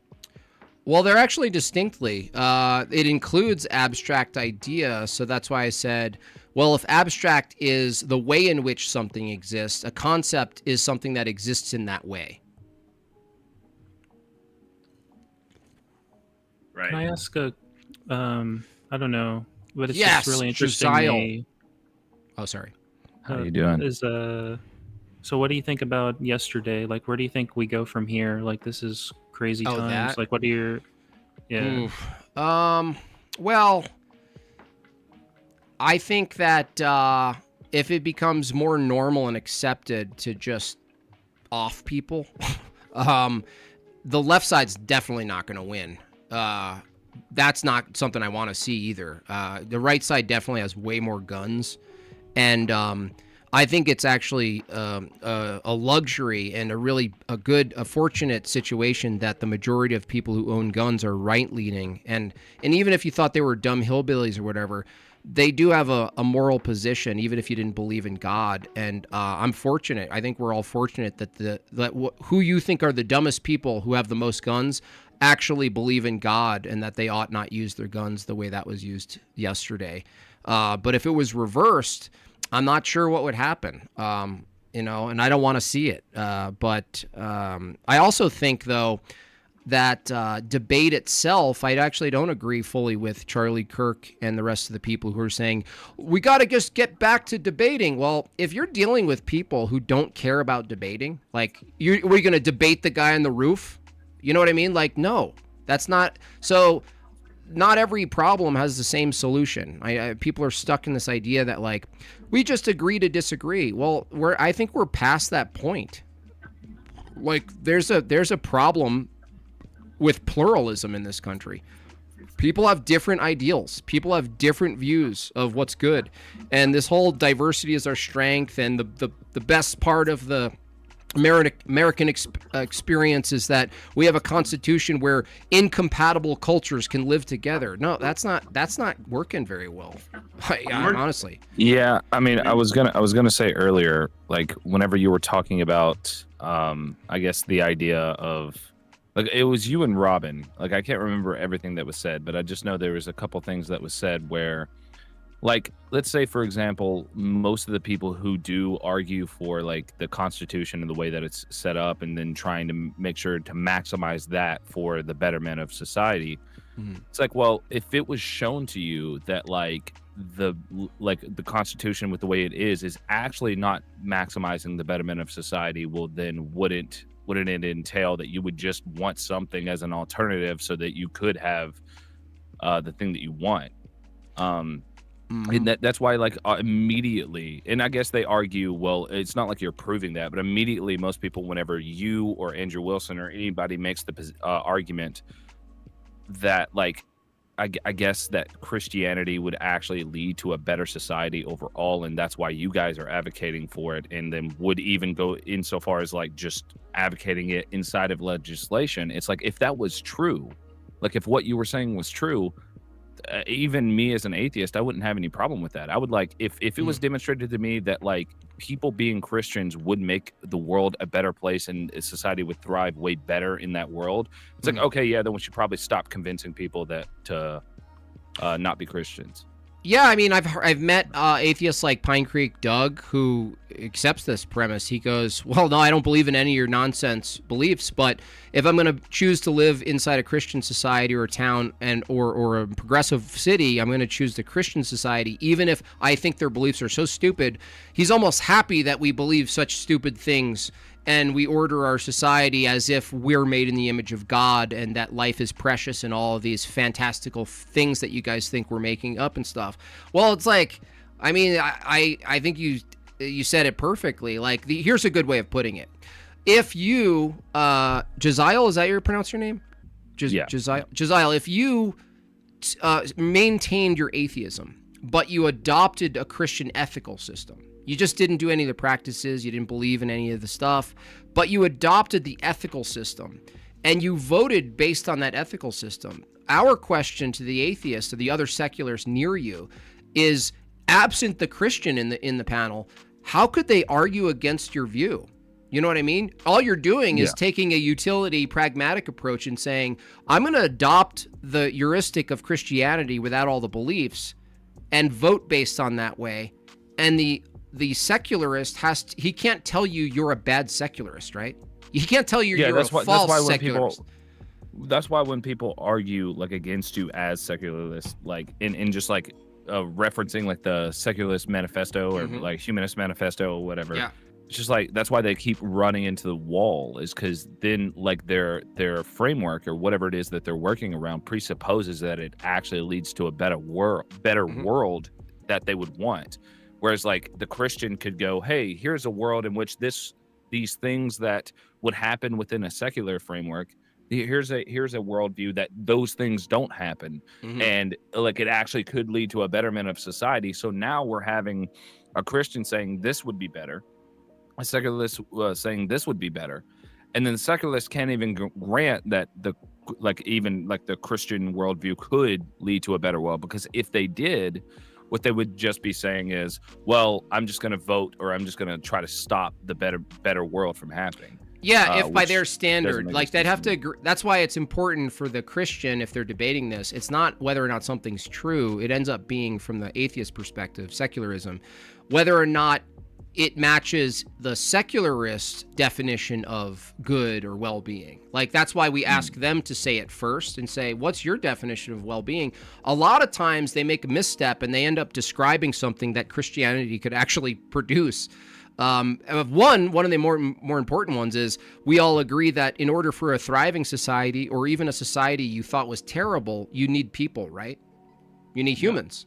Well, that's a problem already for a lot of people, right? And so a lot of different variables, of course. I'm not reducing it to just belief in Christianity and not. But if a worldview actually made it a duty. Like it was like a sort of a pressure system that it's good to produce. That's good to multiply. You want to multiply the image of God and maintain the goodness of people and have mothers raise really good kids instead of working for Nike. We think that's better. We think really good kids raised is a better investment than someone winning, the best marketing director lanyard at, and not having kids as a woman. But the thing is, like, if Christianity has it built in to their deontology to produce, but atheism doesn't, at least that's already 1 point in a direction that's better, because better would need people. You know what I mean? So it meets the necessary condition for better. It would be better for a high population, high flourishing society. Like in that scenario it would be. But if someone valued like a low population, high flourishing society, then they could just easily make the argument that like we should just like limit the amount of babies that we're having within this time frame so that can reach this arbitrarily decided like right population. But I think we did that, and the thing is, what we're having is a massive missing of a generation between older boomers who need care, and now we're having this missing part in the middle where the last generation all got aborted. It's like I hate to giggle, but that's like the reality. Is like what would otherwise be happening is people have kids and raise families, and then that generation is going to be taking care of the elderly and doing all that work. Now, of course, technology is offsetting this too. I don't blame it fully on secularism. Technology taking over jobs and replacing humans in all sorts of categories doesn't necessarily help people like produce, because like what if they're not useful? Like what if you make a child and then they're not useful? Like that's what people are thinking. I just think that regardless of your standards of what you deem better or worse, even in your example, Josiah, that eventually you're going to need people, right? So where is that arbitrary point where you go, oh shit, we forgot? You know what I mean? We forgot to make kids. I was gonna say, I'm curious because I don't know if you've ever seriously interacted with somebody who adopts like a anti-natalist position. Yes. Like seriously, Anton. Yeah. Well, yeah, but yeah. Anton is like, isn't that Lawrence Anton? Yeah. He argues for it very poorly. I would just say that. Well, yeah. Go ahead. Sorry, I was like, I'm fascinated. Yeah, I was gonna say I would love to have a conversation with you. Not like right now because it's gonna take up way too much time. But I'm just saying, eventually, I would like to have a conversation with you about that and let you hear my thoughts on it. Are you an anti-natalist, or are you just kind of like trying to take devil's advocate? I would say morally, yeah, I would be an anti-natalist, but like, it's just like I have like a personal preference for like the existence of sentient beings. So it's like it's like I separate my moral values from my personal values, just like a vegan who accepts that it would be the morally superior position, but they still eat meat just because they want. Well, the most morally superior position from both camps would be to annihilate all sentient life. Well, it would lead. It wouldn't necessarily lead to the annihilation. Like meaning like it wouldn't be if like one person going around killing people and then like all sentience just ceased to exist from there, because that like if the thing failed, then it would probably do the opposite of what they're intending to do. Would be a reduction of suffering. It would actually like probably increase the aggregate suffering if they. Well, no, only temporarily. Like, let's say hypothetically, you can off people and animals without them suffering. It was instant, which is possible. Let's say even better that we introduce a type of gas where every known sentient being that has some type of assumed subjective experience experiences pure euphoria. I'm talking about cows at Burning Man. They're experiencing cow orgies and whatnot. But would this go down? Would this ever go down, or would it? Just it ends in death. Like you have extreme euphoria, and then it produces death in the state of euphoria, and then you're done. Like what I'm saying is that the critical path to reducing suffering is annihilation. Well, like if that was a necessary. Like if it was necessary in order to reach that goal, what you just proposed, if it was absolutely necessary, then that would be moral towards that framework, but I don't think that's necessary. Well, no, determining what's necessary. Like, for instance, a vegan goes, would you eat meat? I ask a vegan, do you eat meat? And they go, no, it's not necessary. I say, necessary for what? They said, to live. And I go, oh, you'd eat meat if it meant survival, right? And they go, yeah. And I go, okay, why is it necessary for you to survive? And they go blank. They don't know what to say. Well, it's necessary for me to survive because I have a desire to survive. No. It's not necessary because you have a desire. Well, I mean, if you're saying why is it necessary for me to survive, there's no like inherent necessity for me to survive, right? Other than like to appease some sort of like if I'm pointing them towards some sort of value or desire, then I could say it would be necessary for that desire to be reached. Yeah, I mean, necessity, like, in this case, it would be arbitrary. I ask any one of the antinatalists or the vegans, they all have different standards and thresholds for when they deem something as necessary and unnecessary. But I'm just saying, if it was the case that the best thing to do under your paradigm was to absolutely, at any means possible, reduce or eliminate suffering, it would follow to annihilate everything. That would be the best critical path to reducing suffering. Well, I would. Okay, let me put it like this because I think we're going around in circles. What I'm saying is like, let's say we have Group A, B, and C. Now, Group C is like the totality of all of society. Like it was just everybody in the aggregate.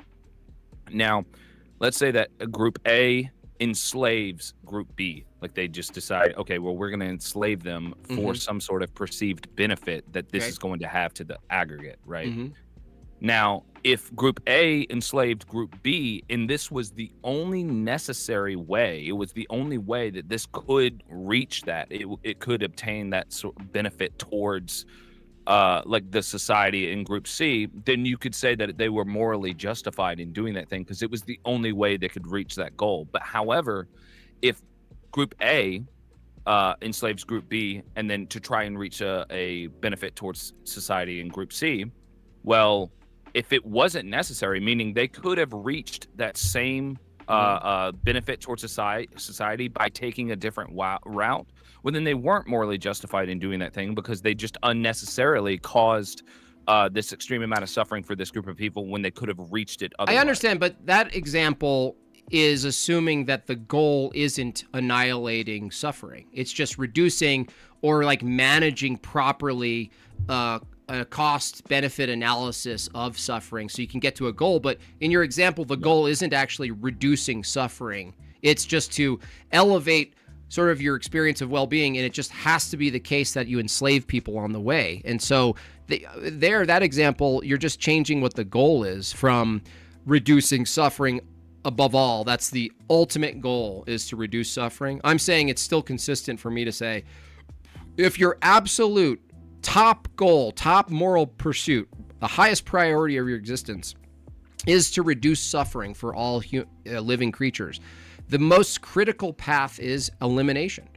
Now, if you just arbitrarily say, well, I'm saying I agree because it would just be what it would be was like some sort of theoretical completion point that you're looking at, like a blueprint where you're like, okay, well, there's some sort of like, I have a framework here that like at the what you're describing would be like a priority ethical value, like a value that's at the top of my priority list. It would be that would be like the complete elimination of suffering, because within sentience, like inside of it, there is no completion point, meaning like there would be like a completion point arbitrarily, or it would like be reached temporary and then it would oscillate. There would just be like an oscillating between feelings with like the pursuit of a maximization of pleasure within like sentience, right? Because the way our feelings seem to operate is they just go up and down. Hold on. Let's just look at like if you had a button and somehow the button made an internal thing go off in every sentient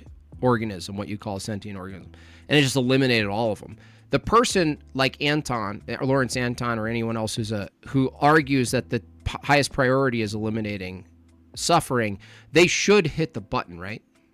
Well, like, yeah, there would be two questions there. Like, if it was like a red button right in front of me that would completely wipe sentience off the face of the universe, and then it would just never reappear again. Yep. There's two questions. You'd be asking me, which is the more morally superior option, to press it or not to press it, and then which would you press the button? Like, so it's like there's two questions there, and like there's two answers I could give. It's like I would see that as the more morally superior option to press the button, but then I just wouldn't press the button. Oh, I see. You're just admitting how you operate and how you experience is not totally consistent with the view that you're holding.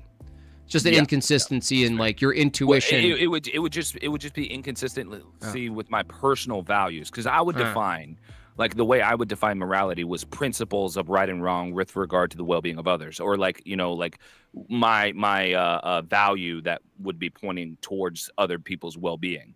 So that could be misaligned. Like I can identify some sort of top priority list where it's like, okay, well, I see, like I can witness like an innocent grandmother having something done bad to her.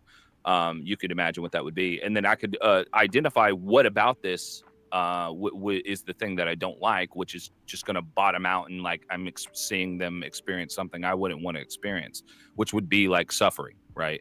And then like, and that's not suffering simpliciter, because there are times in which you allow suffering to get away from higher forms of suffering, like going to the gym to like make your life healthier, right?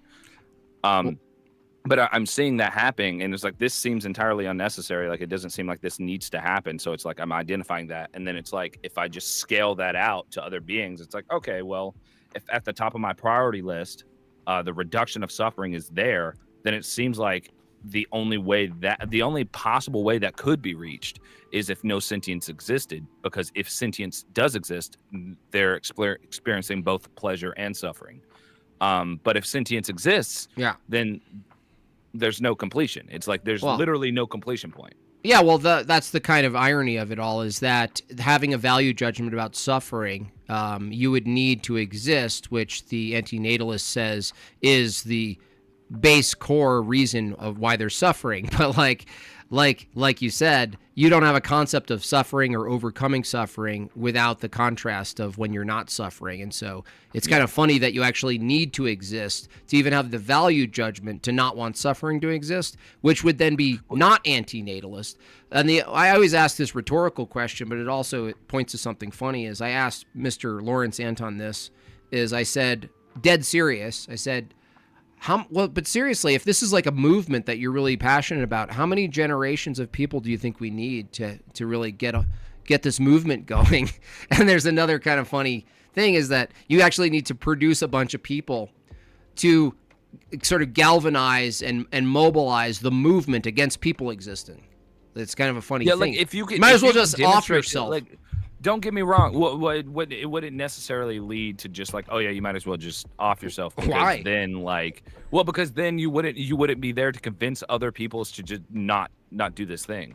But what I'm saying is I really have no interest in convincing others not to reproduce. Like I really don't care. I'm not like an activist or anything. It's just like a consistent position that I hold, that people like seem to have like some sort of negative determination when they hear it, and then whenever I explain it, it's like, okay, yeah, that's fair.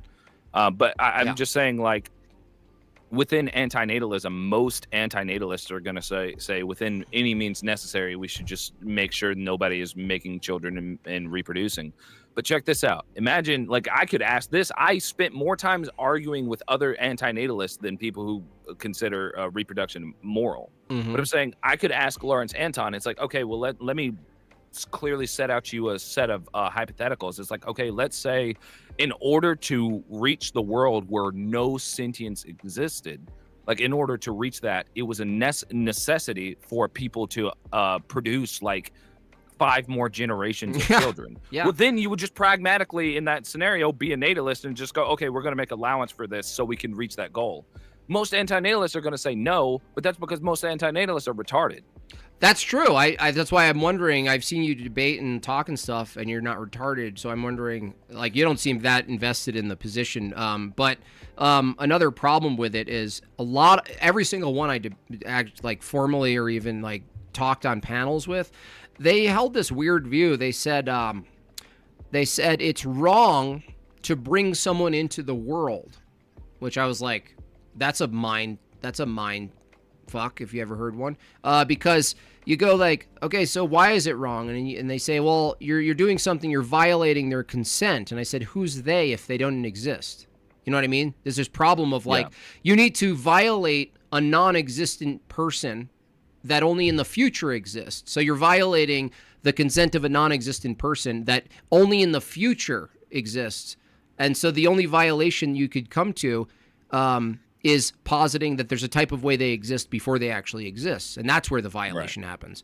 But then it just doesn't make any sense. Consent is like with regard to antinatalism, like freedom and consent are like you could just separate those and just like do away with them, and you would probably get way better results whenever you're arguing with people about this. It's like, because imagine in a world, like, you could also construct another hypothetical where it's like, imagine a world where you're in a completely totalitarian society, and like the mother just goes and like if a mother gets pregnant, then she gets brought into some sort of facility where the moment that she's like having a kid, they just drops them in a bucket, like, right? That's called San Francisco. That's San Francisco. Right. Yeah. Oh, looks like the internet took him out.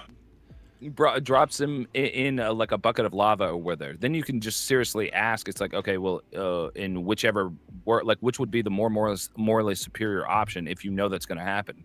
Like, just not to have them in the first place, or to like allow this to happen and then they just get dropped in the bucket? It's Well, like, the consent there doesn't even fucking matter. You can reverse that. You could say, well, if it's the case that violating consent to a high degree, but it resulted in producing limited, if not near zero suffering, is that okay?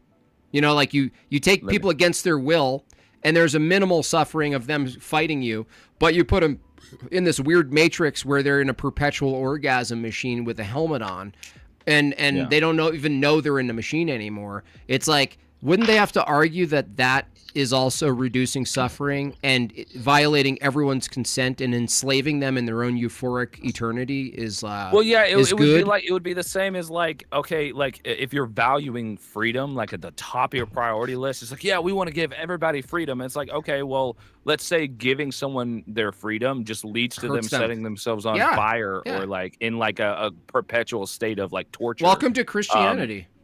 Yeah, well, but I'm just saying, it's like it just makes sense, because it's just like, and then in the world where giving them just ultimate freedom just hurts them severely, but then restricting their freedom slightly, and then it actually leads to them like a perpetual state of like just euphoria. Well, that's actually better. Like, that would actually be more morally superior, and they can't argue and say, no, I just value the freedom. I was like, well. If you witnessed this happening, I'm sure you would be like, damn, we should have just took the freedom away from the guy. Take that extreme, Josiah, and I know you see this already, but take the extremes and make it more realistic, and you see basically the Christian view. We're not selling euphoria, obviously, but what we're saying is, like, maybe it wasn't the best idea for a society to put liberty and freedom and hedonism above every other virtue. Even for right-wingers, by the way, who still hold this view of like liberty, ultimate liberty is the thing you ought to protect. And you're like, wait, above decency and virtue and goodness?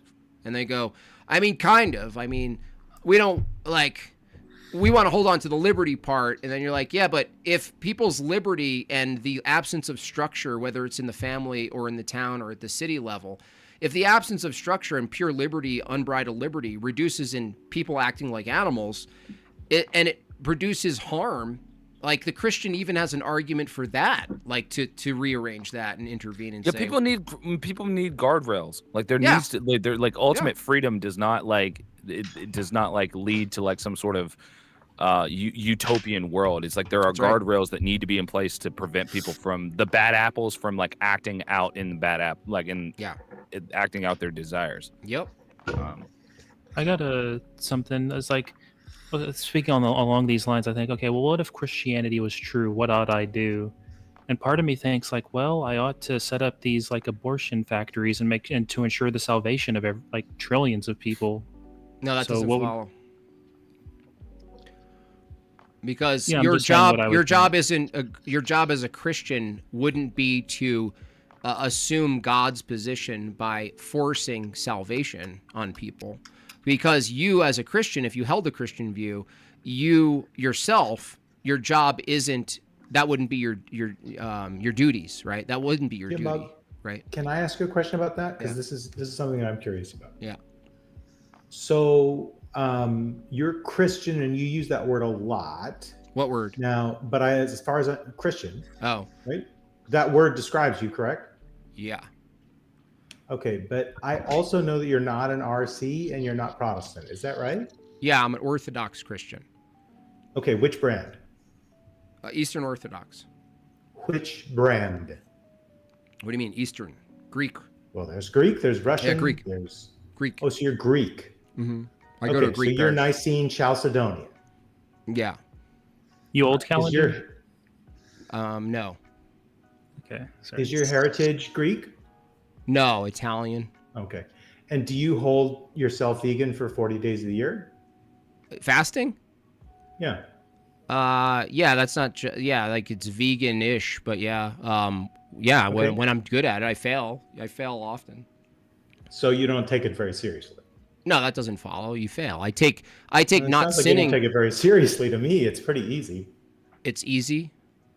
Yeah, do you it's have, very do you have easy. kids? Do you have kids? I do. Okay. But it's irrelevant. It's really easy. Anyway, It's not easy for what I everybody. want to That's know retarded. is how you selected Greek versus Russian, Latvian, or Ethiopian. How I selected? Yeah. Well, I started with I went to a Russian parish first, and then I went to a Greek parish after that, and I saw that there was a big family, a lot of kids at the Greek one, and it was bigger. And so I actually took a fairly pragmatic approach with the knowledge that the sacraments are still valid for each. Okay, and then did you try an Ethiopian? Ethiopian? No, that would be heretical. And if you had been to an Ethiopian and they had even more kids, would you have picked that one? No, because it's heretical. What I just say, the sacraments are valid for each, and the their heresy in Ethiopia? their Christology is heretical. What's the problem? They're Miaphysites, or an extension of monophysitism, and the problem is they split. They create a third nature for Christ.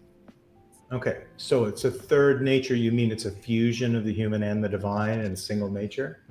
Well, they would even kind of reject the word fusion. They don't like that either. So, not necessarily. No, it actually. So they're not monophysites? Well, they like to say they're not, but when you press them on the metaphysics and the categorize, it ends up being monophysites, yeah. And how did you decide that that was a heresy? Well, it's not that it's because it's called a heresy. It's illogical. It doesn't make logical sense. That's why it's a heresy. So that part of the Trinity is the part that really breaks your logic. What? You're skipping to a lot of hold on. No, you're skipping. All you're doing right now is you're asking questions, and then in bad faith, you reframe what the answer to my question is, and not saying what I'm saying. I do want to know. No, it's bad faith. No. Answer my when I answer a question, okay, Kurt? Yeah. You give me back what I say. You don't frame it in bad faith, okay? Or I'll just disengage with you. Okay. Well, you're a weasel. You're a weasel. That's what you are. Absolutely. I can pick it up on you. You're a total weasel. And so absolutely what you're telling me is you got a family vibe from one Orthodox church, and because it was Chalcedonian, you just selected it, right? Nope. That's not why. I didn't say that. What did I just say about framing what my answers were? I'm trying to give you back what you're giving me. And well, you're not doing a good job. I thought. Well, maybe you should. Maybe you should. Maybe if you were good at hold on. Correct me. Tell me what the real truth is. Kurt, if you were as good at listening as you were at fasting, you'd be doing fine in this conversation. Yeah. Go ahead. Tell me where I'm wrong. You didn't say anything right or wrong. All you're doing is I said you're asking me have questions. Reasons for selecting Greek over Russian, which is what you told me. I said that in the event of going to one church or the other, knowing there were kids there is more pragmatic. Now, there's nothing wrong with parishes adopting cultural pragmatic things, right? That we do that even in different countries. We adopt and make it workable for the people. So that applies to language, that applies to how people talk and do different things. Like, that's what's beautiful about orthodoxy. The point is, if I went to a Russian, if I stayed there, I can go back there and participate in liturgy just as well. I'm baptized, so it doesn't stop me from going to one or the other. When you inserted the third option, I answered a question that distinguishes the two, the formers, from the latter, in this case, Ethiopian, and I said their Christology is incoherent. So if their Christology is incoherent, that's a reasonable reason to reject it, right? I mean, I am a person who believes the Trinity itself is incoherent, and since Nicaea Christianity doesn't make any sense. That's not what I asked. The vibe I have. That's not what I asked, right? Kurt. You're not engaging with me. I give you one more chance to engage with me. One more chance. I don't know what you said other than I know you didn't listen. I'm done. No, you're not describing how it's incoherent. Okay, if you're not listening to me, we're not talking. Notice how Josiah listened. To listen to you. No, Can you're not listening. Nope, I'm not engaging. I'm not engaging with you anymore. I'm not engaging with you anymore. Bye bye. All right. See you later. That's. Thank you for coming up, Kurt. We appreciate your time. And then, love you, Kurt. Do you know Furby? Jimbob? Furby? Yeah, I know Furby. I'll just say for the audience, in case you were wondering, because Kurt wasn't listening, splitting Christ from two natures to a third nature is a violation of the law of identity between the two. So if you go, Christ has human nature and he has God nature, and it's the person who has these two natures, right? That's the fundamental view. That's the starting view right there. But if you go, well, it's a mix, and you go, okay, it's a mix, isn't that a third nature? And they say, yes, it's a third nature. So all you're saying is Christ has a third nature. But now the third nature is not consistent with the Father's nature. So that's the inconsistency. Can I push back on that a little bit, Jimbob? On what exactly? Yeah, and I know you're at hour 4, so appreciate, obviously, you being on the Breakfast Tacos channel, and shout out to the JB side of things. But, my sort of understanding, my theological understanding is that the role of non-dualism takes a larger role when we're talking about, even from a secular perspective, supposed supernatural beings like Jesus. And so I don't see that as the final form of the argument. To me, the sort of final form of the argument isn't about all these multiple natures. It's sort of about what we say we can know about Jesus, the Christ child, and what we say we can know about the supernatural or divine form of Jesus, the Christ child. I don't know what you're saying, Duck. What are you pushing back? What did you push back on specifically? Yeah, so like one way that I hate Christianity with all of my full body, my whole, like, truly down to every crevice of my core and my bones.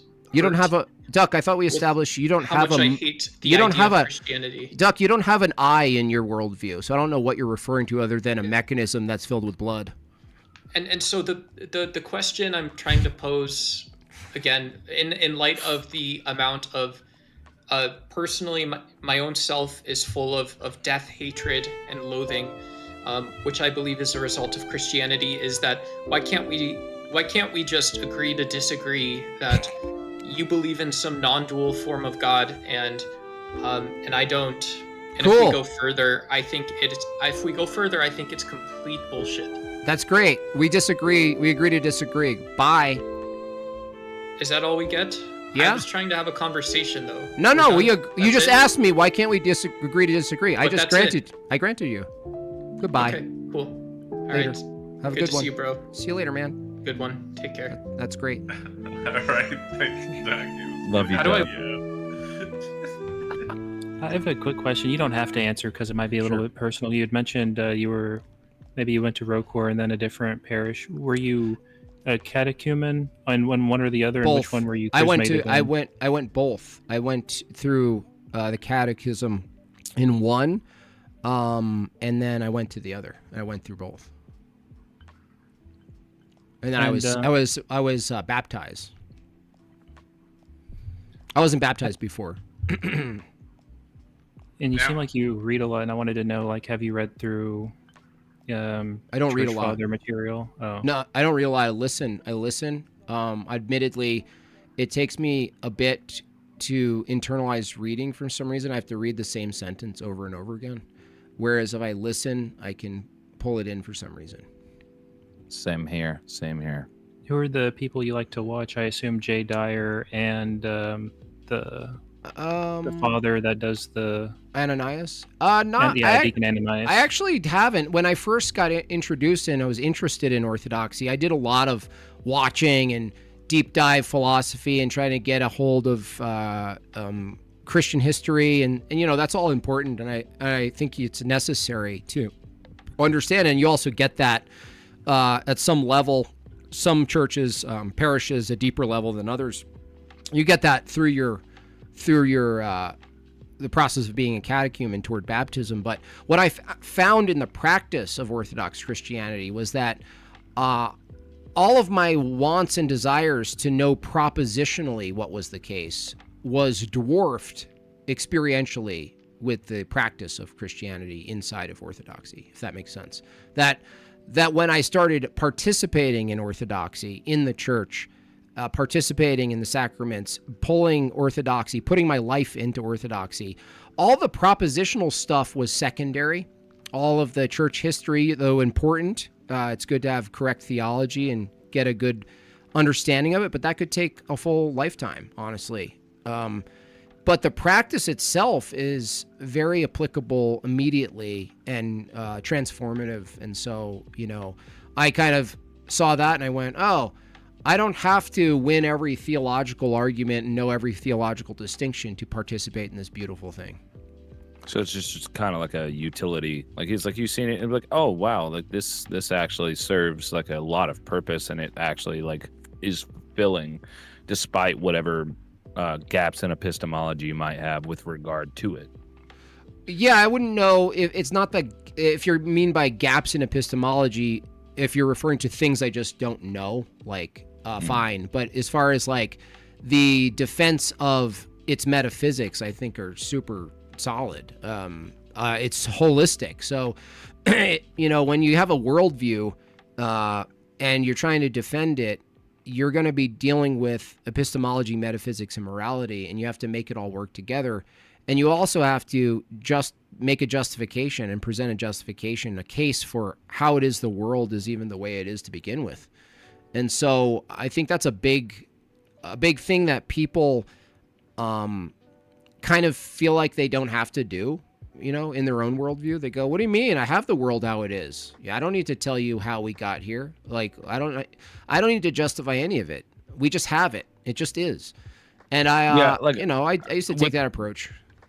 With regard to the, like, I know you gave 3, but with regard to the last one, the morality, I don't know, like, just from my perspective, morality still works irrespective of like the existence of some sort of God. Like take out like the metaphysics or whatever. It's like I can, like, even if a God did exist, and then there was like some sort of, like, somebody just didn't believe in it, and then they functioned under like whatever framework I've presented to you earlier. It's like that would function whether a God is there to ordain it to be or not. Well, no, I wouldn't say, because now you're presenting morality as a tool that you use to just make up what you think is right or wrong to fit the times or whatever like this. The question of morality is not what works, because you can declare anything to work toward a goal. Yeah. If goals are arbitrary, whatever you think works toward the goal must be moral then. In that case, everything that ever happened in every society that you thought was horrific was merely just someone working toward their goal. It was a moral effort, actually. When I refer to morality, Josiah, I go, well, if morality refers to how we ought to be and how we ought to operate in context of in the context of what's good or right or wrong or good or evil, if we agree that definitionally is what we're referring to me, it makes logical sense that the standard for that good has to be a being. It can't be an inanimate object or a set of propositions about the world.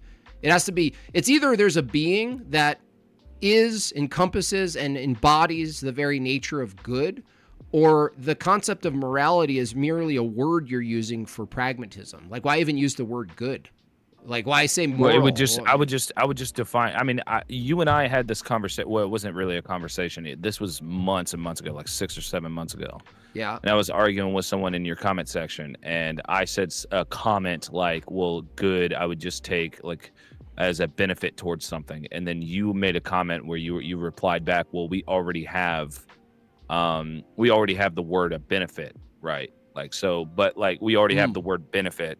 So why are you using good? Yeah. So for example, Jeffrey Dahmer thought gay frozen brain custard was good. That and so what he had to do to get that was good because that was the benefit of reaching the goal. No. That would be like now we're just you're contextualizing it in one sense and then decontextualizing it in another sense. So it's like you could take something like Jeffrey Dahmer eating someone's brains and then he loved it or whatever, something like that. You could say that this was a benefit towards his desire. Like it would be a benefit towards that desire, meaning it would be good for that desire. Similarly, as you would say, like a fork is good to eat spaghetti. It's just a descriptive fact. I would just say that's conflating useful or sufficient. Like if the Bulls, when Jordan played with the Bulls and Pippen, it was like a dream team. You wouldn't say they were a morally good team because they were awesome. Well, yeah, no. I'm not even just saying like this is some sort of moral claim. I'm just, whenever I'm talking about a benefit towards something, I'm just saying you could use it descriptively purely, where it's like if Jeffrey Dahmer is doing something like eat someone's brains, it would be bad for the person's brains that they're eating and probably bad for society overall, like in terms of like not if they believe. Wait. Not if the person who was otherwise the victim thought they would, if they went through this process, they would transcend reality and go off to some place. I mean, so you're saying like in a scenario in which somebody believed the process through Haley their Bob. desires. Haley Bob, what? the cult, right? The cult of the comet. You're young. The cult that Heaven's Gate cult. They convinced themselves where they right? drank the Kool-Aid and shit. Yeah, that was a benefit, right? Well, it would be a benefit towards their perceived desires, but then it would probably, if like the aggregate is watching that and going, okay, you guys are batshit insane, there would actually be some utility in trying to convince them otherwise. All right, what about Mao Zedong's Cultural Revolution? Everything he needed to do to get to the point where he wanted to get to, all of that was a good, right? It was a benefit. Well, I mean, we're just gonna like within moral frameworks, sure. Like if you're saying that he had this moral framework and then this was a goal that he wanted, it would be a benefit towards that goal that he had. Sure, I'm not making a claim. Morally good. Moral. Well, I'm saying depending on what his moral framework is, because everybody could be operating. No, he's using yours. No, he's using yours. Well, he's saying. Well, I don't know what he done. I don't know. Dude. Your moral framework is whatever's beneficial toward your arbitrary goal is morally good. Yeah. Well, it would be with respect to the well-being of others, yeah. So it would be like, if I had like some, I'm saying like there is a goal that would pertain to the well-being of others. If there was a goal that just purely pertained to myself, irrespective of others, then it would just be not morally good. It would just be stopping Mao Zedong adding to his well-being or diminishing his well-being? It would be like if stopping him, it would be diminishing his well-being. Okay, but that's a contradiction. You can't say like the pursuit of your well-being and your goals toward the benefit, right? Anything that benefits toward your goals is morally good, but then you introduce, but so long as it doesn't do this other thing against other one's well-being. But you just admitted that working against other people's well-being, what they determine their well-being, it could be a good. Could be good.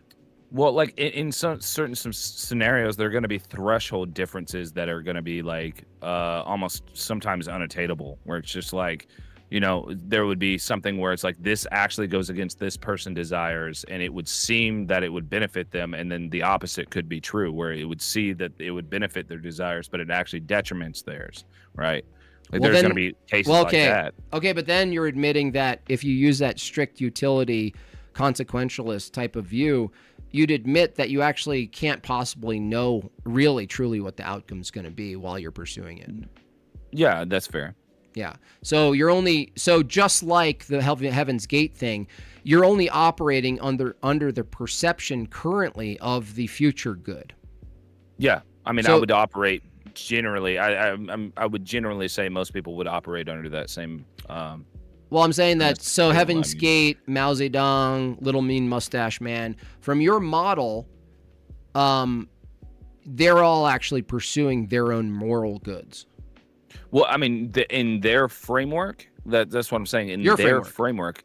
Well, right, but I'm saying in my framework, looking like assessing their assessing things that they've done, I could look at that and go, okay, this was immoral because it just seemed like they're unnecessarily causing all of this like suffering for these people that didn't even. What if it was necessary? No, now we're bringing in necessary. Okay, so yesterday. Well, I mean, that would be the component of what my evaluation of what an action would be moral or immoral. I understand, but this is your model, so I'm trying to keep you in your model right here. And so, based on your model, you said pursuing what you thought was beneficial to your own arbitrary goals and doing what was necessary to get to those goals. With respect to the well-being of others, not just my own goals. I know, but here's the problem. Yesterday's incident, without getting graphic, was someone pursuing what they thought was beneficial, diminishing the well-being. I can disagree. Hold on. Diminishing the well-being in their head, Josiah. They're diminishing the well-being of a few. And then in their head, they're pursuing the well-being of much more. Are they justified morally? Well, I mean, if are they justified morally in the scenario in which it looks perceptible to them that this would lead to some sort of better outcome with regard to society? Is that what you're asking? Yeah.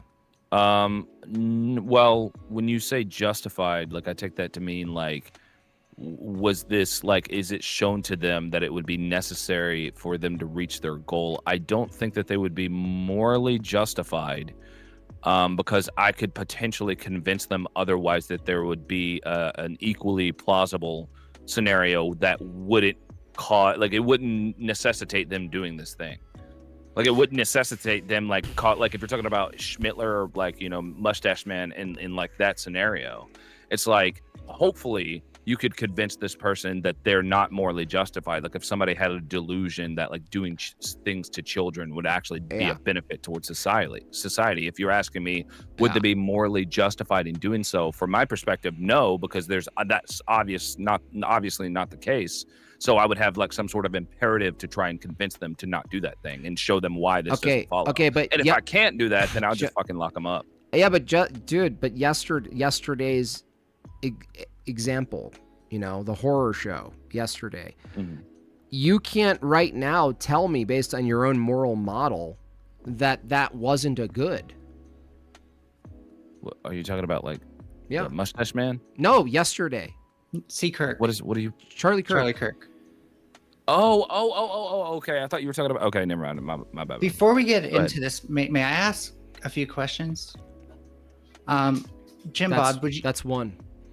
Okay, cool. I did say some. So, Jimbob, is your God omnipotent, omnipresent, all-knowing, etc.? Sure. So, okay, I'm just gonna call that the Omni God from this point forward, just to make it easy. What's the point of morality, if that's the case?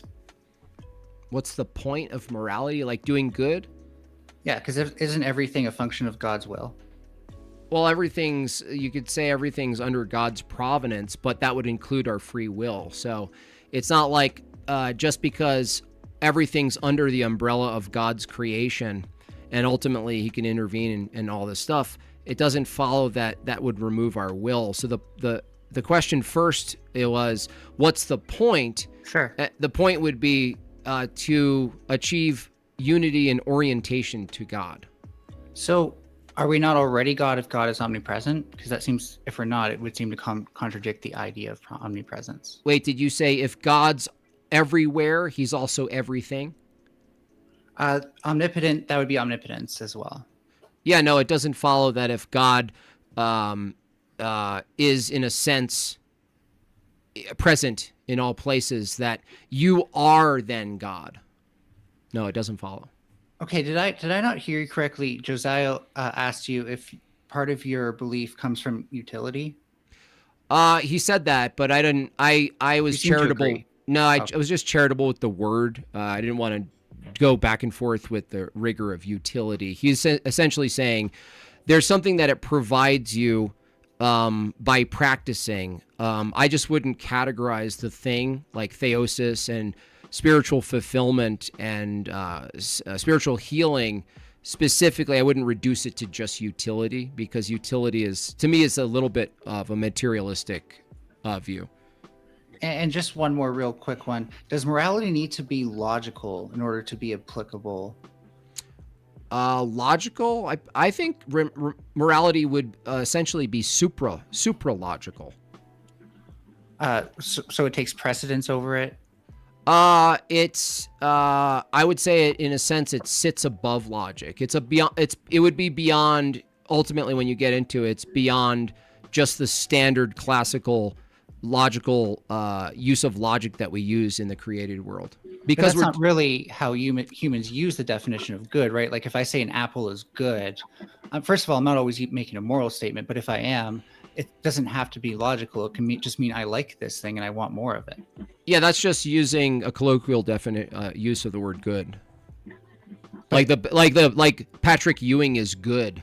Don't we need a different word then that helps us separate these kind of things? I don't think that there is a specific definition of good, and that's where these hangups happen. Well, no, multiple words have multiple meanings, and that's fine. You have to figure out what is meant in certain instances when people say it. So no one's confused when I say for a Yelp review and I say the chicken was good. Nobody reading that Yelp review is thinking I'm saying it's a morally good chicken. Right. However, I would say that like the conflict you're going to run into, even if you come into the definition, is whether you have the individual good or the collective good. And it seems to me, again, it's not really logic. It's more almost like game theory, where it's like if the individual thinks it's good and the collective thinks it's good, then we might as well do it. There's really no reason not to. And so you can have +1, +2, -1, -2 on things. But then it would just bottom out in like some sort of like some splitting of desires. Like, let's say, for example, you had like a society or like a population that just thought that graping was good, right? And then I was plopped into that world and I'm looking around and I'm like, what the fuck are these people on about? I don't think graping is good. Well, that's why it's key that the collective doesn't think it's good, right? That's what I'm saying. From my perspective, I would be like, well, fuck, I should I don't want people to be doing this. But then, like, it seemed like where your argument was going was like, well, then if the collective is saying that it's good, then we should just go ahead and do it, right? Well, no, I'm saying that like this is how humans really evaluate these things. Like if I'm examining something, there's going to be part of me that thinks about like, do I want to live in a world with this thing? But there's also going to be a component of it are other people saying that this is a moral thing, right? And I don't think we can separate that from the definition of morality. I don't think so. I don't think so. I think what you're saying is that what people find in the current time they live in, whatever they prefer, if it aligns with the collective of what they prefer, then you might as well run with that as the good. But there's no reason to use the term, which you even admitted that, like, why are we using the term good for these things? Why are you using the term good for that anyway? Why don't you just say people prefer what they prefer, and sometimes what they prefer is what the collective prefers? Why don't you just say that? Let's say we all say something's good and it's not. How would this error manifest? Well, no, that's what you're using the word that's in question. What is meant by good when you say it? Is it morally good, or you just prefer, it just happens to align with your preferences? Well, so to me, the only reason to have a definition would be if I say something's good and then I go along with the assumption that it's good and it's not, there's going to be something wrong with making that assumption. And by wrong, I mean, I'm not going to get my predicted outcome.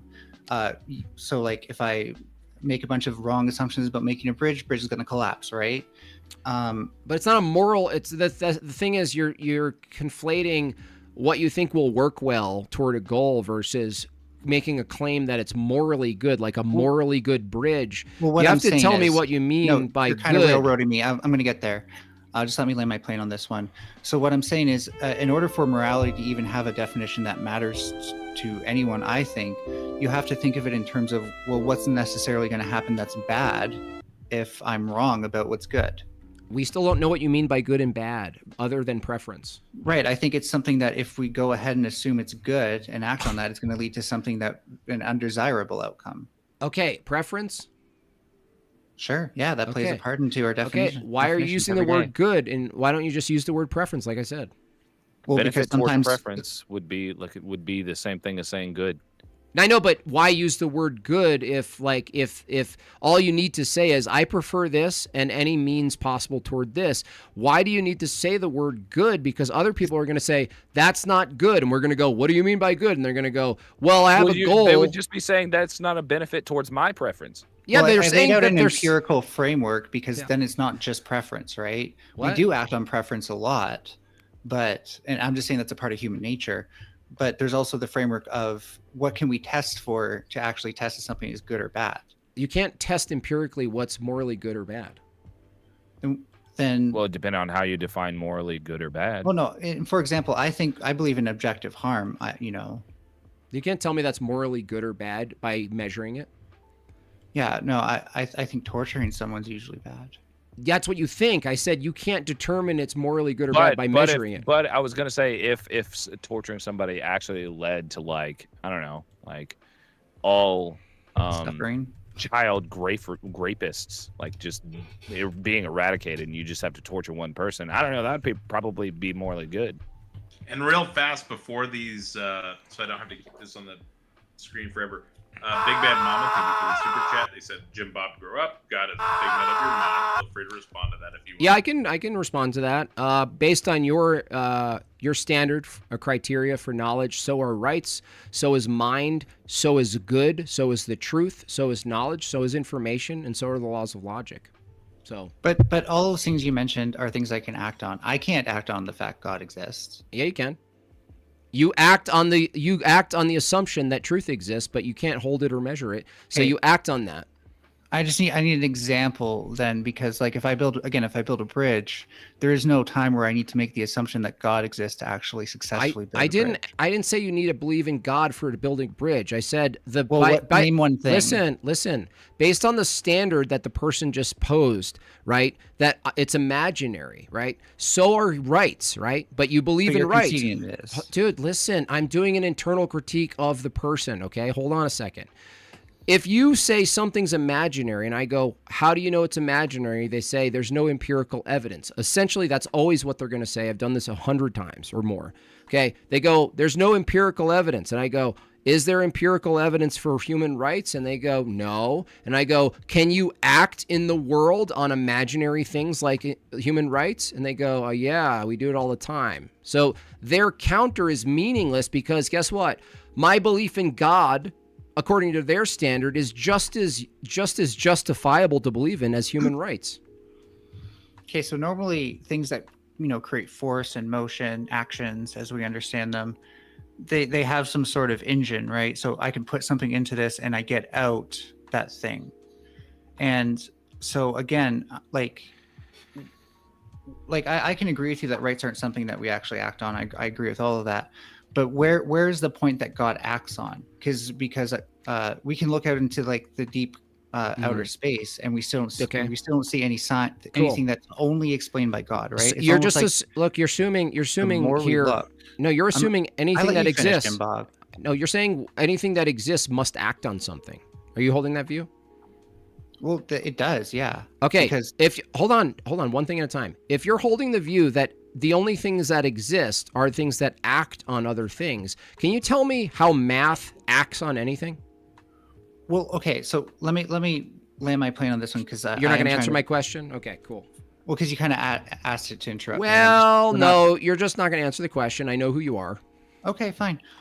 So when you're saying that God is something that can't act on anything, then it's the same as me saying Harry Potter. Well, I didn't say that. I'm asking you where God can act on anything. How does God act on anything? Because by the same metrics, you've said that, like I could say Harry Potter exists in the exact same qualitative way, not quantitative, of course. Yeah. And he just doesn't act on anything. So, but he still exists, right? The question, you're confusing all sorts of questions. The first one was, how do you know something's real? And you posited the standard is whether it acts on something. I gave counterexamples for things that you assume are real that don't act on anything. And you Well, that's how I know what's right in front of me is real. Is usually I can pick it up, I can work with it, and it's consistent. Does truth exist? Yes. Okay. In How more of a does virtual space, but sure. Hold on. How does truth act on anything in the world? Truth acts on things because if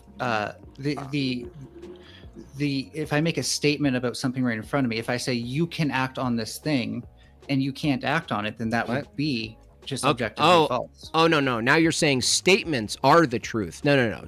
Not all statements are true. So the question is, if you believe the truth exists, if you believe the truth exists, caveated, it's part of the virtual space, not the material space. Okay, cool. So now there's an immaterial reality that you give yourself that doesn't act on reality, right? But again, if I tell you, if you're over at my place and I say there's a store around the corner you can get some drinks from if you want, and you go out there and there's no store, then I've just been objectively wrong. Doesn't matter if you believe me or not. I don't know if you understand this. So does math exist? Wait, but do you agree or disagree with what I said there? You just referred to a material thing. We're not talking about material things. We're talking about whether or not there are things that exist that don't act causally on the world. So we're looking for examples of if this is true or not. You bring up a store. A store is in the world, okay? We're asking about the nature of something existing. And there's a material reality behind a truth. Okay, cool. So do numbers exist? No. Does math exist? Again, if you're asking material space, no. In the virtual space, yes. So does math exist? In the virtual space, yes. And what's the difference between the virtual space and the real space? The virtual space is infinite. It can contain things that are totally arbitrary, things like vacuous logic, and it doesn't necessarily inform us on the material reality. Okay, so how do you know that a virtual space exists? Because it can be anything. Like I can make numbers whatever I want, but whether or not it's useful to me is whether or not I can apply that math to reality. Okay, let me show you what you did here. You were arguing that there's no good reason to believe in something if it doesn't have action on the world, and yet you believe in a virtual space that has no act on the world. No, I don't believe in it. It's just there. Like if someone writes the book Harry Potter, it doesn't mean I believe in a material reality of Harry Potter. Where's the virtual space? In our minds. So you believe your own mind exists, but you can't. Okay, so if you believe the mind exists, right, but you can't demonstrate the action of the mind on matter, you can't demonstrate that. Well, yeah, because matter is supra. What you said to the mind, right? Super logical or whatever. Yeah. Well, no, the thing like mind. Do you think knowledge exists?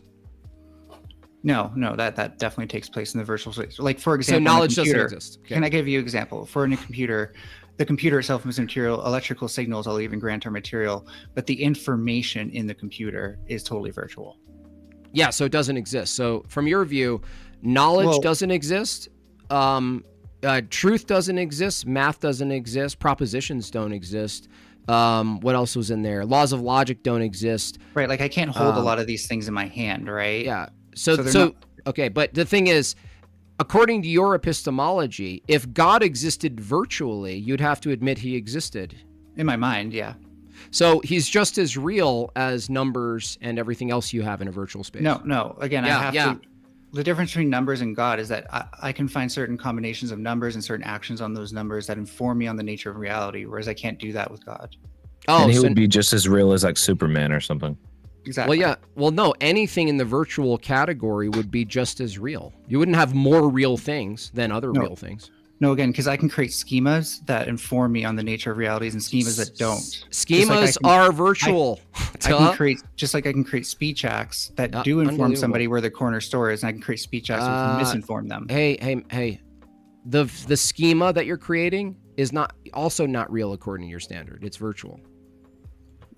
Well, yeah, no, I'm acknowledging that, but it does inform me on the nature of reality. Okay, look. Here's what you said. You said XYZ exists in the virtual, and I said, okay, so they're not actually real. They're not real. They Not exist in your own. real. Hold on, they exist in your own mind, right? And you go, yeah. And so anything else that exists in our mind is just as justified as the things that exist in your mind. And they're just, you might as well believe in them because they exist in your mind. And then I said, how do you know one of those is real though? And you said, I create a schema, but the schema that you're referring to is also in the virtual category. You just added one more object to the virtual category. Right, but the difference would be that Maxwell's equations can actually help me design like a system of magnetics that tells me how it works. If I act on the world under the assumption that Harry Potter is real, as if I believe in Harry Potter, then I can't use that schema. Hold on, Maxwell's equations. Did you come up with those? No, but I can test them and I can use them. Wait a second. If Maxwell's equations don't exist in material or in your mind, where did you get them from? Oh, from the internet. Oh my gosh, I'm done. I'm cooked.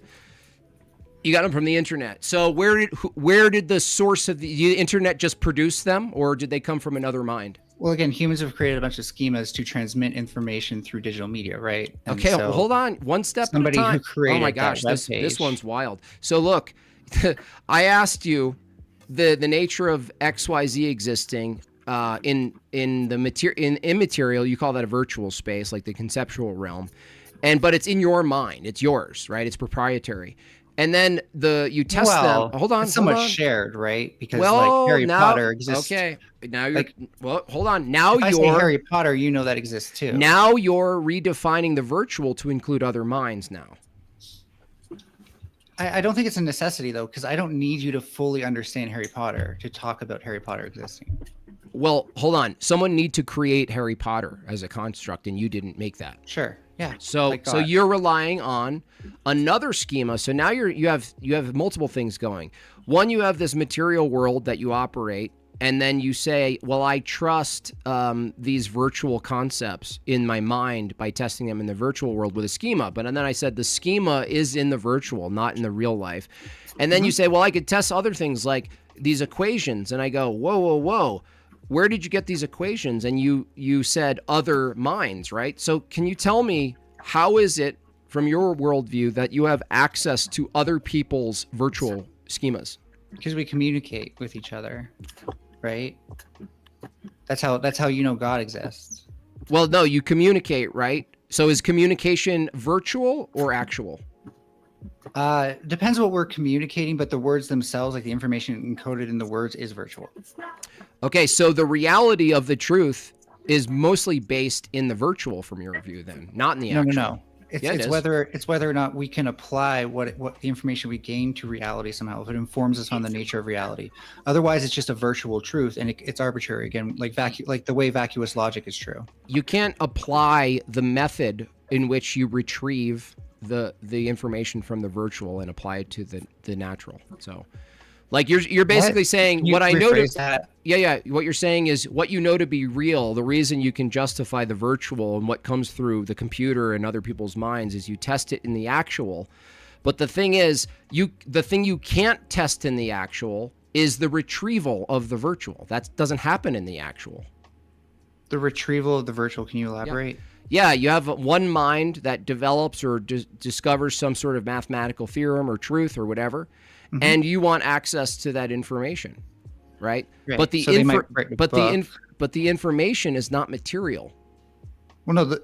So we can encode things into a material, right? Mm-hmm. We can write things onto a book, put things onto a CD, tape, whatever medium you prefer. Yep.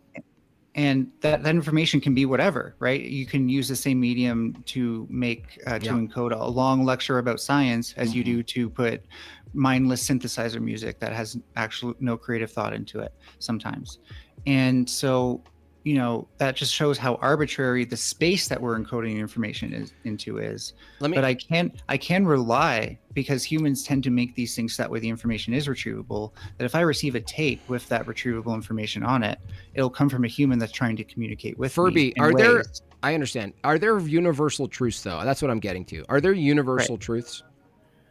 Sure. Yeah. Like laws of physics. Okay. Are they discovered? Yes. Okay. And, they're just to be clear, the way that we understand them is discovered, but they are truths that existed before the discovery. It's just we had to come up with an arbitrary schema to describe them. Okay, so you're saying the medium had to be developed like letters and symbols to communicate what you're discovering. Yeah. Okay, good. So if the truth is universal and discovered, can you tell me in whose mind schema it existed if it wasn't any particular humans? Well, whoever thought that this might be a possible truth and that we need to test it. No. That person. No. Hold on. That person. Sorry, that person is discovering. So if that person is discovering, then it actually exists. Then they're also they're testing the truth value of their hypothesis. Listen. That person is discovering something universally and conceptually true that's outside of their mind. Sure. So if hold on, if you hold that you're using the word virtual space as our internal schema in our minds that's projecting things, and you agreed that there are universal truths and universal concepts that need to be discovered, they necessarily need to reside in a similar schema or mind space or virtual mind space as you're referring to it. I'm granting the terminology for you, but that means that universal concepts need to reside somewhere in order to be discovered. Where do they reside? Well, no, I think you're jumping the gap there. Again, we had to create those schemas to describe something that fundamentally isn't information itself. It is the interactions of things. You could say at the quantum level for Newtonian physics, at least. Oh, goodness. So let's take something simple like the laws of logic, the 3 classical laws. Do you hold that those are a virtual object and universal? Those are schemas, but they do hold truth value. Are they universal? I think so. But I don't think they take precedent over what happens in the universe. Like, I don't think they govern what happens in the universe like the way the laws of physics do. Well, could physics work if they didn't abide by the laws of logic? Yes. They really could? Okay, so can you give me an example? I don't think they do. Hold on. Can you give me an example of physics, like physics that we know of, like bubbling water or something happening, like a rock falling, that isn't necessarily holding that the identities involved in the physics don't hold their identity over time? Give me an example. Well, sure. Like if we look at something radioactive, right? I can hold a rock in my hand. I can say this material is radioactive. Well, I'm sorry. You already violated the problem. So a rock is an identity. Using identities, but I haven't finished what I'm saying yet.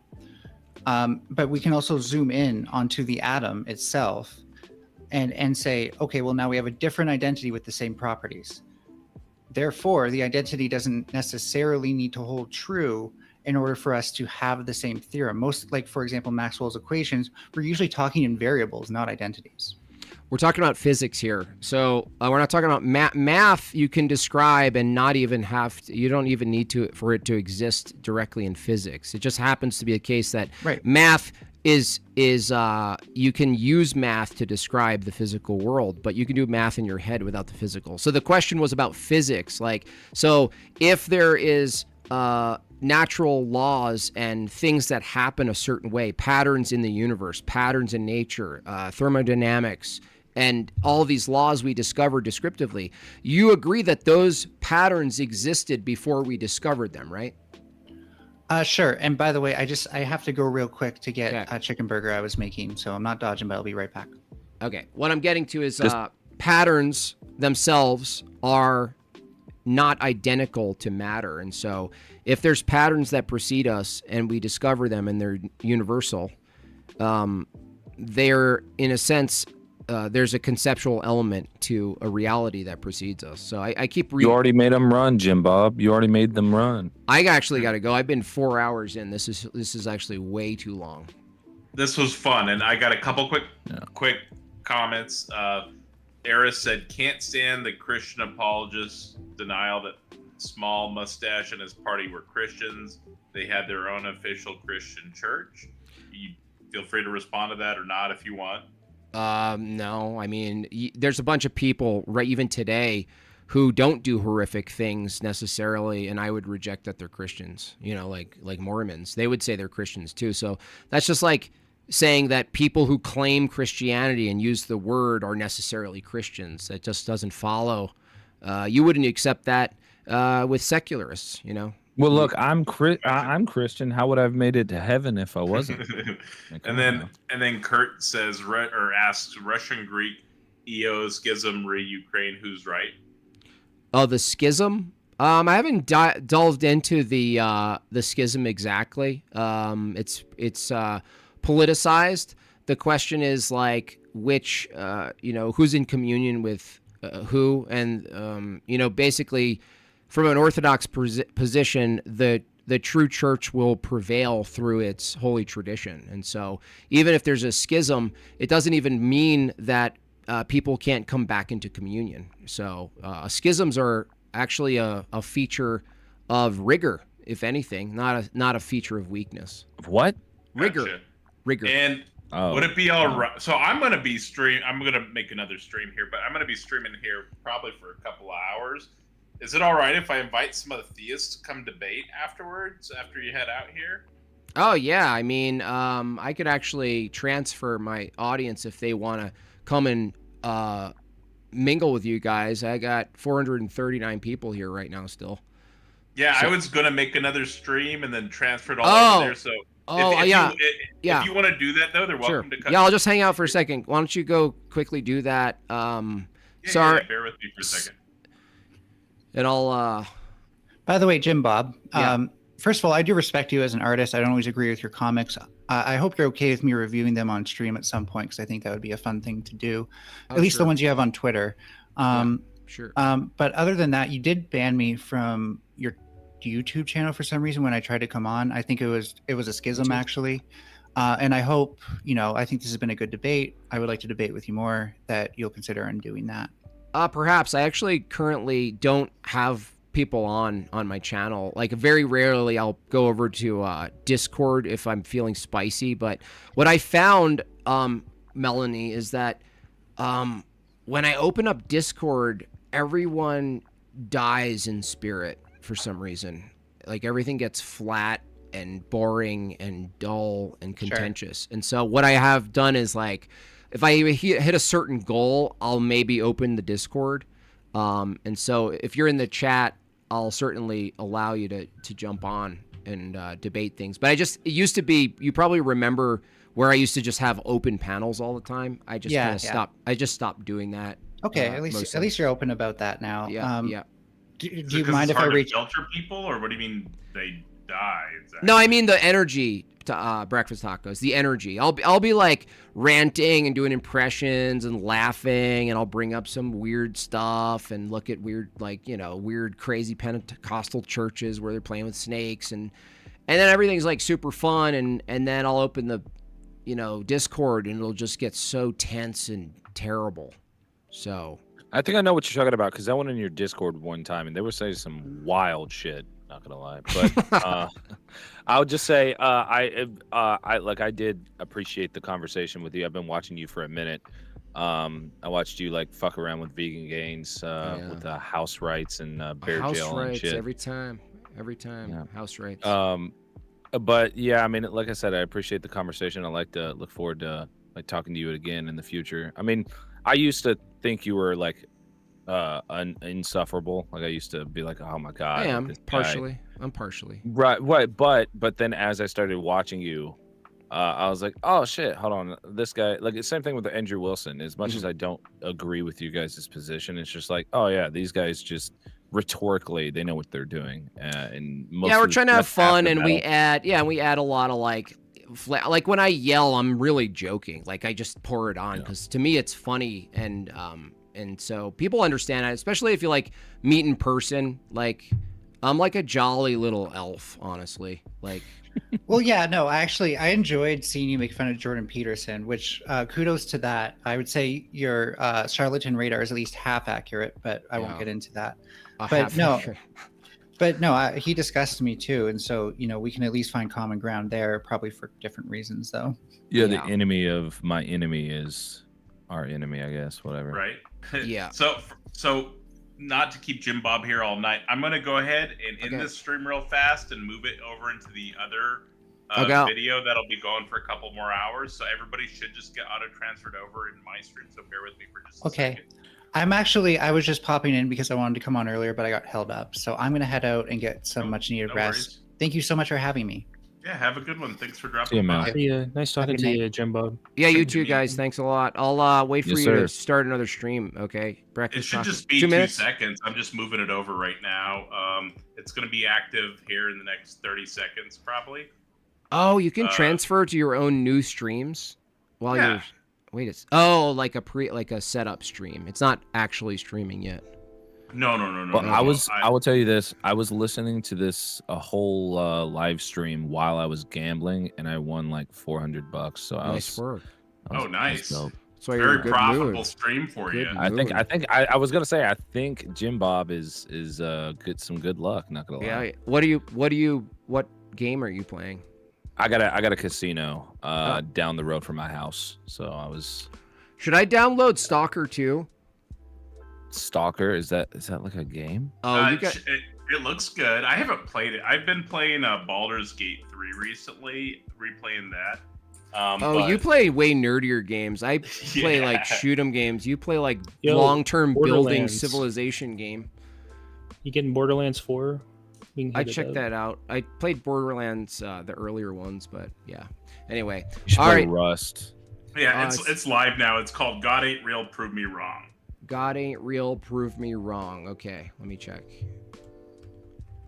Yeah, and if any of y'all want to stick around and come debate, feel free to. We'd love to have y'all join us for some debates tonight. We generally debate into the late hours. I'll stick around. Where is it? Breakfast tacos. I see the first one still live. You might have to hit F5 F5 to reload if it's been open in that studio for a while. Oh, okay. Hold on. Redirect. God ain't real. Okay, I got it. All right. Well, I'll say goodbye to you guys. He admitted it. He admitted it. Hazel says, thanks, Jimbob. Appreciate you. And I do appreciate you too. That was fun, man.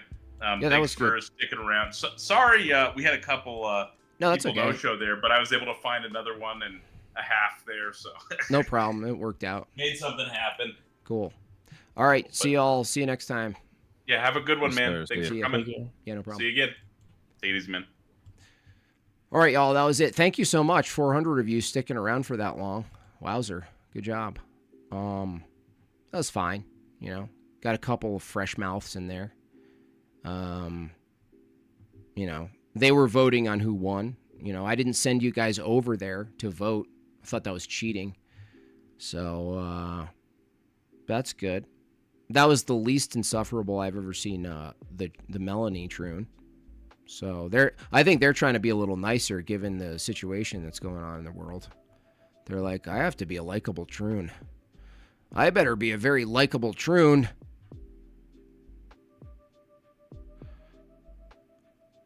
Jim is artist. That's nice. I am an artist. Yeah. Anyway, I'm trying to be less mean anyway. You know what I mean? I was too mean to Charlie Kirk. I really feel bad now. Not that he even knew I existed. I mean, I just feel a little bit bad. Like, it was a really good point, though. I made a really viral meme of him. It was like, I don't even know where it's at right now. It's pretty high up there. It's pretty high up there in the cycle count. It might be even at like 1 million now. So, never thought I would, you know, never thought I'd miss his little face.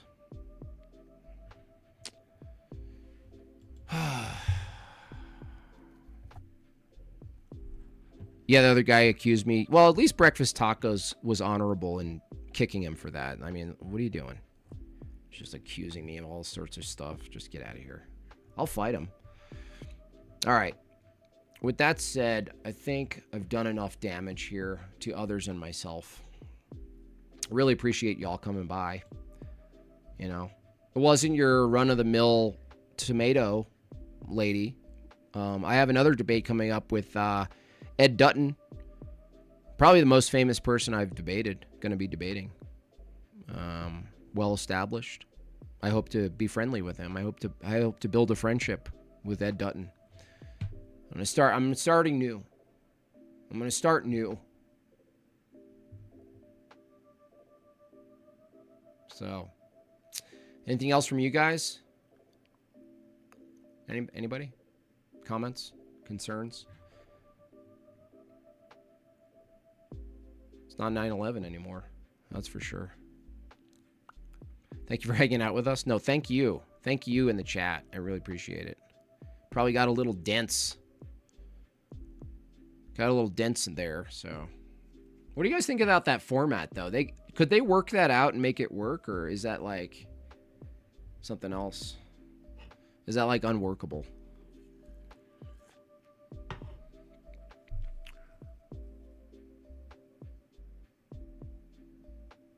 I don't know. Doesn't matter. All right. Well, I'm sending you over there. Hey, fellow Christians, if you're, if you want to throw down with those guys, I'm sending you over there. So, don't be afraid. I mean, you saw what they got.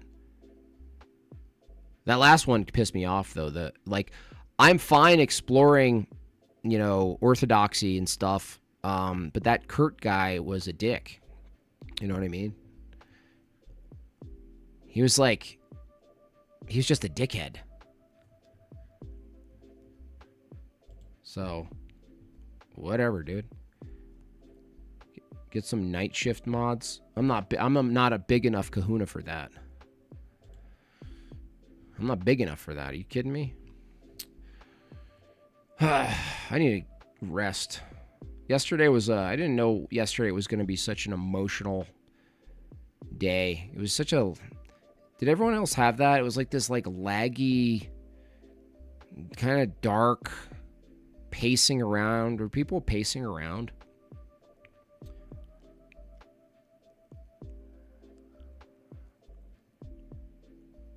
I don't like it. I don't like what happened. I really don't like it.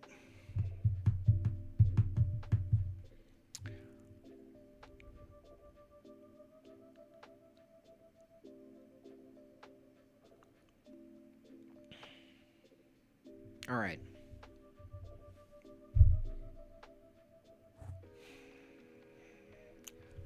God bless.